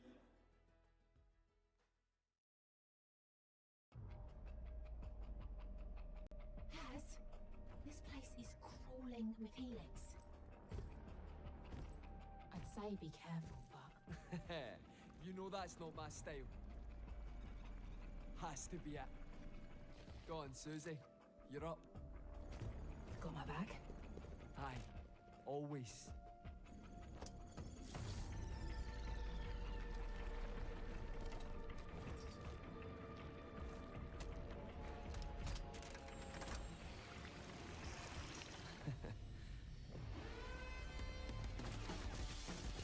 Do we need extra guns?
And welcome back once more to the OWCS World Finals here at DreamHack Stockholm in Sweden.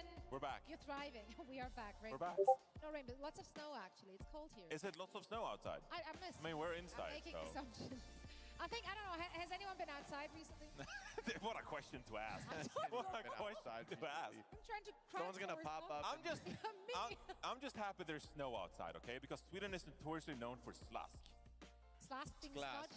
Yeah, it's just, you know, it's like the watery, mushy. Yeah, like ice snow. No one likes slask. That might be the grossest. Turns gray in about one day. That's right. Swedish people are really good at like putting ugly words on like bad things, like slask. That's good. Yeah, I'm feeling this. I felt that one. Visceral reaction to that one. I also have those kind of reactions when I look at brackets. So let's take a look. No, you don't. Yeah, I do. I'm feeling brackets. Oh my. They're a lifestyle. They're a vibe. They're me essentially. Me on a plate. We will be taking a look. There it is. There is our bracket. Of course, the upper bracket final matches. They will have to wait because we're shifting all of our focus now on both of our elimination matches. TM and SSG, Energy and ENCE. Oh man, everything on the line for these teams. Their entire year all led to this. They're finding themselves in those elimination matches after just one day of play. Very short turnaround, of course, to switch things up from their approach. Do you even feel like that is a necessity? Like, should you throw the handbook out of the window? I don't know. I think it's a little bit too late to make a drastic turn. I think at this point in the tournament, you need to make small adjustments. To that end, I mean, Space Station, in the end, they are playing the meta comp. They're playing what a lot of teams have had confidence in. But we'll see if they can take on Twisted Minds, who've had a unique look that's probably really hard to be prepared for. Yeah, I think that is the most crucial kind of question, like how will Twisted Minds adapt, or how will Space Station rather adapt to Twisted Minds, because we saw the composition that Twisted Minds came out with. You know, they were rocking this kind of like far Ash look, but then we look at SSG, you know, they're playing this pretty like close range, you know, Reaper, and you know, got the Echo as well, who in theory should be able to shut down the Pharah if you can get on a flank, put pressure on the Pharah. But you know, there's going to be a window there for Twisted Minds to really get some opportunities to shut down SSG. Of course, it's going to be entirely map dependent. SSG in this kind of like matchup, they'll have the maps they'd want to favor and go to. And then Twisted Minds, you know, they'll have their own where maybe the Pharah excels a little bit more. The caveat here, of course, being yes, Twisted Minds strategy with that Ashe and a Pharah, that looked competent in some places against Falcons, who were clearly thrown off by it. But SSG, they know what to expect from Twisted Minds. They've played them before. They know those players. They're familiar from an entire season of play. Yeah, knowing and responding, though, could be different tasks, especially with players like Quartz and Labda, you know, huge threats on their heroes. It might be off meta, but sometimes if you just execute so cleanly, especially on a highly spammy pokey composition, like on land, you know, a player makes a mistake here and there and gets picked off, and suddenly you're looking at a really weak time bank, especially with those ultis, right? Bob and Barrage from Ashe and Pharah, respectively, both big pop-off ultimates with potential to turn fights, especially if you do go for the Reaper Echo style. I'm not sure Reaper Echo actually works against that. You might need to have some hero counter picks, and I wonder for Space Station, have they practiced that? Do they have more picks in the tank? I mean, Falcons brought out the hit scan to answer this comp. Maybe that looked good for them, the Junker Queen, but is that something SSG are going to go to? I mean, normally, we talked about this before, that normally that would mean Sparker would need to be in the lineup, or maybe we'd see a double swap like Backbone to Echo and Psycho takes a hit scan, but still it just doesn't seem so obvious that you can just follow in Falcon's footsteps for SSG. Yeah, so many questions. I mean, going back to stage 4, for example, we saw Twisted Minds face off against Space Station several times, and that was when Twisted Minds, they decided to play Labda on the Pharah. But it kind of makes sense. That wasn't a recent meta, and you still had someone like Sparker in the lineup. You know, hit scan players kind of excelled in that kind of meta. Now we find ourselves in a Mauga meta. Sparker is not in the lineup instead. And so again, lots of question here about how will Space Station adapt to Twisted Minds that took a map of Team Falcons. Yeah, and those upper bracket quarterfinals were unforgiving in the first 2-2. Now we're finding ourselves in the lower bracket elimination match, but it is first 2-3. So there is another window of opportunity for both of these teams in case they're not the one to get the momentum early on in the series. Now we're ready for this. One team will advance, the other one will be going home. Let's send it over to Golden Boy on the stage. That's right, Zoe. It is elimination time, and it's unfortunate because we got two EU teams that are going to be clashing against one another here. But one thing's for certain, they're going to bring it. Otherwise, their tournament is done. Let's go ahead and bring out your first team. Welcome to the stage, Space Station Gaming! The champions of Europe, one of the best rush teams in the world. They didn't start off this tournament how they wanted to, but they still have the opportunity to finish competition in style. It's your hometown heroes Space Station game. And their opponents, you saw them at the beginning of the day. They're here once again. Make some noise for Twisted Minds! And Twisted Minds, the underdogs going into the tournament. We didn't know what to think of this roster going in, but they've shown that they're one to respect. Quartz has been looking phenomenal on the hit scan, and Labdas Para. How will Space Station adapt to the amazing play of Twisted Minds? All right, coaches, go ahead and fist bump. Players, take to your stations. It's time to get the show on the road. Make some noise for Jaws and Necra.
feel bad,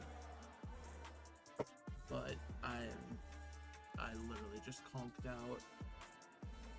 What did I miss? Space Station versus. Wait, so Space Station lost?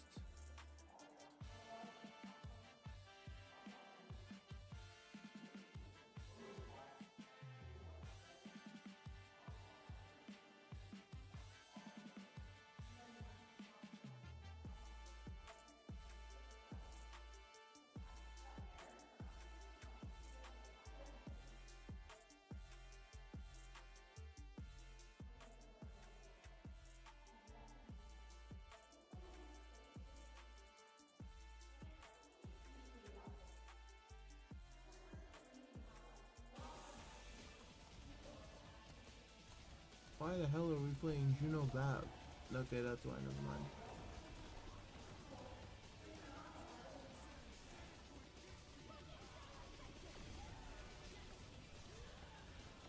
The Juno Bab reeks of RuPaul. I'm gonna be honest. This is a RuPaul said fuck this bullshit, I'm playing this type deal.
I'm to 1 right now.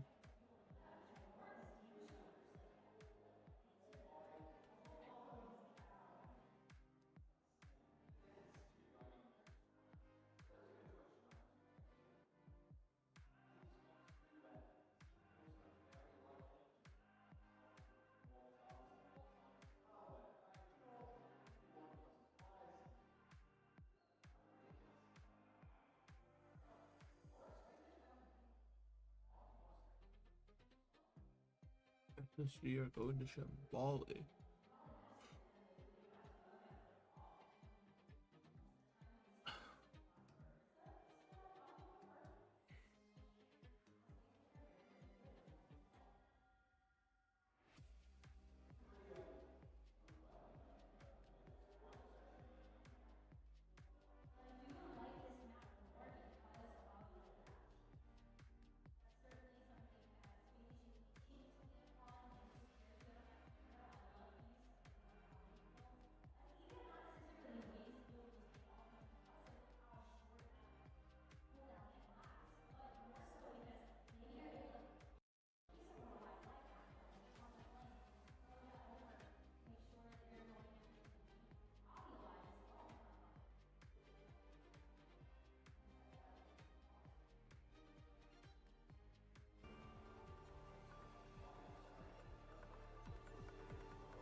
Wait, this isn't Twisted Minds map pick. This should be.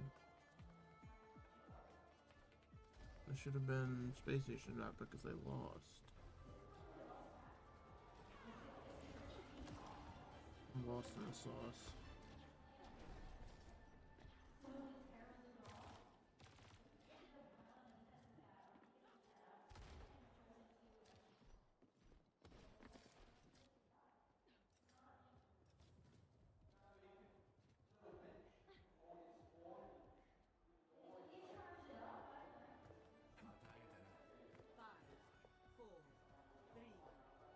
Wait, and end slot? Wait, what the fuck?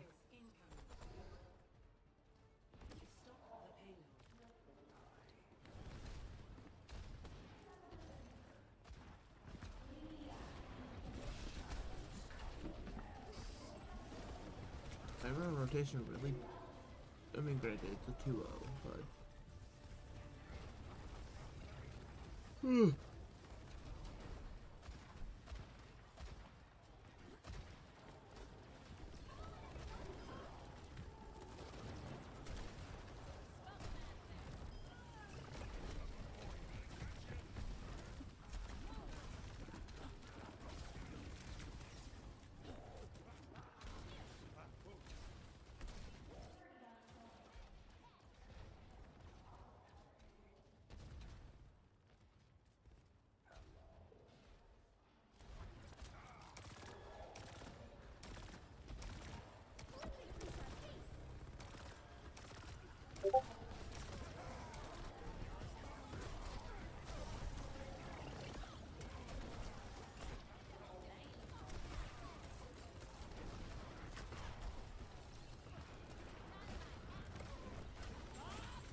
Wait, Sugar Free is NA's MVP.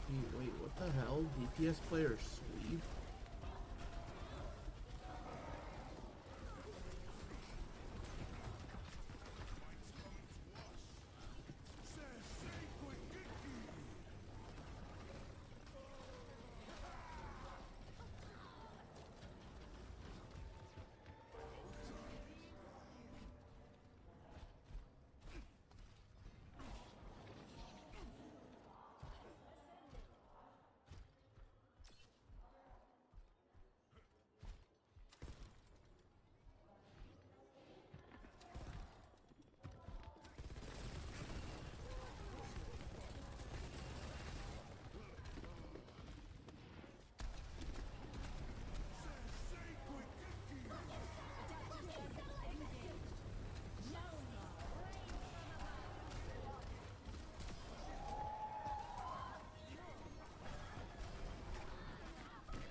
That was an ambitious blossom.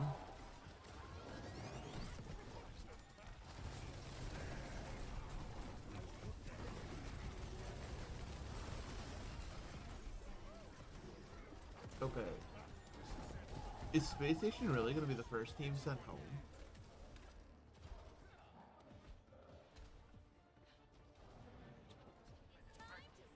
Also, by the way, the EU region sucks ass.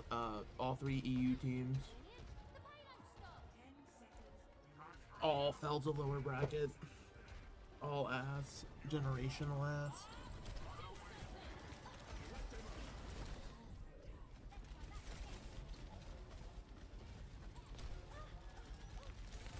Again, why are we not playing the Brig Hero? Well, again, it's against Twisted Minds, right? I think teams have realized Twisted Minds are playing this Mara style, and they want to play... with it. Oh, the Justice is raining. Oh, but they killed the Mara, thank God. Orbital Rays traded, but it's still coming up. Oh no.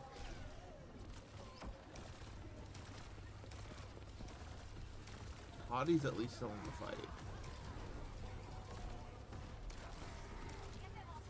Oh, Bliss, you're getting so close to rally. Oh no, Space Station can't do anything about this rally.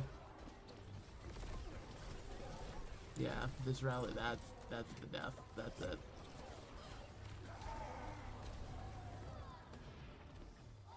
Why are my Space Station gaming so ass? Score 0-0. Switching sides. Oh my goodness. Initiating match. Ready for battle.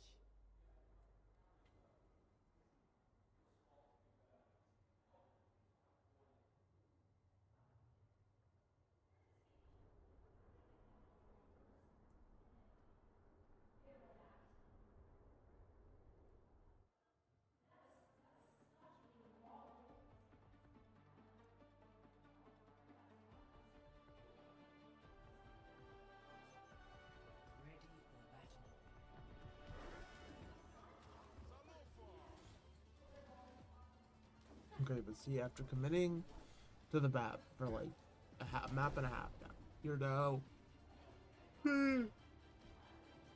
going over to the brig, and you're gonna put your complete faith into Backbone. Good to see you. Hello. Good to see you.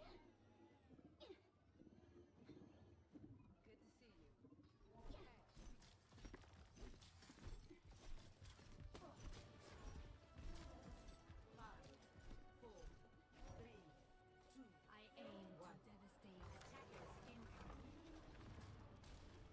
Escort See what we got here. The Ash from Port still.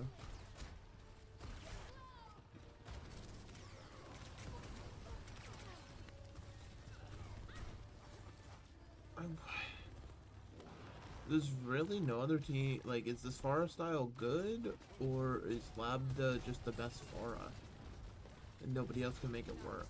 Ooh, the payload's moving. You have to get down to it. Oh, and Backbone, he can't get back up. Oh no! Wait, Space Station. Okay, well, it's first to 3 in lower bracket, so there's still time, but.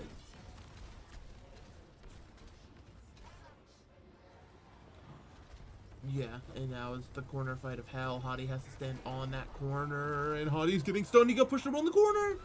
It's over. It's over. It's done. Wow.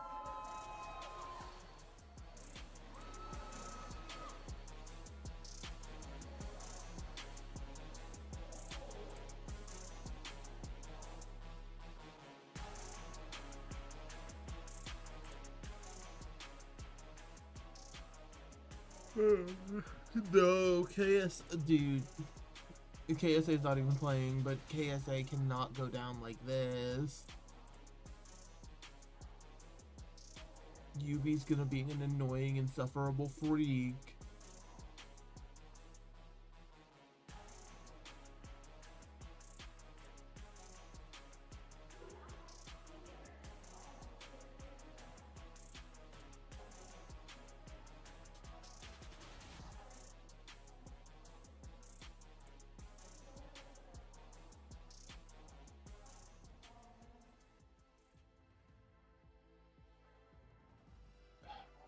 Okay, you've gone hybrid, you've gone escort. Okay, so you got the real modes out of the way. All that's left is fucking Mickey Mouse. Mickey Mouse modes and a half. You have push and then you have Clash Point. I think I would like to see. What do I want to say if I'm Space Station? My pick probably would be just new junk. I mean, Falcons kind of gave you a nice little tutorial on that earlier. Even if you're not playing the Junker Queen, you can still play the Malga. If they go push, you're not picking Runasapi. You pick Runasapi, you're throwing the game away. I almost wonder if you have to pick push, though. You pick push just to guarantee you're not going to Runasapi, and then map 5, you make Twisted Minds pick between Clash or Flashpoint.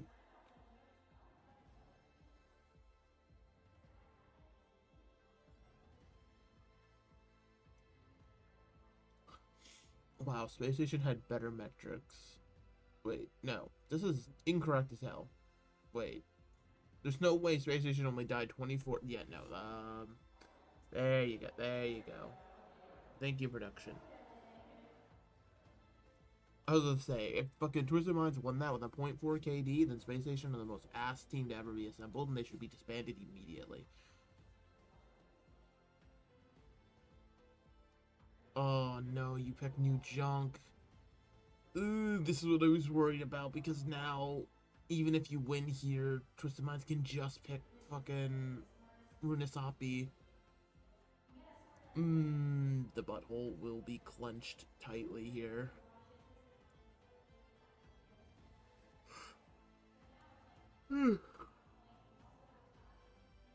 Any subs? Do we send in KSA? Nope.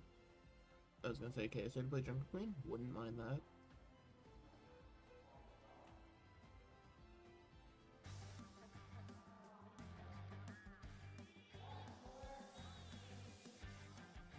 They really have a guy on each team walking around just putting people's waters into the desk. I'd be like, these players are adults. They can put their own water down on the floor. Wonder if they have like a shelving thing down there, or if it's just like they actually have to go rest on the floor.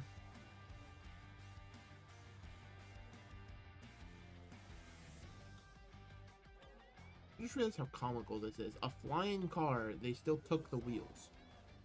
Actually just cannot have shit in Detroit. Or, I guess, Australia. Ooh. Yeah, we're gonna play the Echo. Okay, Echo Genji. I mean, again, this is literally, again, what's it called? Falcons gave you the tutorial. They gave you the one-to-one. So I get why we're doing this. Match point. Oh wait, they're actually rolling out the sim. Hottie, so incredibly low. He's not gonna get any heals off the cardiac.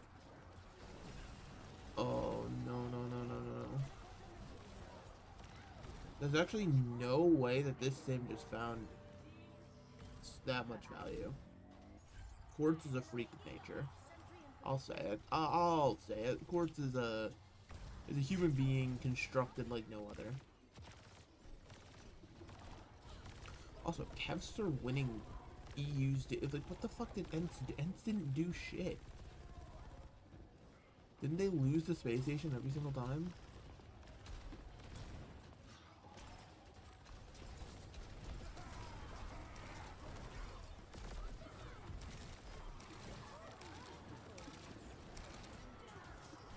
The thing is, the only reason Twisted Minds are even here at the event is because Quartz like willed a map into existence.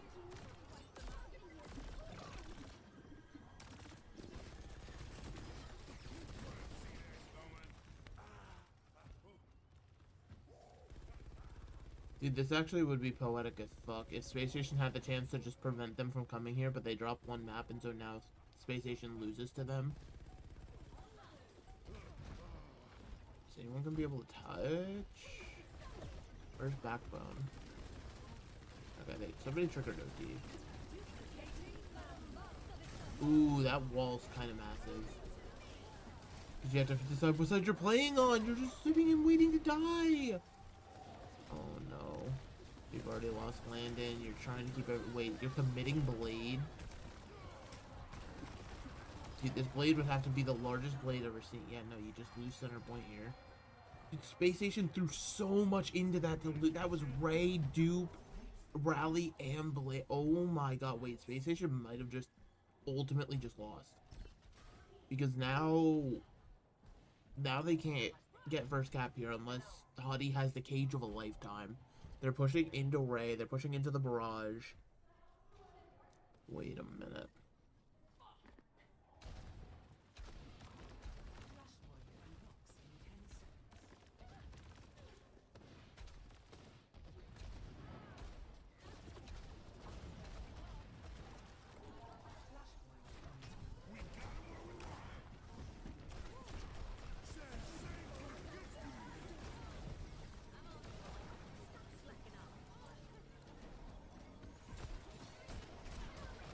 Okay, this is... Oh, Landon, why'd you get caught out, you stupid fucker? You stupid... Oh my god, and now they're staggering. What are you... What are you doing? Why are you in here? Why you should have just left? Oh no, and now... Ooh, can Funny Astro actually get out? Oh my god, he got out. Oh my god, that stagger was brutal. Like, there's no world anybody should have been in there. That's stupid.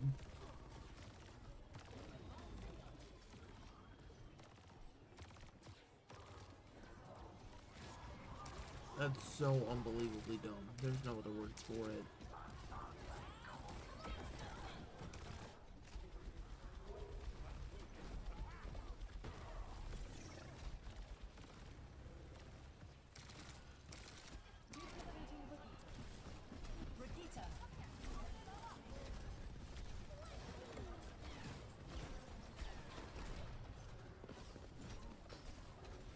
Overtime triggered. Dude, they still have this fucking barrage. The Duke rally is nice, but nobody gets any extra health from it. Before Psycho's sent out, and Twisted Minds, they back up. They get to regroup now.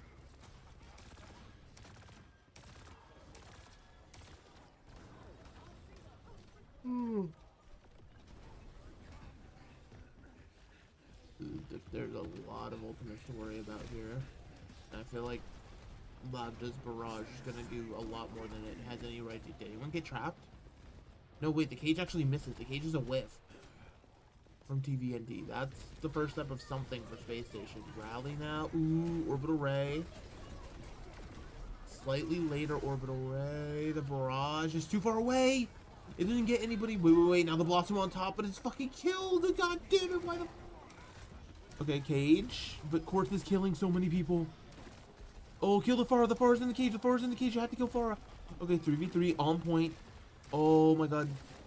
Hottie's full HP. You gotta find one of these support. Oh, the fucking Ash. Oh, no. And Hottie is so low. Can't get away from the Bob.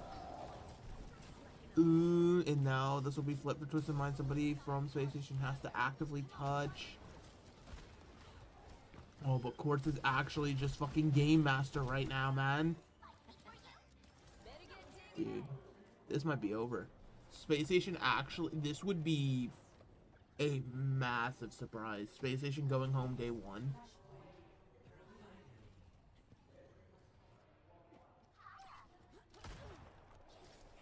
Dude, Quartz is so fucking good at the video game. I'll say it. Went Diva for a moment, now he's go back over to Malga.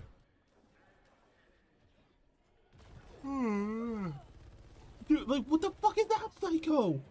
They actually are just not respecting Quartz in the slightest for some reason, when Quartz is, even if you're not respecting his sight lines, will kill you. Like,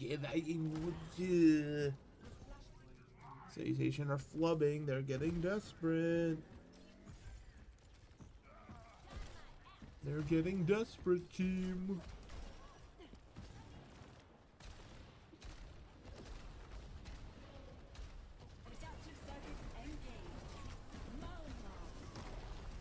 Duplicated the cardiac. Oh wait, they killed TVNT.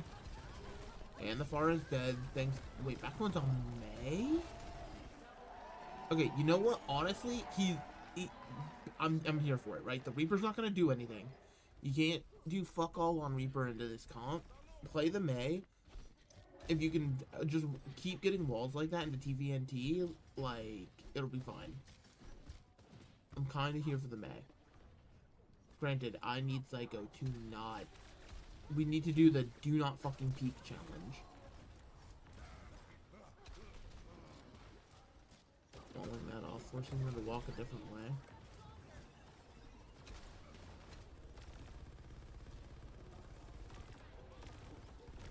You don't have to get... Okay, good wall, but it's just gonna be broken. But it expends resources, right? It makes them take an extra second.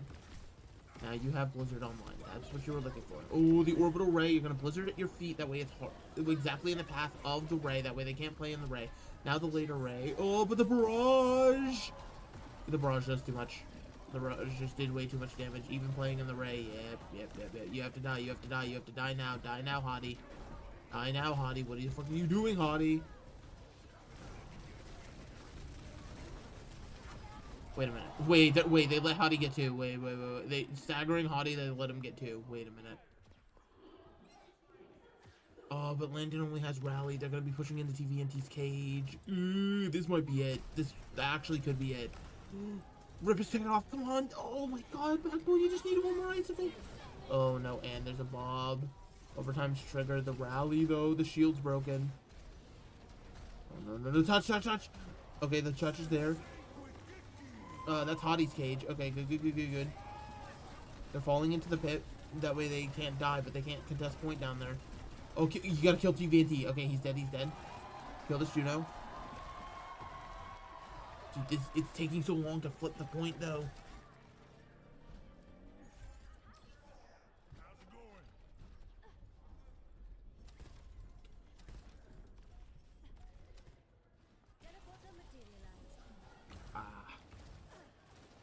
Okay.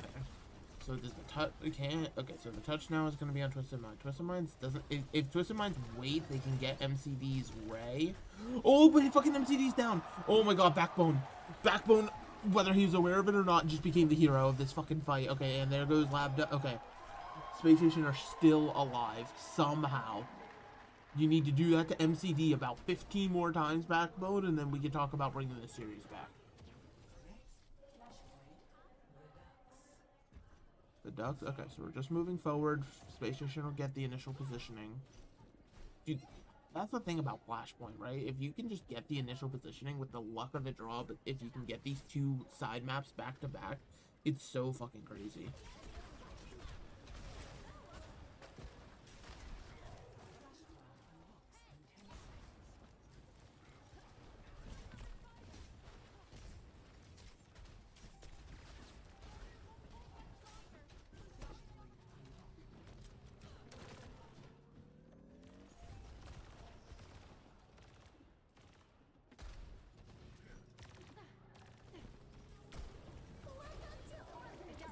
There's the orbital ray MTV couldn't use last fight. The Blizzard again in the path of it, but the Malgacan just charged through.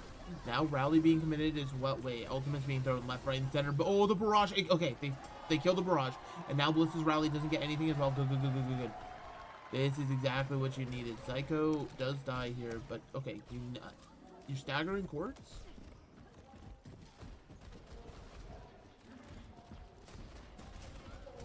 We're just trying to build Bob off of that. Okay, that's a good stagger. I didn't realize. Wait, Twisted Mind's got 28% cap during that? That's crazy. Okay, so actually this Bob could be the difference maker in the next fight. Both teams have cage, and then it's just that Bob. Although, to be fair, this point is so hard to take back, right? Because you can't, especially on Amalgamate, you can't go to the hiding room, so you're forced to path outside here. And then the question is, do you try to challenge the high ground, or you just rush to point and let them shoot down on you? Ooh, the cage, but the Malga charges through, and Funny Astro manages to kill Cord. Or, other way around, Cord's killed Funny Astro. So, what is Hottie doing outside? Wow, what the hell's going on? Why did this whole fight take place outside? I mean, I guess you get 99 if you're Space Station, but you get 99 and the Bob out. Oh, but you have to end this fight quickly. You know that TVNT has a cage. You're gonna have duplicate, but if this fight goes long, MCD's gonna beat you to Orbital Ray. Again, this is... You're hoping for some icicle miracles here. I think challenge... Oh my god, what are you doing? Leave. You gotta get the fuck out. You gotta run. Oh, but Twisted Minds is gonna play outside and they have cage. Oh, no. Yeah, the Space Station literally might be cooked because now the orbital ray is built. They're not gonna have their own ray in time. If they can stall it out, they might get Backbone's Blizzard. Okay, the Echo has to fly forward to touch. Oh, the orbital ray, it's doing so much. And the barrage already kills Landon. And Swanee Astro, there's no support. And Backbone doesn't even get the Blizzard. That's it. That's it. Space Station are home. Wow.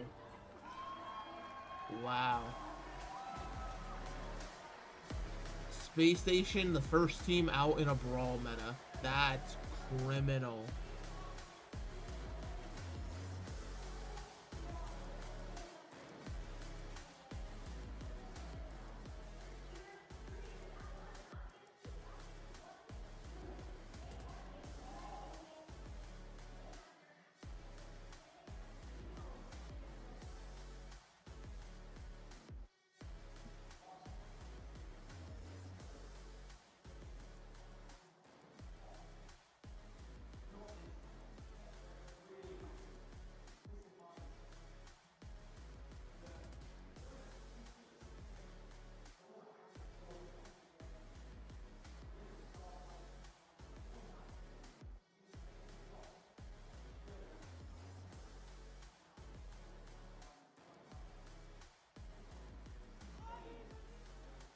Wow. Space Station eliminated.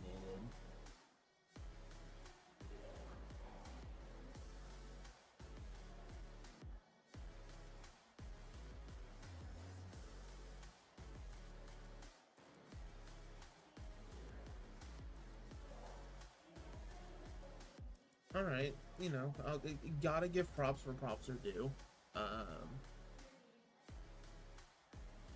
You know, listen, I mean, they're forcing their own style with this, like, Pharah Ashe on most maps, and it's thank you working. very much. What's up, everybody? I'm joined here by Court from Twisted Minds.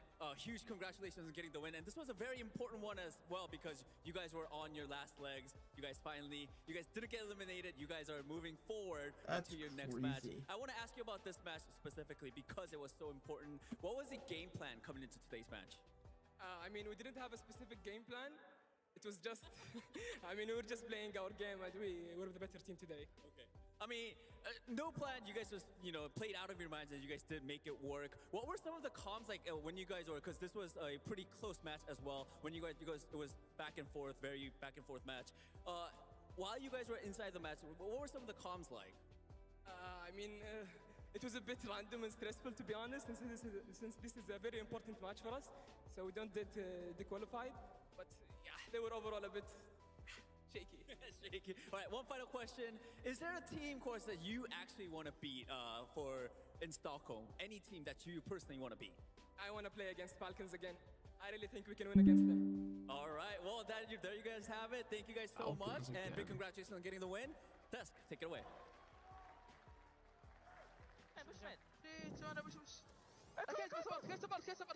Kom igjen.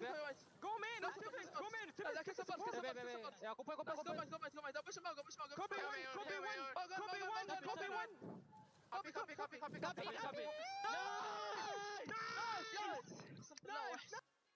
That was a big victory there for Twisted Minds, an upset for sure for many in the crowd and at home as well. We're back here on the desk. Welcome Jake and Johnny to break it all down for us. But first, we're going to celebrate the match MVP, and it's got to be Labda. I do think we could have also given it to Quartz. What do you mean Labda? Game, but that DPS duo is putting on so much pressure.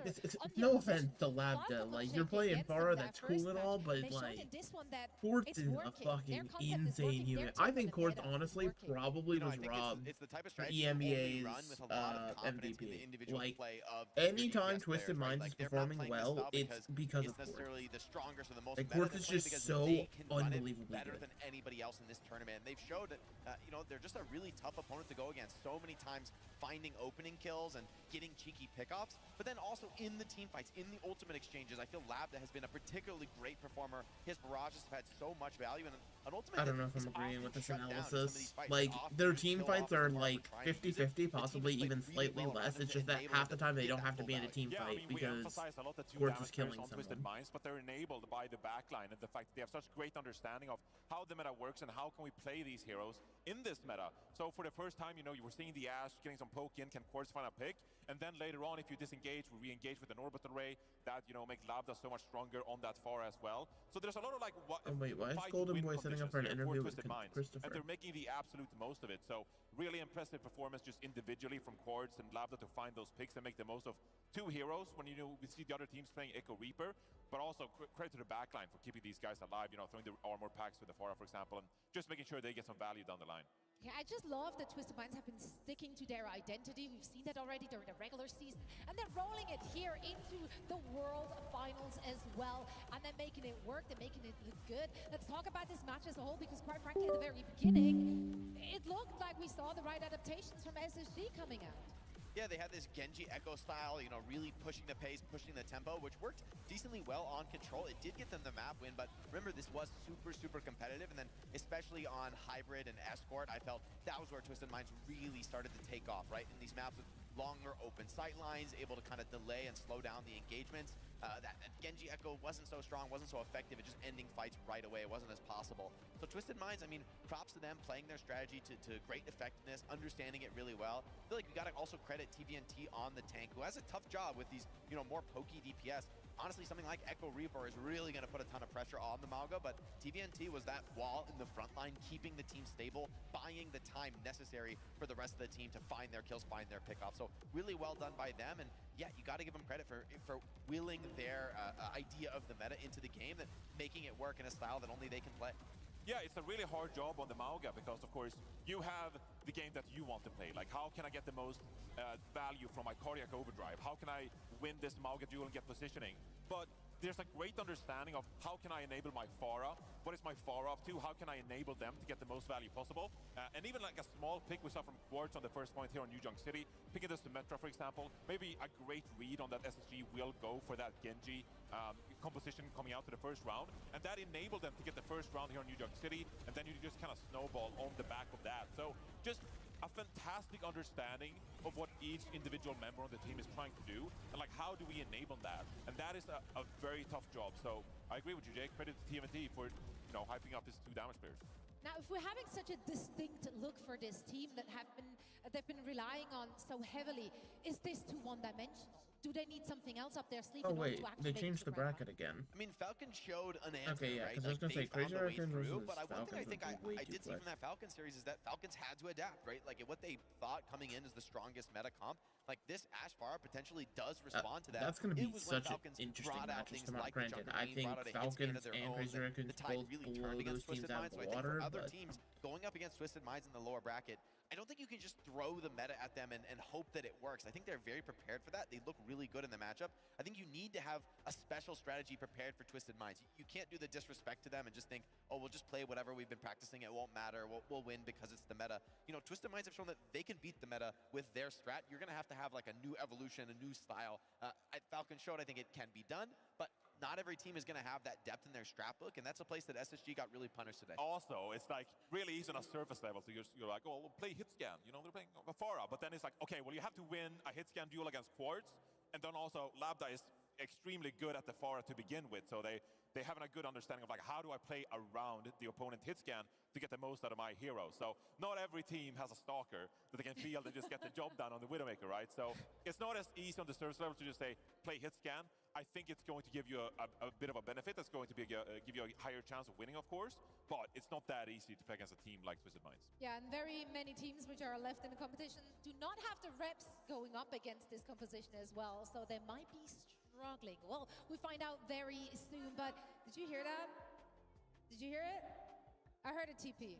You heard a TP? I heard a TP. Why I did hear a TP.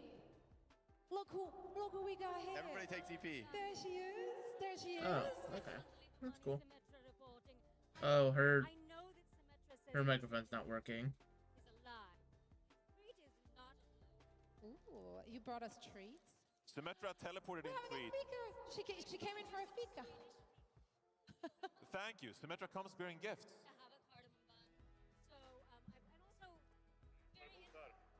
Nobody can hear. The people cannot hear you, which is a shame because we gotta hear the voice actress, right? Hello, Tap Tap. Yes. Is this thing on? It's oh, working. hello, darling. Apparently I was not meant for greatness. But I came here because the treat is not a lie. It is delicious, and you've been working so hard all day. So I just wanted to make sure you had a little sustenance. And that's why I love you. This is love. She speaks my love language. That's right, Tia. Welcome to my cardamom bun. You're really just combining your heritage with the Swedish That's heritage, it. right? That's it. I feel like it's our chance. We're doing good for special public relations. good, It does smell so good, doesn't it? Look, it took a lot for me not to eat that over here. That was the real friendship. Yeah, that's the thing. Like, she had this bun somewhere on her body. She was holding on to this all day long. I did. You did. And I now- went out in the and now I have cold. it. It's For yours. me. And that's why I love you. You know what, though? You're not just here, obviously, to deliver the goods in terms of the sweets I get to eat now. You're also here at DreamHack to meet and greet with the people. What are you guys up to? So I'm here with Carolina Rovassa, the voice of Sombra, and with Matilda Smidias, who is the voice of Brigitta, and we are going to be doing some meet and greets. We're going to be visiting with all the community members out there, and then I hear there's a little something we're doing here that involves a game. I don't know. We love games here. Obviously, we're at DreamHack. But let's first hear it from our voice actresses that you get to meet here. That's a round of applause. You get to hear it from Smetra, Sombra, as well as Brigitte. They will be here around the venue, so make sure to grab pictures, grab autographs, and just listen to their voices bedazzling you. But also, watch the broadcast, because tomorrow they will be here on our show, and we're going to put your game knowledge to the test. Oh, no. Oh, no, you guys. Do the voice actors play the game? The answer is no. Much better doing the voices for the game than necessarily playing the game. We'll go easy on you, don't Yeah, worry be about gentle. it. We will be very gentle. Thank you so much, Ajay, for joining us here. And again, catch them in action live here at the venue. It's going to be a good time. For now, we're heading into a quick break, and after that, we're back with the last match of the day. I really want to run to Burger King real quick. Really, that does sound like really tasty to me right now. I have a thing for like some free fries, so I could get like fries and then like an 8-piece nugget for like $2. Like, that sounds pretty heat to me. I don't know.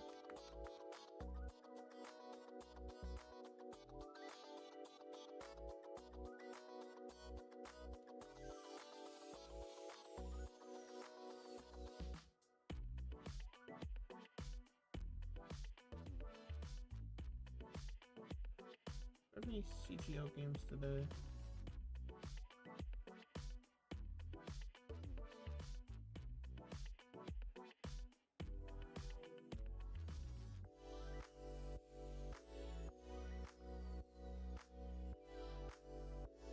Nightmare rotation. Oh, no, nothing today actually. There's only one 8 p.m. game today. Alright. Simple day then.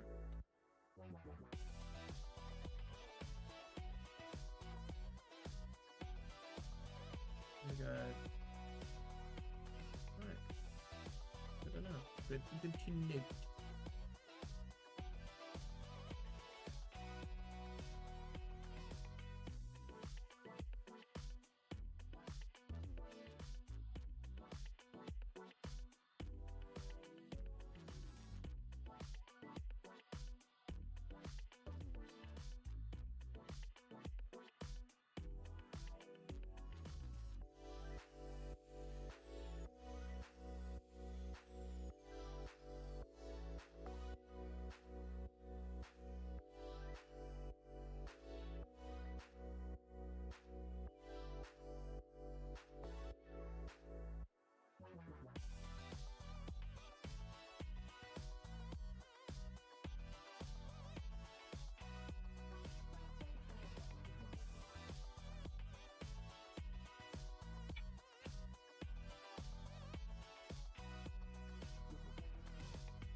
CGL Co-Stream. Alright, you know what? Even though I want the Burger King, I will be strong. I will not go get the Burger King. The $2 nugget and fries will have to wait. Promise I'm not hitting the floor again. I'm just reaching to grab some what? Hey everybody, GB here alongside Coach Christopher of Space Station Gaming. Coach, I know it wasn't the result that you guys wanted. I also want to thank you for taking the time to talk with me here. Walk me through, what were you seeing from the coach's perspective? Who's on this stream right now? It's just me. Kind of having your number in a few of those instances.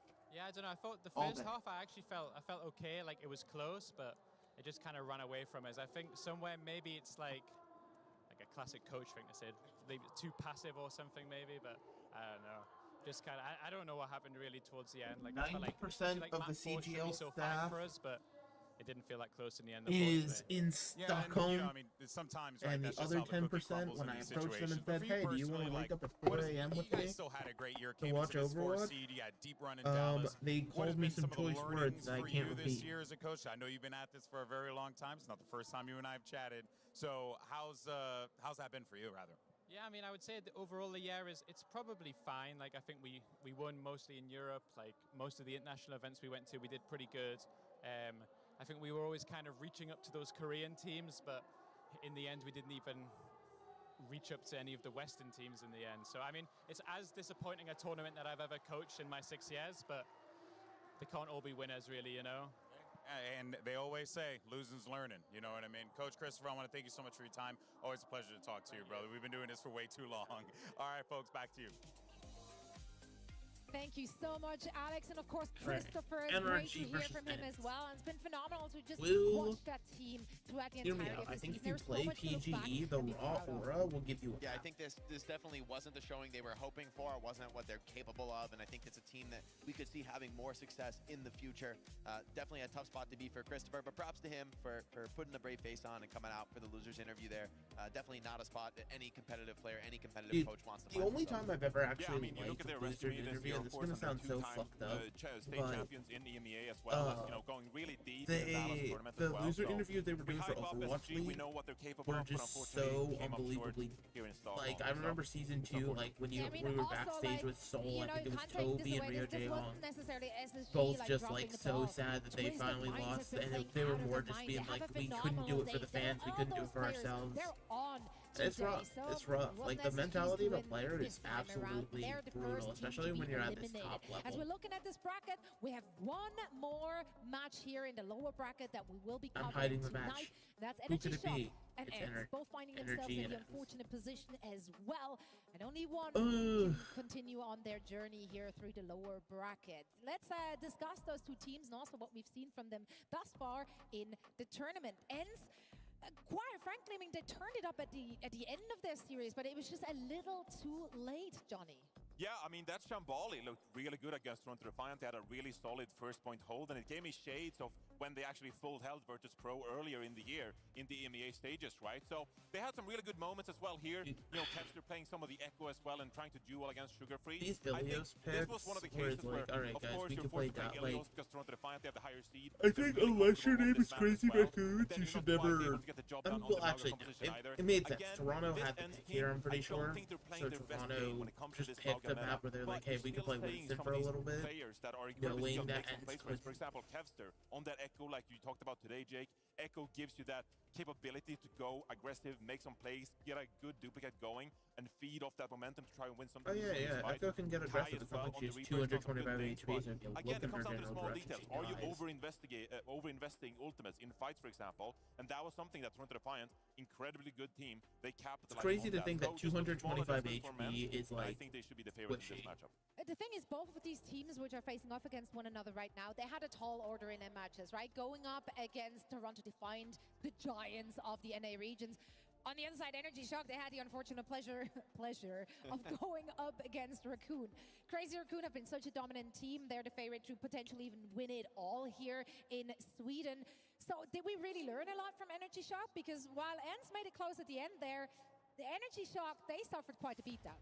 Yeah, I think both of these teams definitely didn't have the start to the tournament they were hoping for, but it probably wasn't a huge shock to them both being, I think it's fair to say, underdogs in their opening matches. So now I mean, fucking, like, Shock tried to ego. Like, who the fuck looks at the fact that their opponent is Crazy Raccoon and says, today I will play Dive into Crazy Raccoon. Surely this will go well for me. to get this off of the meta, right? Like, know, the Reaper Echo, they played decently well against Toronto, but that can't be their most ideal comp, especially for somebody like Vistola, who would love to be playing more of like a classic off tank where he can really, really shine. So curious to see what NRG bring here, what their look is, what they've been prepping, because as I've been heard, they've been cooking. So maybe that'll be what they need to get over the line against Ents. We've heard the same They were playing Sombra Sombra Junker Queen earlier. Well, I I'm really looking remember forward that to see one. I what didn't NRG can hallucinate. do in At this least I matchup, don't think I especially did. because I think a lot of people following Overwatch Esports so far this year, they saw what NRG did in Stage 4 and they ended up 5th in the region, and they're thinking, you know, I'm gonna rank them. I saw a lot of power rankings going into Stockholm, and a lot of people put NRG Shock at the bottom of that, and maybe that's justifiable considering they ended 5th. But Does this I think anime they're on the meme up in the and up. I background? like some of the compositions we've been seeing from them, and I actually do think that now couldn't going up read what against it said. Ents, which is not Crazy Raccoon, they stand a pretty good chance of winning in this one. So I would not be surprised at all if we see NRG hinting towards an upset. Why are you grinning, Jake? I'm just fine because I think it's fair to say, like, right, like you don't learn much from a team losing to Crazy Raccoon, right? You Yeah. can take away, oh, like, you know, they got stopped by Crazy Raccoon. Maybe they're not such a threat. Well, this is Crazy Raccoon we're talking about. You know, the transitive property is not really going to apply. No other team is, especially like that ball on a Lucio comp. Like, if you lose it, it's like no one else will even try to play that but Crazy Raccoon. That's just their style. That's their wheelhouse. So for NRG, Oh, yeah, yes, Crazy going Raccoon down is great. 0-2 in a We get brutal it. stomp against CR, it sucks. It's not how you want to start. You would hope to make that more competitive, but you can go up against Ents with confidence. Like, losing to Crazy Raccoon doesn't mean anything for facing a European team. And frankly, NRG, I mean, NA has been on top so far this tournament. We'll see if Ents can be the one team to actually defeat a North American squad. They have. Don't hurt? sleep. Well, Does it hurt? it would really hurt if Ents went out in this matchup. That would be rough. You know, my fellow European teams, like that would hurt. And we okay? were both so need this confident win. throughout the entirety of the year. Every time he tried to like say anything about how NA is good, we're like, please. We're not playing favorites here, but at the same time, I don't need Jake talking for trash yourself. to me and Zoe on the desk. So We'd have to you know. suffer an entire Dude, year. if NRG if wins that this, were I the need case. Jake So coming Ents out gotta do wearing it an not just American for flag. themselves, but also I for need him us. actually just The scream, trash talk would just chanting be USA unbelievable. into the Look, arena. Look, we got smoked. NA got smoked in Dallas.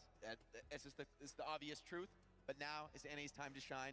So counter smoke. NRG, though, they're the Gotcha. last qualifier from NA, right? They should be the easiest team to beat out of that region. But I do think, you know, some of these players, you get Tree on a hot game, you get Ultraviolet able to pop off maybe on some heroes where the individual skill can be You more can impactful. literally pick somebody These are out of some the the audience strongest and get a better mechanical players player. that we Fuck have you, from V. the Hate region. that And I guy. think even against Titans I'm like UV's Hezzer, number it one could be a op. tough test for I Ents. hated him on M80. I hated him here. I hated him on Atlanta. They couldn't get comfortable hate on that that guy. kind of meta. But then in Stage 3, we actually saw NRG excel, and like they actually beat Toronto Defiant in Stage 3 in their upper bracket match, right? And that was on the back of Kellan, you know, playing a fantastic Winston. Ultraviolet had a fantastic Stage 3, and Tree, we talk about him a lot as well. This young prodigy, 17 years old from North America, who could become one of the best players in the entire world, right? So there is a lot of individual skill on this NRG Shock roster. They just have to put it Tree, together, they've been and they have to waiting, find a the way to whispers. excel in this kind of meta. Now, Twisted Minds as well. Underdog coming into the tournament, but Twisted Minds found a way. Now we have to ask ourselves, did they find a way to maybe win this tournament as well? I mean, you know, just gonna send good energy to both of these teams. A lot of good things to say about either roster really throughout the season, but it all comes down to this. They're now in this elimination match, so they need any advantage they can get, such as cool drops.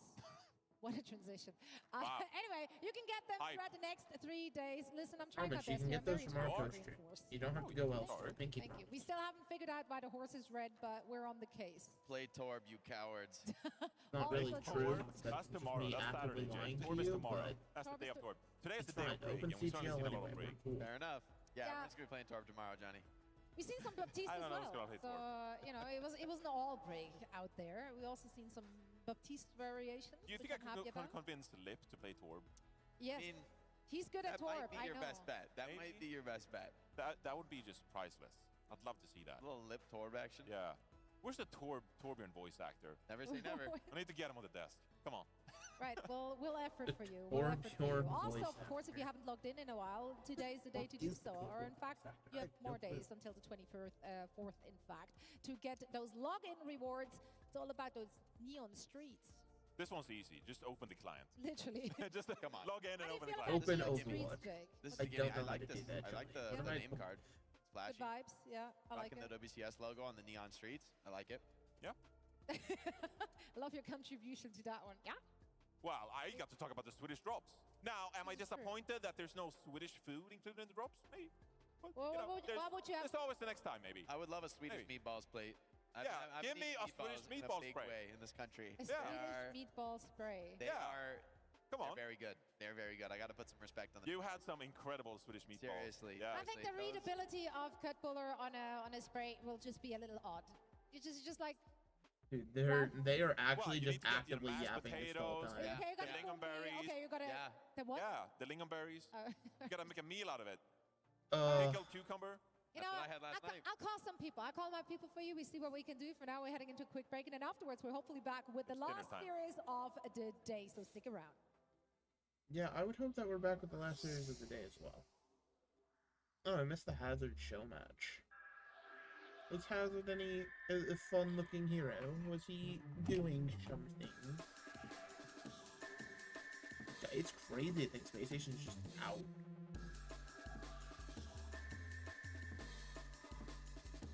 The entire EU region could, honest to goodness, listen.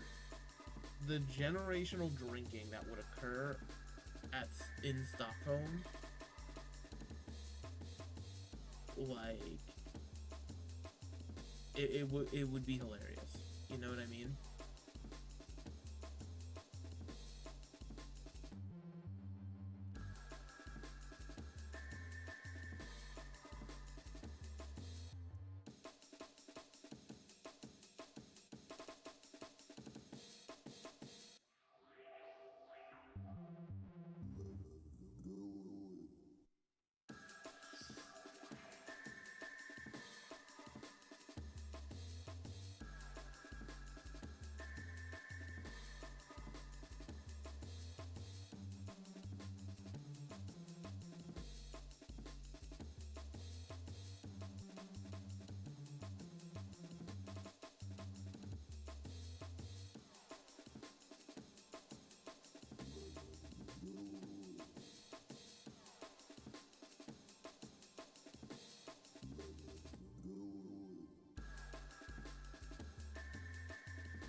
Welcome back once again to the OWCS World Finals here at DreamHack Stockholm. We're live here in the venue.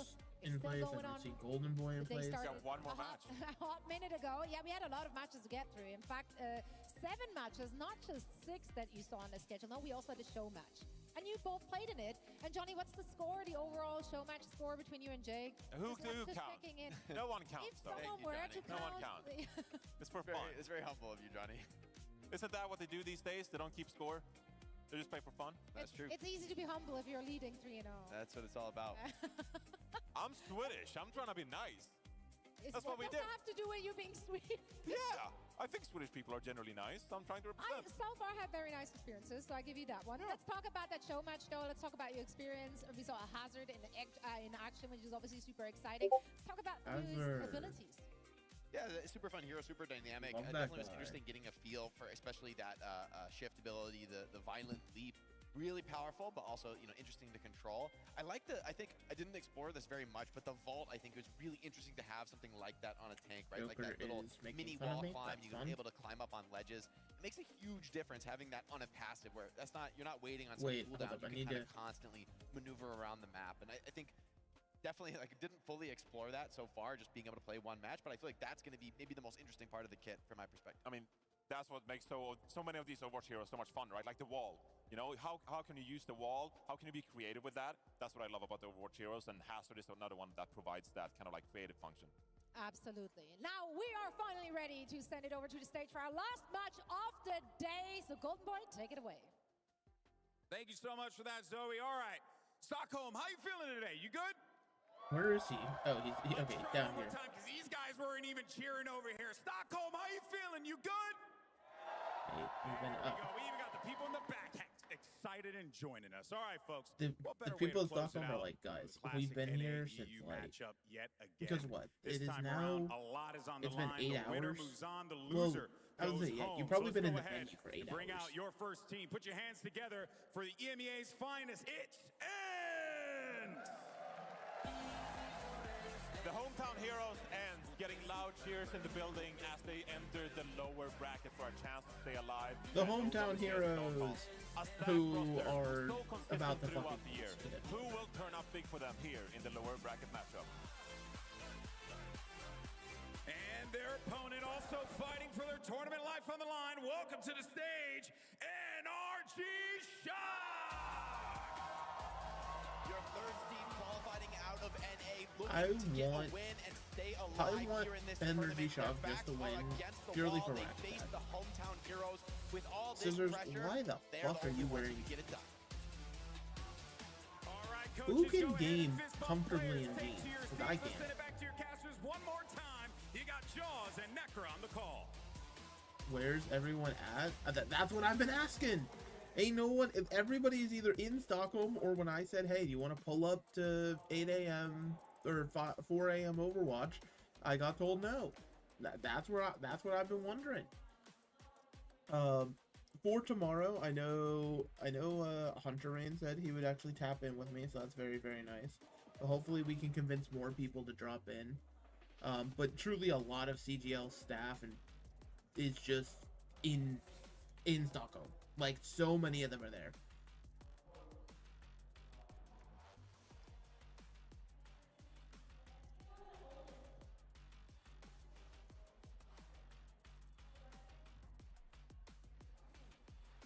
So many people are in Stockholm.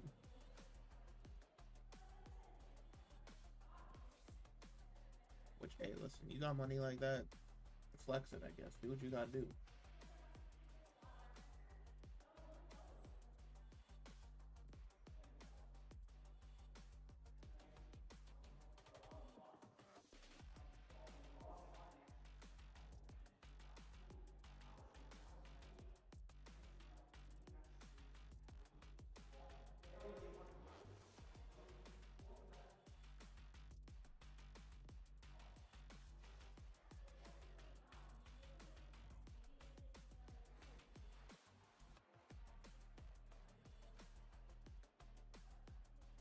All right.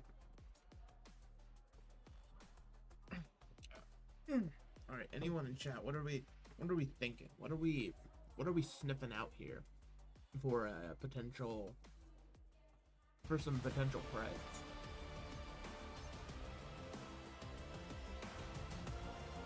Do we think Ents just rolls the Shitty Shock team, or do we think the Shitty Shock team bounces back and kind of balls? Oasis, not Ilios. Surely this means we don't see the Shitty Dive compositions. Oh, Ents got map pit? Wait, Ents is number 7 though, wait. Well, I guess they're higher in their region. They were number 2 in their region, Shock was 3 in their region, so that makes sense. Kevin Sir TP's vote. Dude, Shock is actually rolling out on it. Oh no. Oh no. Like, why? Like, just actively why? Why is this the hill that Shock are going to die on? They're like, guys, trust me, Junker Queen Sombra is the answer.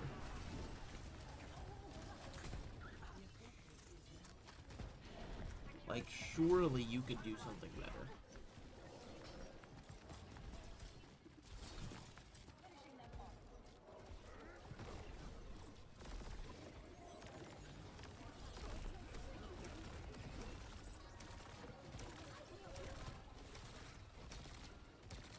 Me personally, I think it's Wheats coaching this team, right? I think Wheats may need to be fired. If this man was told to cook, and instead of teaching these kids meta, he taught them Junker Queen Sombra when Sombra is at the worst stage she's been in probably since release. That being said, they're winning the fights. even with the rally orbital. Kevin Sir does kill UV because UV sucks and I hate that guy, but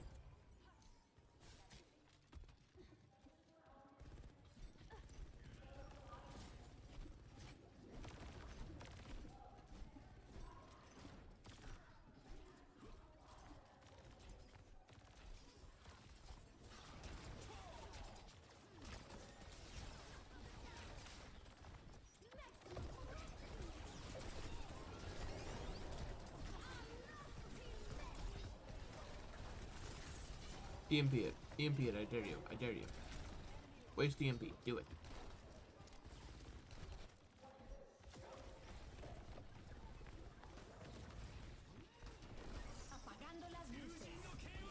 EMP the blade from Kevster though. He gets focused down. That's nice. That's some real shit right there.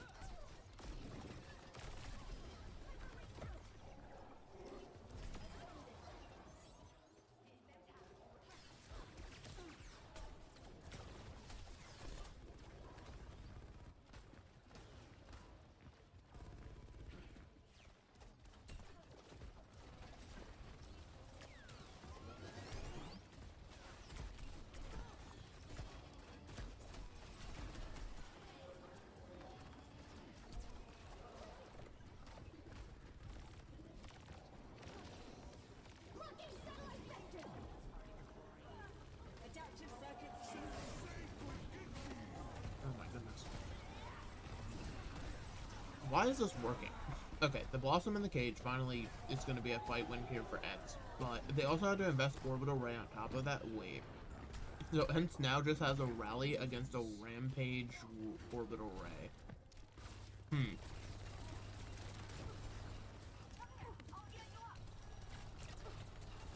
I will. Oh, what are we doing? What are we doing? Whoa. That was about to be bad. There is. Who was it on NCN? It was a Juno. Who the fuck's on Juno? Was it Ghost? I don't remember who these players are, even though I was just looking at all their names.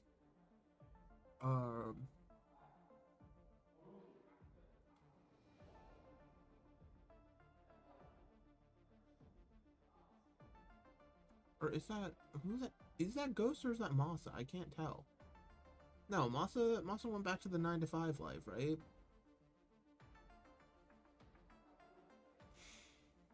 Yeah, no, because Masa's a main support, Kellex is there. So, they're not going to be playing Masa Kellex. So, I swear that looks like Masa, though. Maybe I'm tripping.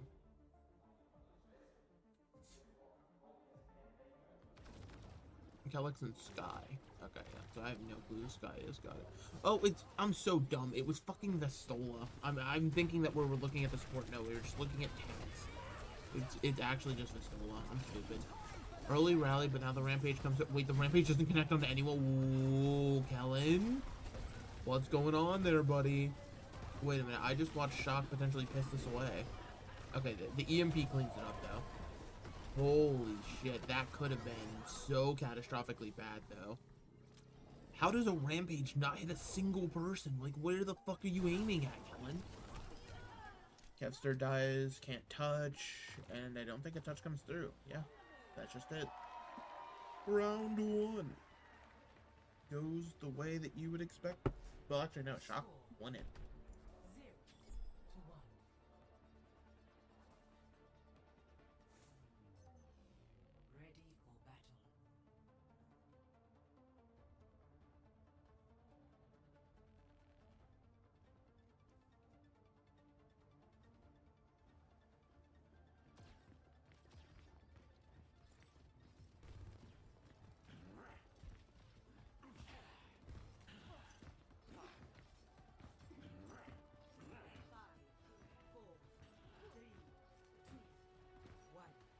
Believe it or not, we're actually going to see a throw on this round from Shock because OWCS is actually paying them to throw. We're just looking at the empty spawn door now. Got it.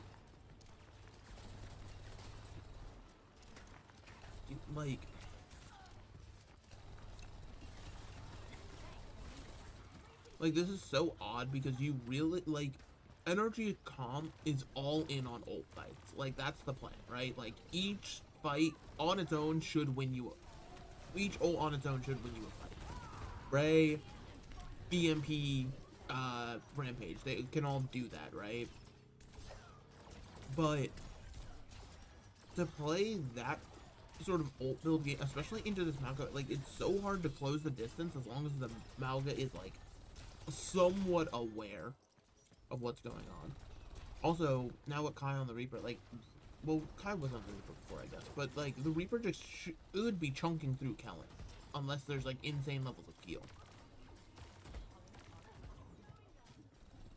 And God, like look at how Sombra has to play now. Just actually just sits in the front line, just shooting like she's a Cassidy. However, she's outranged by Cassidy, and Cassidy's range sucks. It's like, now, wait, you're duping just to leave. Now we're playing in the Orbital Ray, the Cardiac Overdrive. The Orbital Ray is going to end, and now UV comes in with theirs, pushing towards point. Why is Calyx all the way over there? Cardiac gets him into point. They only lost Kellen so far, so I mean, this is theoretically what Astola dying, that should be the end of it. ENCE doesn't invest in anything else though, so ENCE has more tools heading forward. I don't know, man, like, it's so odd. Like, this, it's just that, like, now you're going to be pushing an EMP, so if you're ENCE, do you just lose this fight waiting for EMP? But what if Tree never EMPs?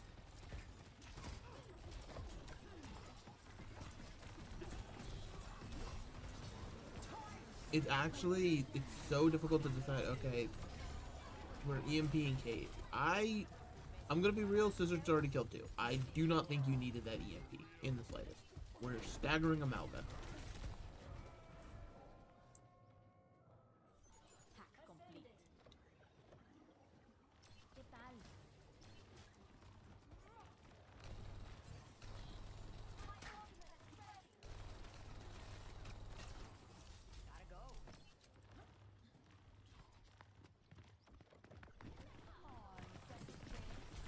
Ooh, Tree, what the fuck are you doing? Tree thought he was playing old Sombra. Kevin Stir with the blade. Just gets the flip. Some good damage into Cal. Wait, they're rallying that. Wait, both teams are rallying this. Why? You're already down 1. Oh, the Blossom! The kite, though! Okay, Rack Attack decides, I'm going to stun the Blossom despite it not being at risk of killing anyone, and dies.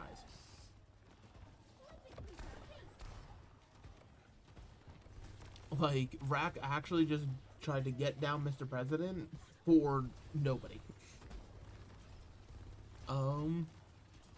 Okay, just Orbital Ray here. Versus, earlier, okay, so we're trading Rays. Calyx is already dead, though.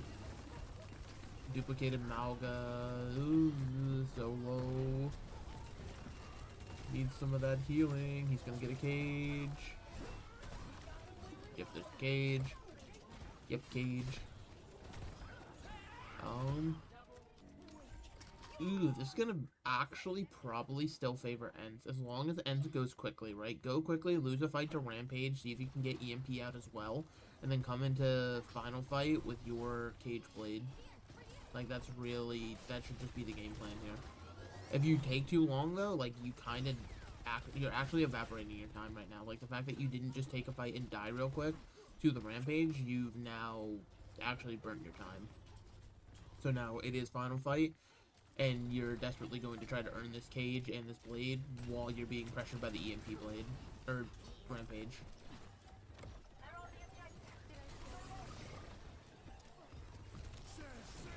There's the cage, he's gonna get EMP'd. Whoa, wait, the cleanse, the TP through. Good blade. Okay, now Rampage connects onto 3 members, but Kai immediately can just fade it. And Rack goes down. Wait, but Kellen and Scissors are still here. Okay. Whoa, Kevin Stir. Okay, sure. My Jungle Queen's still alive, right? We touched? Yeah. We could be dope. There's no healers alive for ENCE. They're currently speeding back. Okay, Sky just got back. You have to go find Sky. Tree, go find Sky.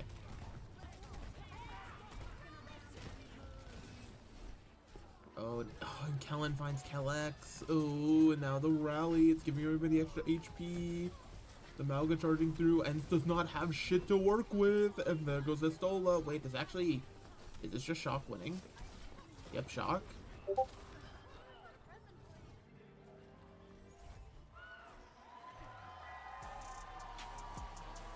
Shock wins map 1.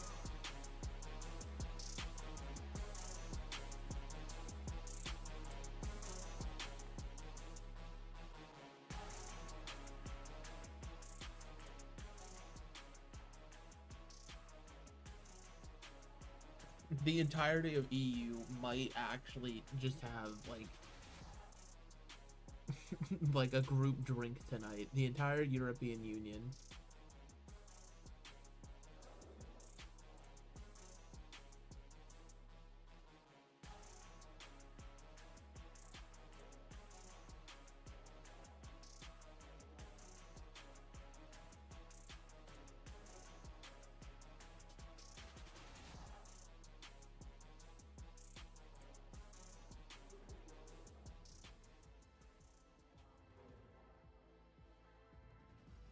Dude, this dude's just laughing. He's like, oh, fuck, we're getting rolled by Sombra. Fuck me. Like, who's even the coach?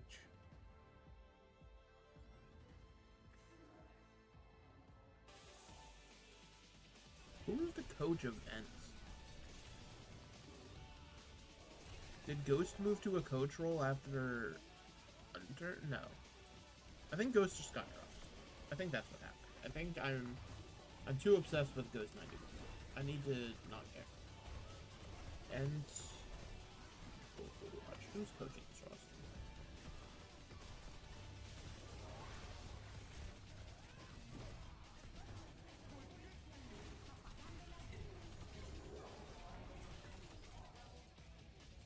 Oh, they don't have a coach.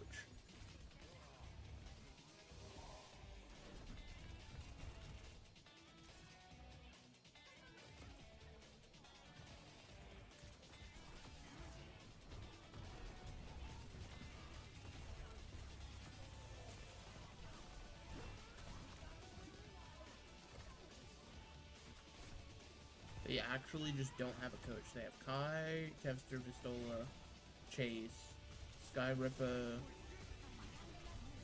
Mimone, and Kellex. They actually, wait. They only have Skyrippa and Kellex. That's tragic.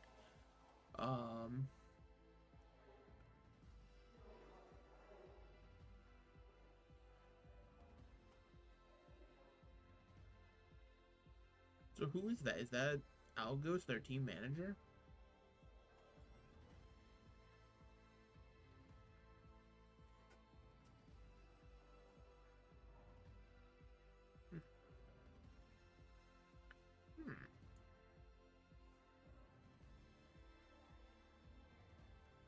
Circuit Royale. That's an interesting... Dude, this is Vestola saying, I just want to play Sig, man.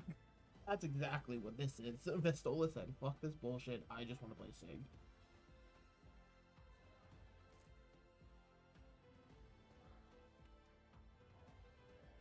Which I gotta respect that call. I gotta respect the call to say, I'm tired of this horse shit. I don't want to deal with no more Malga. I don't want to deal with whatever the fuck that is. I'm just gonna play Sigma.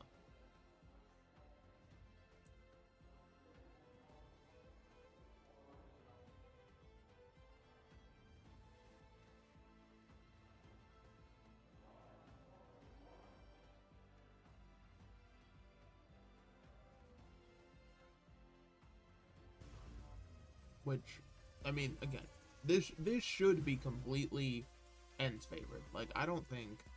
Oh, that's cool. They have, like, the one beam of light going to the trophy. You have it the other way around. Ents is the one that lost. NRG's map actually evaporated before their eyes.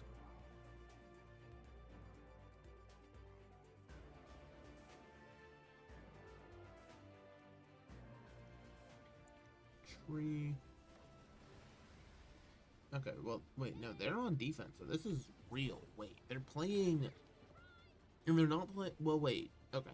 Everything's fucked up right now. Ents are on the attack. Pika picked a pickled pepper. Wait a minute, didn't I catch your game last night? I can't remember. Did you win? I hope you won. Your name is funny. I like it. 141 CGL tokens. You're earning up them tokens. Soon you'll be able to get Overwatch coins and stuff with them. That's heat.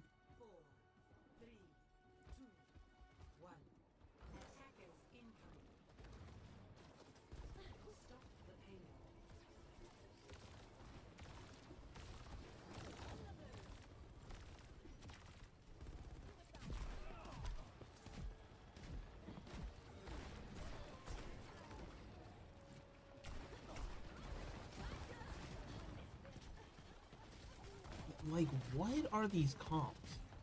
What am I looking at here? Ents? Okay, Ents at least makes somewhat sense. You just have the Cassidy. I think this Cassidy is actually just a lead realizing Shock is just gonna play goofy shit.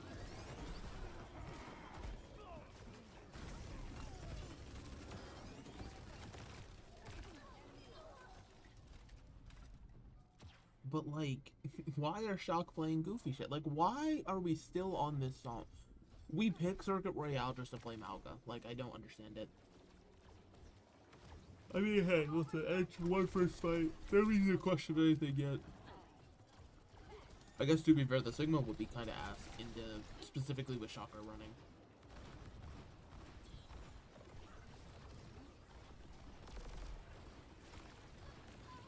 Dude, look at the delayed shadows under the Malga whenever he jumps. Wait, did y'all see that? Like, the shadow under the Malga was jumping very funnily. Okay, we have 2 duplicated tanks on left. Guys, it's 66 again. There's 2 tanks on the field. Look at them. Look at them go. Neither, literally, actually wasted 2 wasted duplicates where they both just had to respect the fuck out of each other.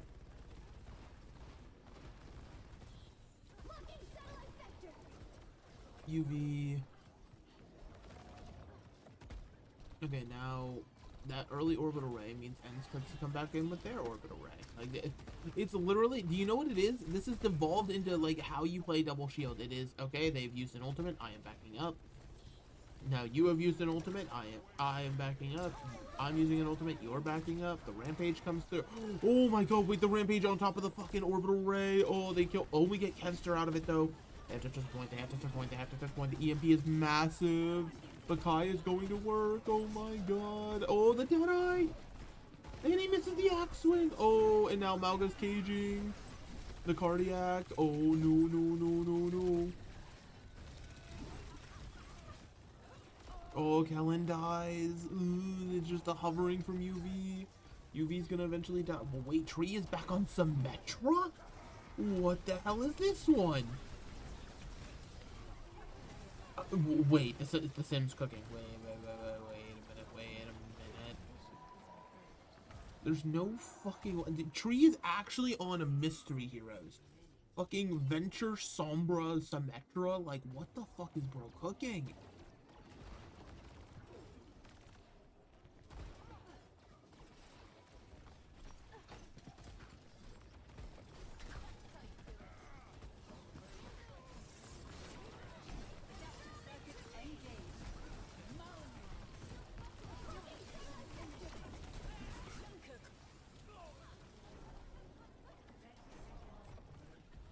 And now they charge forward. The Duke Tree already got 2. I mean, wow. Wow. Ents are running out of time. All they're gonna have is Orbital Ray. Granted, it's Orbital Ray. But still. This is actually... This is pathetic. Kevin Sturr just has to touch.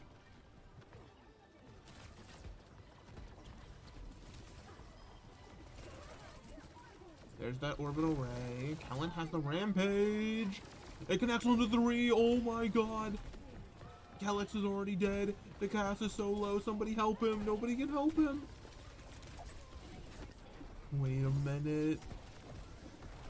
The Malga is still alive, but you don't have cardiac, and the Sim's just charging on you, bro. Oh my god, wait. Is EU ass? Is the NA supremacy finally here? Wait a minute.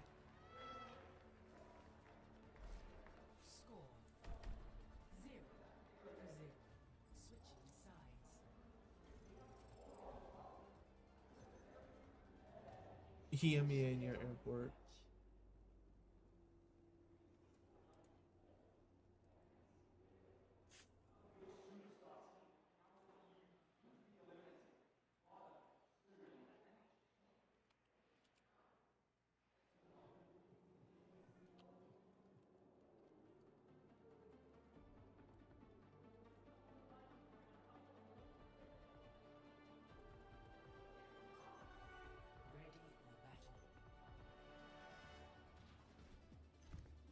This is...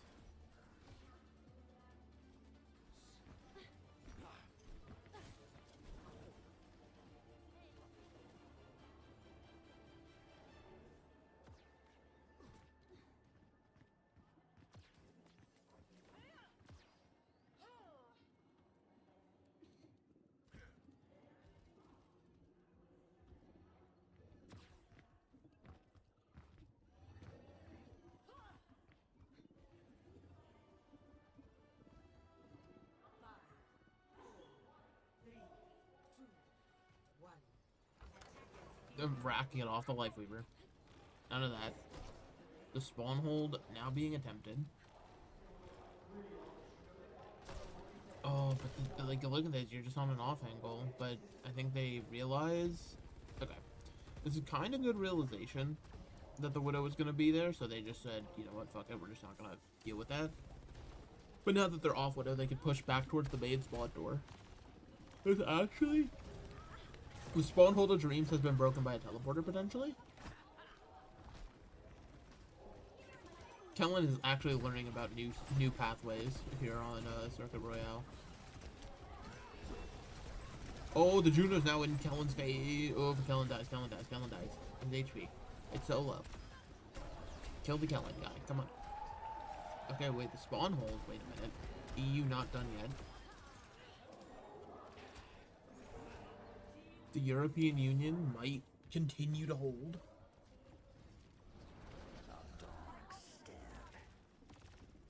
Alright, it's not Overwatch Classic, so you don't hear that 18 miles across the map. They might be unaware. Why the hell are Chalk pathing out of their left spawn? Okay, they're now being stomped on. Ooh, Kellen. Kellen, they get back into spawn. They're actually being held in spawn. Wait a minute. Wait a minute. EU might be back. You now have Kai just sitting menacingly above. Wait a minute. Wait a minute. There's the Blossom. It's stunned. The rallies are traded. Kellen is dead, but Sky does come down. I mean, you got Sky, right? That's kind of not all you. Okay, and Kellex too. Okay, so even if you die here, you'll be able to break the spawn hold. You break the spawn hold, but now you only have 2 minutes to work with. But wait, Ents used everything. Wait a minute, Ents actually used everything trying to hold that spawn hold. Wait, Ents might have just thrown because now NRG can win with. NRG wins one fight with Rampage and the next fight with EMP, or if this payload just moves all the way. Okay, the bubbles. Visola says, fuck it, I need to go Zarya because I need to bubble. Like, I respect it, but at the same time, it's a risky gamble, sir. Dude, why the fuck did they 5-ult into that? Why do you 5-ult? Okay, that's massive. I may have just bought them a chance to exist, though.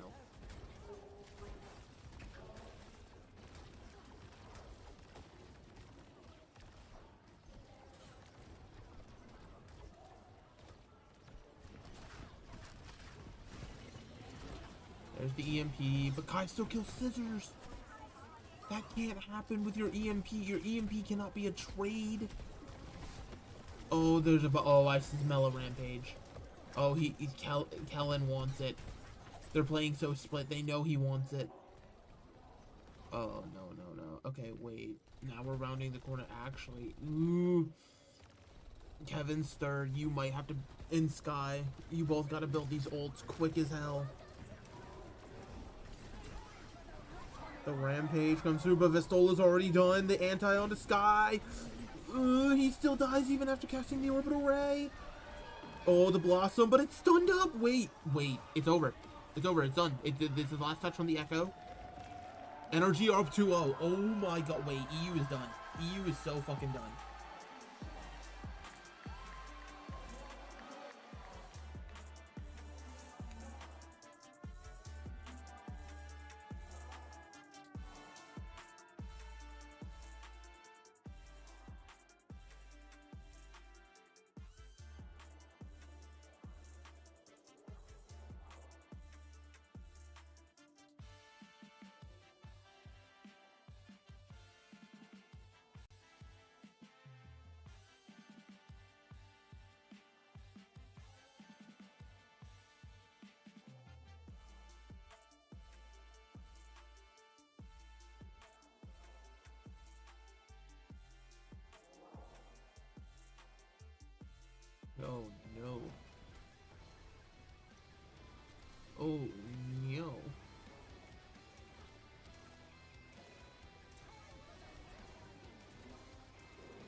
European Overwatch.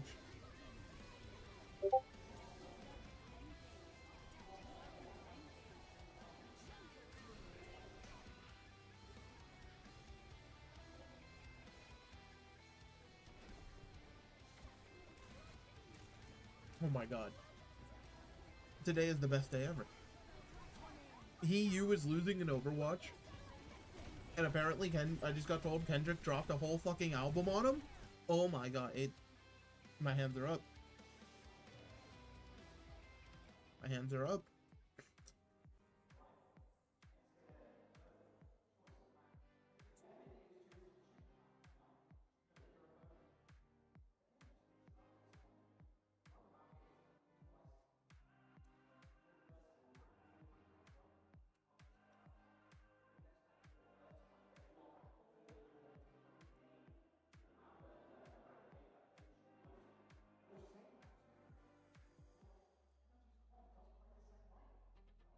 Okay, and you burned your good pick. Wait, Team Falcons, wait a minute. Where did they come from? What is that on Kai's necklace?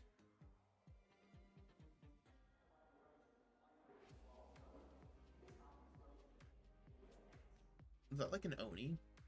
I have no clue what that was.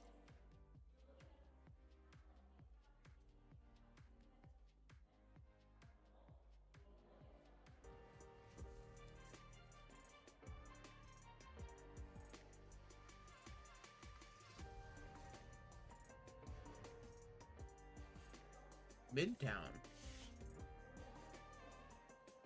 Yep, shop.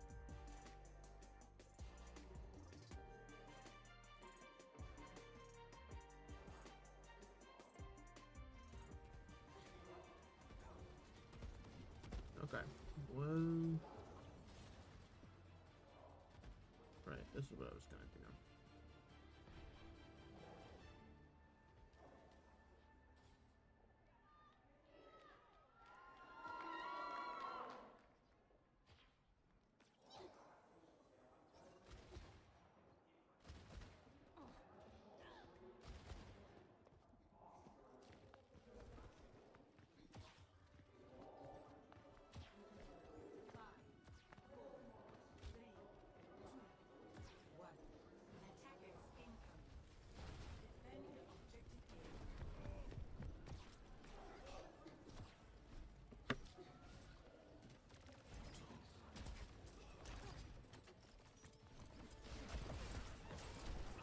It's the EU region cup.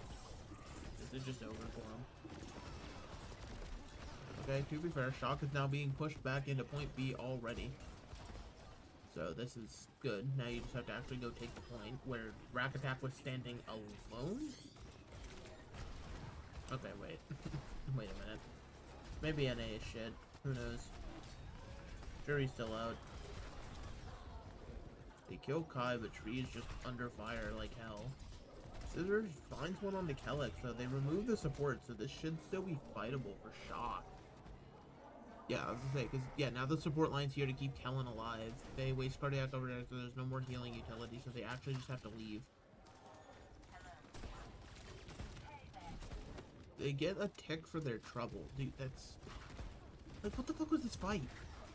I don't understand what I just watched. Like, I actually just watched... Like, okay, so you just didn't hear that TP UV? Of course you didn't. You suck. You fucking bottom feeder. Kellen is now inting trying to trade backlines, but the rest of his team is dead. It's just Kellen and Scissors. They're not going to be able to touch in time unless they die. Yeah, and so now you're just... What the fuck are you going in for? So, like, what? And now Kellen's just dying late, so now this payload's going to round, like, the first 2 corners for free.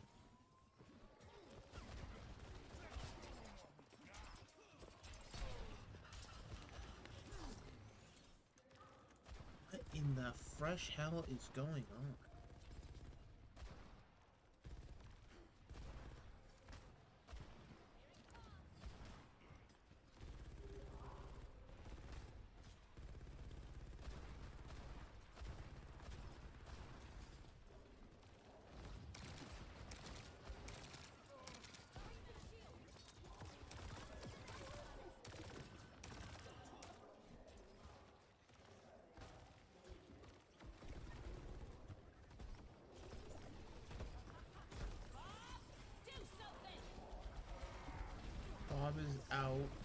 holding space. Being able to do as Bob. Kevin Stir, jeez Louise, he's deleted. He's gone from this timeline. Oh, but wait, the duplicate burns? Wait, and still wins this fight? Wait a minute. Wait a minute, my NA crumbling? More likely than you think. Then Tree somehow kills Sky. Alright, never mind.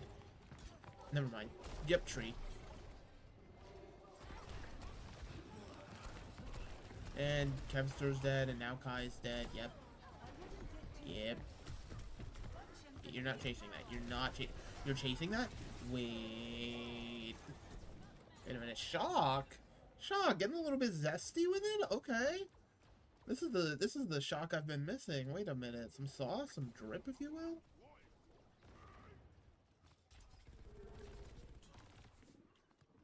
Listen, all I'm saying is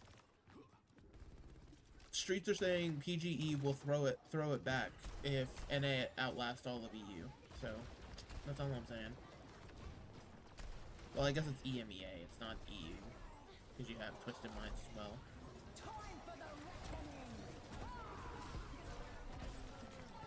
Beautiful Rampage. Does exactly what it needs to. Oh my gosh. Oh my goodness.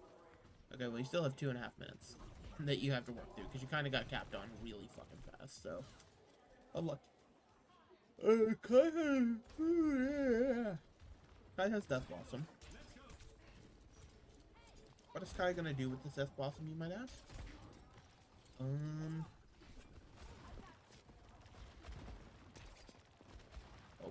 wait. Is Kai getting sneaky with it? Wait, Kai's a little in there. And they all walked away from the Death Blossom. While Kellex died. And now Kai died. Wait, Scissors. Scissors on a heater. Ooh. Ooh, who is this guy? Oh my gosh. Wait a minute. The Scissors Tree DPS line is doing numbers. Granted, they're still just playing Junker Queen the entire time, and I don't really get why, but, you know, you gotta... It's like you're happy for him a little bit, you know? You gotta just, like, be supportive.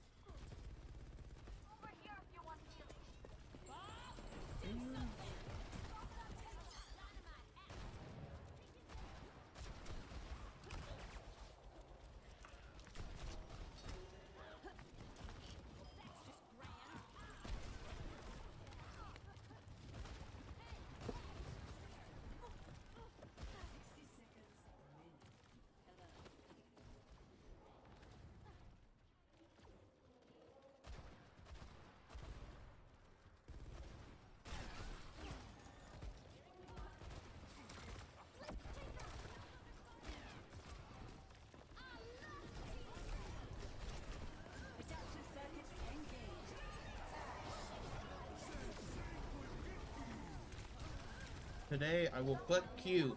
And will anyone click Q with me, my fellow Q clickers? Wait, Scissors does not get this kill. Okay. Kevster actually was like, wait a minute, I don't die, right? Last 12 seconds. If the fight goes long enough, you'll have a Bob, but there will be a Rampage on the other side as well. Ooh, it's like a 50-50. Kai's also going to be uncontested on that high ground. Bob can go in. Yep, there's Bob. Yep, Bob. Where the fuck did Vistola just try to go?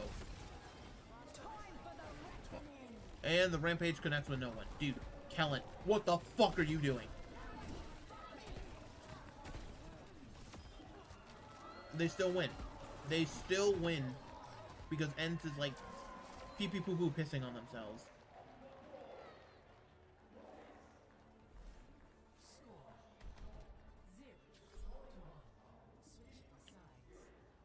Oh, Kellen, no, I feel that. I feel that. I feel that when you miss Rampage. I feel that.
want y'all to realize I'm like crossing my arms angrily right now.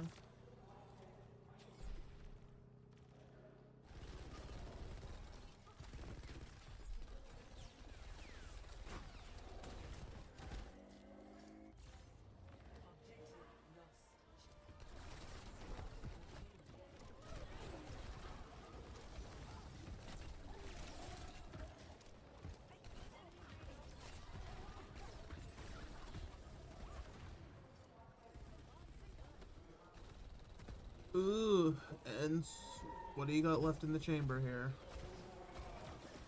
What you have is Kai set up on high ground, firing shots, while the rest of the team, you're too far forward. The rest of the team, you gotta back up, you gotta let them in so that way Kai can shoot at them. The orbital ray already online, but Sky will get it as well, so they're gonna mirror. The orbital ray just to keep Kellen alive. Oh my god, that burst of healing. And also, wait, Sky used it and they still didn't keep him alive? Wait. Is it over? Did they just like EMP Bob and it's done? Wait. This duplicate's also gonna be hidden. Wait a second. Like, Ents has tools. They have Bob, they're gonna have their own duplicate, and Vistola should earn his way to the cage. Oh my god, but he found Kai. Oh, but okay, Sky found one back. Okay, and the Bob is out. Now they're caged. Oh, but the EMP. Vistola's low. Keep Vistola alive, Ents. Oh my god. Don't go down like this, Ents. Okay, you're not going down like this yet. You're not losing to the Sombra just yet. Scissors held the dupe.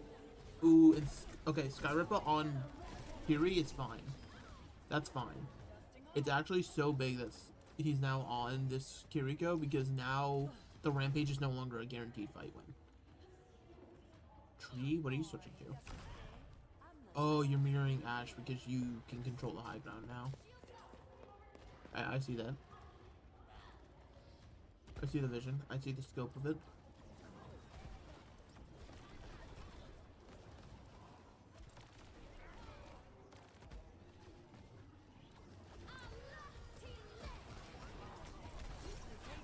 Rally out, but Kai's already down. Now the duplicate onto the Malga. It's going to force everybody off high ground. They have to respect it. But now this is going to allow Tree to just free fire. They have the Rampage still. This payload's moving. Ents, you got to get over to it. And they wasted Cleanse. Wait, the Widowmaker from Kai. Can he be the hero? The kill under Rack Attack, but the anti, it's just not enough. It's over. The European Union's gone. Wow.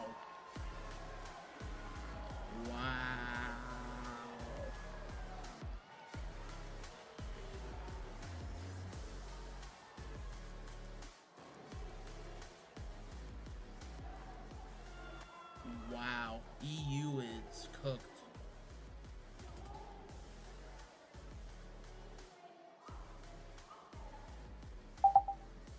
EU is cooked. It's over. They lost. There's no other words for it. Wow. I can't believe it.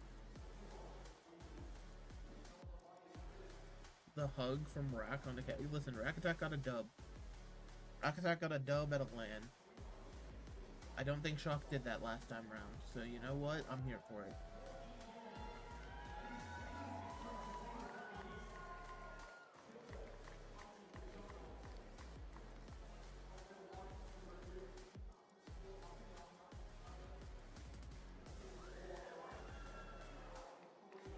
Golden Boy's like, you, come here. Come here. It's like that fucking Alex Jones video where he's just chasing some dude down in the street.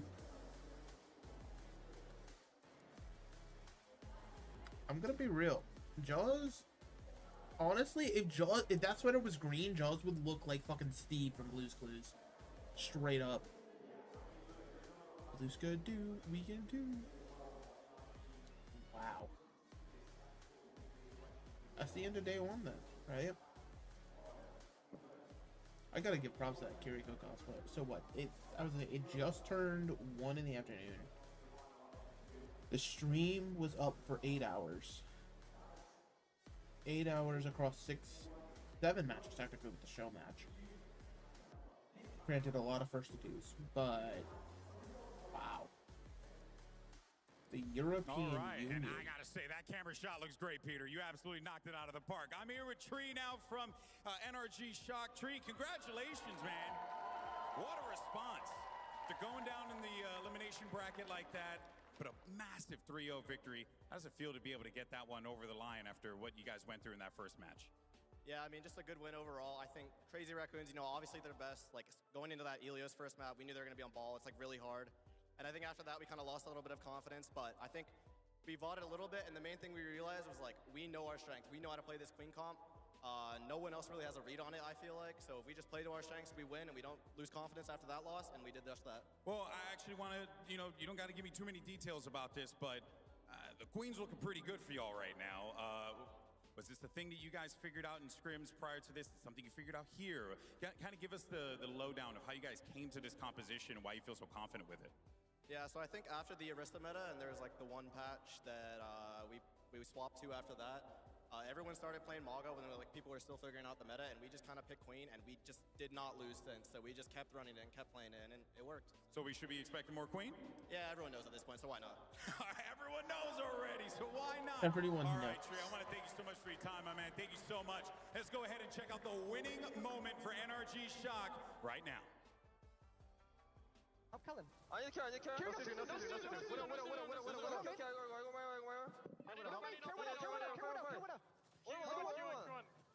Maga, break one. Just break. What up? Nice. Nice, we go again. Good job. You can see the relief there from Energy Shock, bringing this over the line in a 3-0 fashion against the team that was expected, just like SSG, to make a deep run in this bracket. Welcome back to the desk. So we're here joined by Jake and Johnny. We're about overall, to break it all down, but Crazy first Raccoon. things first, let's give some credit where credit is due. And that's, of course, for our MVP performer of this match. Why did we just hear Tree Yeah, again? it's got to be Tree. I mean, this guy put up a ridiculous performance. The flexibility behind Sombra. I mean, this is after Sombra got a rework. A lot of people thought this hero's unplayable. This hero doesn't have any place in the meta. Well, Tree's found it. I think building around the Queen comp, his flexibility to play the Don't Sombra get me at such wrong, a high Tree was level, cool but also playing to have Sombra his and all, hand in but the I would have pocket. given it Any to hero you Scissors need this guy on, personally. he's gonna deliver, and I think that is really a huge secret. Like, to Scissors was NRG's kind of a success. It's an fucking open freak secret, show though, at this point, because on everyone the Echo. who's played in the NA rank ladder knows about Tree. He is an absolute demon. Definitely a player to watch. Even got to see a little bit of the sim come out. It was unconventional, but a perfect pick in this clutch fight. Yeah, I mean, it's great to see Tree flourish as well, because we have high hopes for Tree. We really do think that Tree can continue to improve and become one of the best players in the world.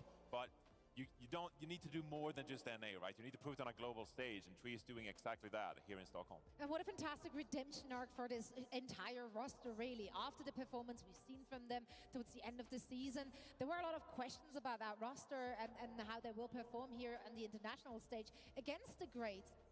Amongst them being ENCE, or also SSG, of course, from Europe. So this is a really, really great showing for not just them, but for NA as a whole, Jake. You can gloat, you can let it out, you know, we're ready for it. Bottom 2 EU, that's tough. That's tough. In front of the home crowd, no less. But hey, you know, sometimes that's how the cookie crumbles.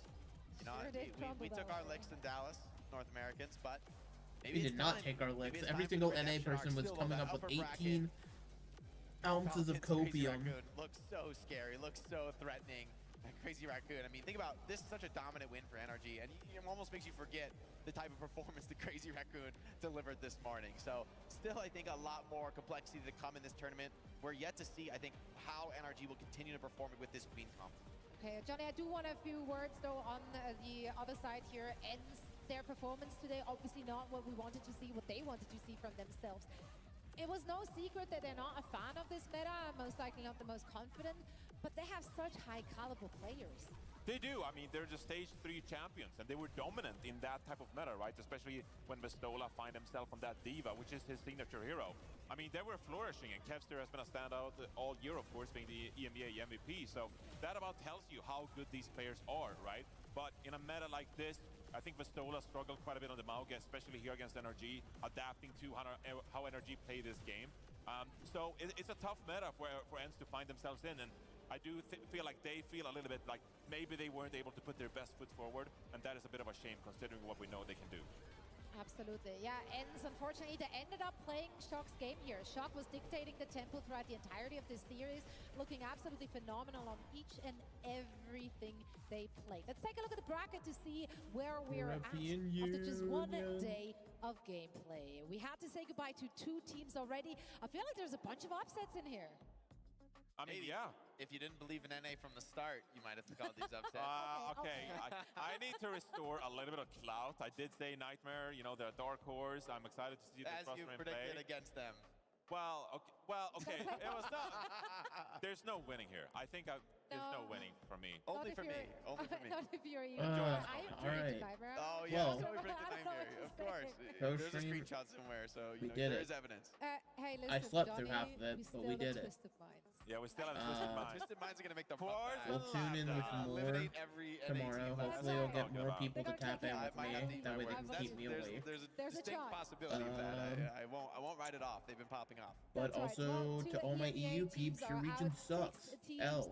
Take the L. Fortnite dance. It remains 2025 very exciting as esports the announcement competition tomorrow. is whittling down. I mean, these So matches there's only could 5 honestly go games either tomorrow? way. If the matches were decided randomly, then NA has the best chance to win. Okay. I mean, I'm just saying. This is the schedule for tomorrow. Which one catches your eyes? I mean, I think both of these matchups are going to be really exciting because I do think that Nightmare, with their proactive play, like being so aggressive, it's going to be interesting to see if they can like force some kind of momentum and try to get an advantage over Falcons. We saw today Falcons had to adjust. Might be a similar kind of story where Falcons will once again be forced to adjust to Nightmare's aggressive play. I mean, this is like a best case scenario for Nightmare to upset Dude, Overwatch Team League Falcons, right? coming It's a back. meta that's all That's the about team play. It's announcement. all about communications. Falcons have historically been incredibly strong. I mean, their individuals are awesome whenever they play a comp that really Dude, could puts you the imagine if individuals they at are the like, forefront, alright allows guys, them to Overwatch thrive? League is Yes, coming they're back. insanely dominant. That But would I be think the hilarious. coordination of an aggressive rush or brawl style, Alright. especially one in this meta. Listen, they're just gonna yap here for a bit. More chaotic, more I'm random, tired. and I think it's kind of up to the teams I to will see communicate everyone well in the who's here moment under the tomorrow. pressure. Anybody I who's would have stuck thought around Nightmare's watching team that would struggle CGL, under that pressure, you'd right? With appreciate so many it. rookie Get your players, like tokens. less You experienced earned players them. coming together. But it seems Adios. that they're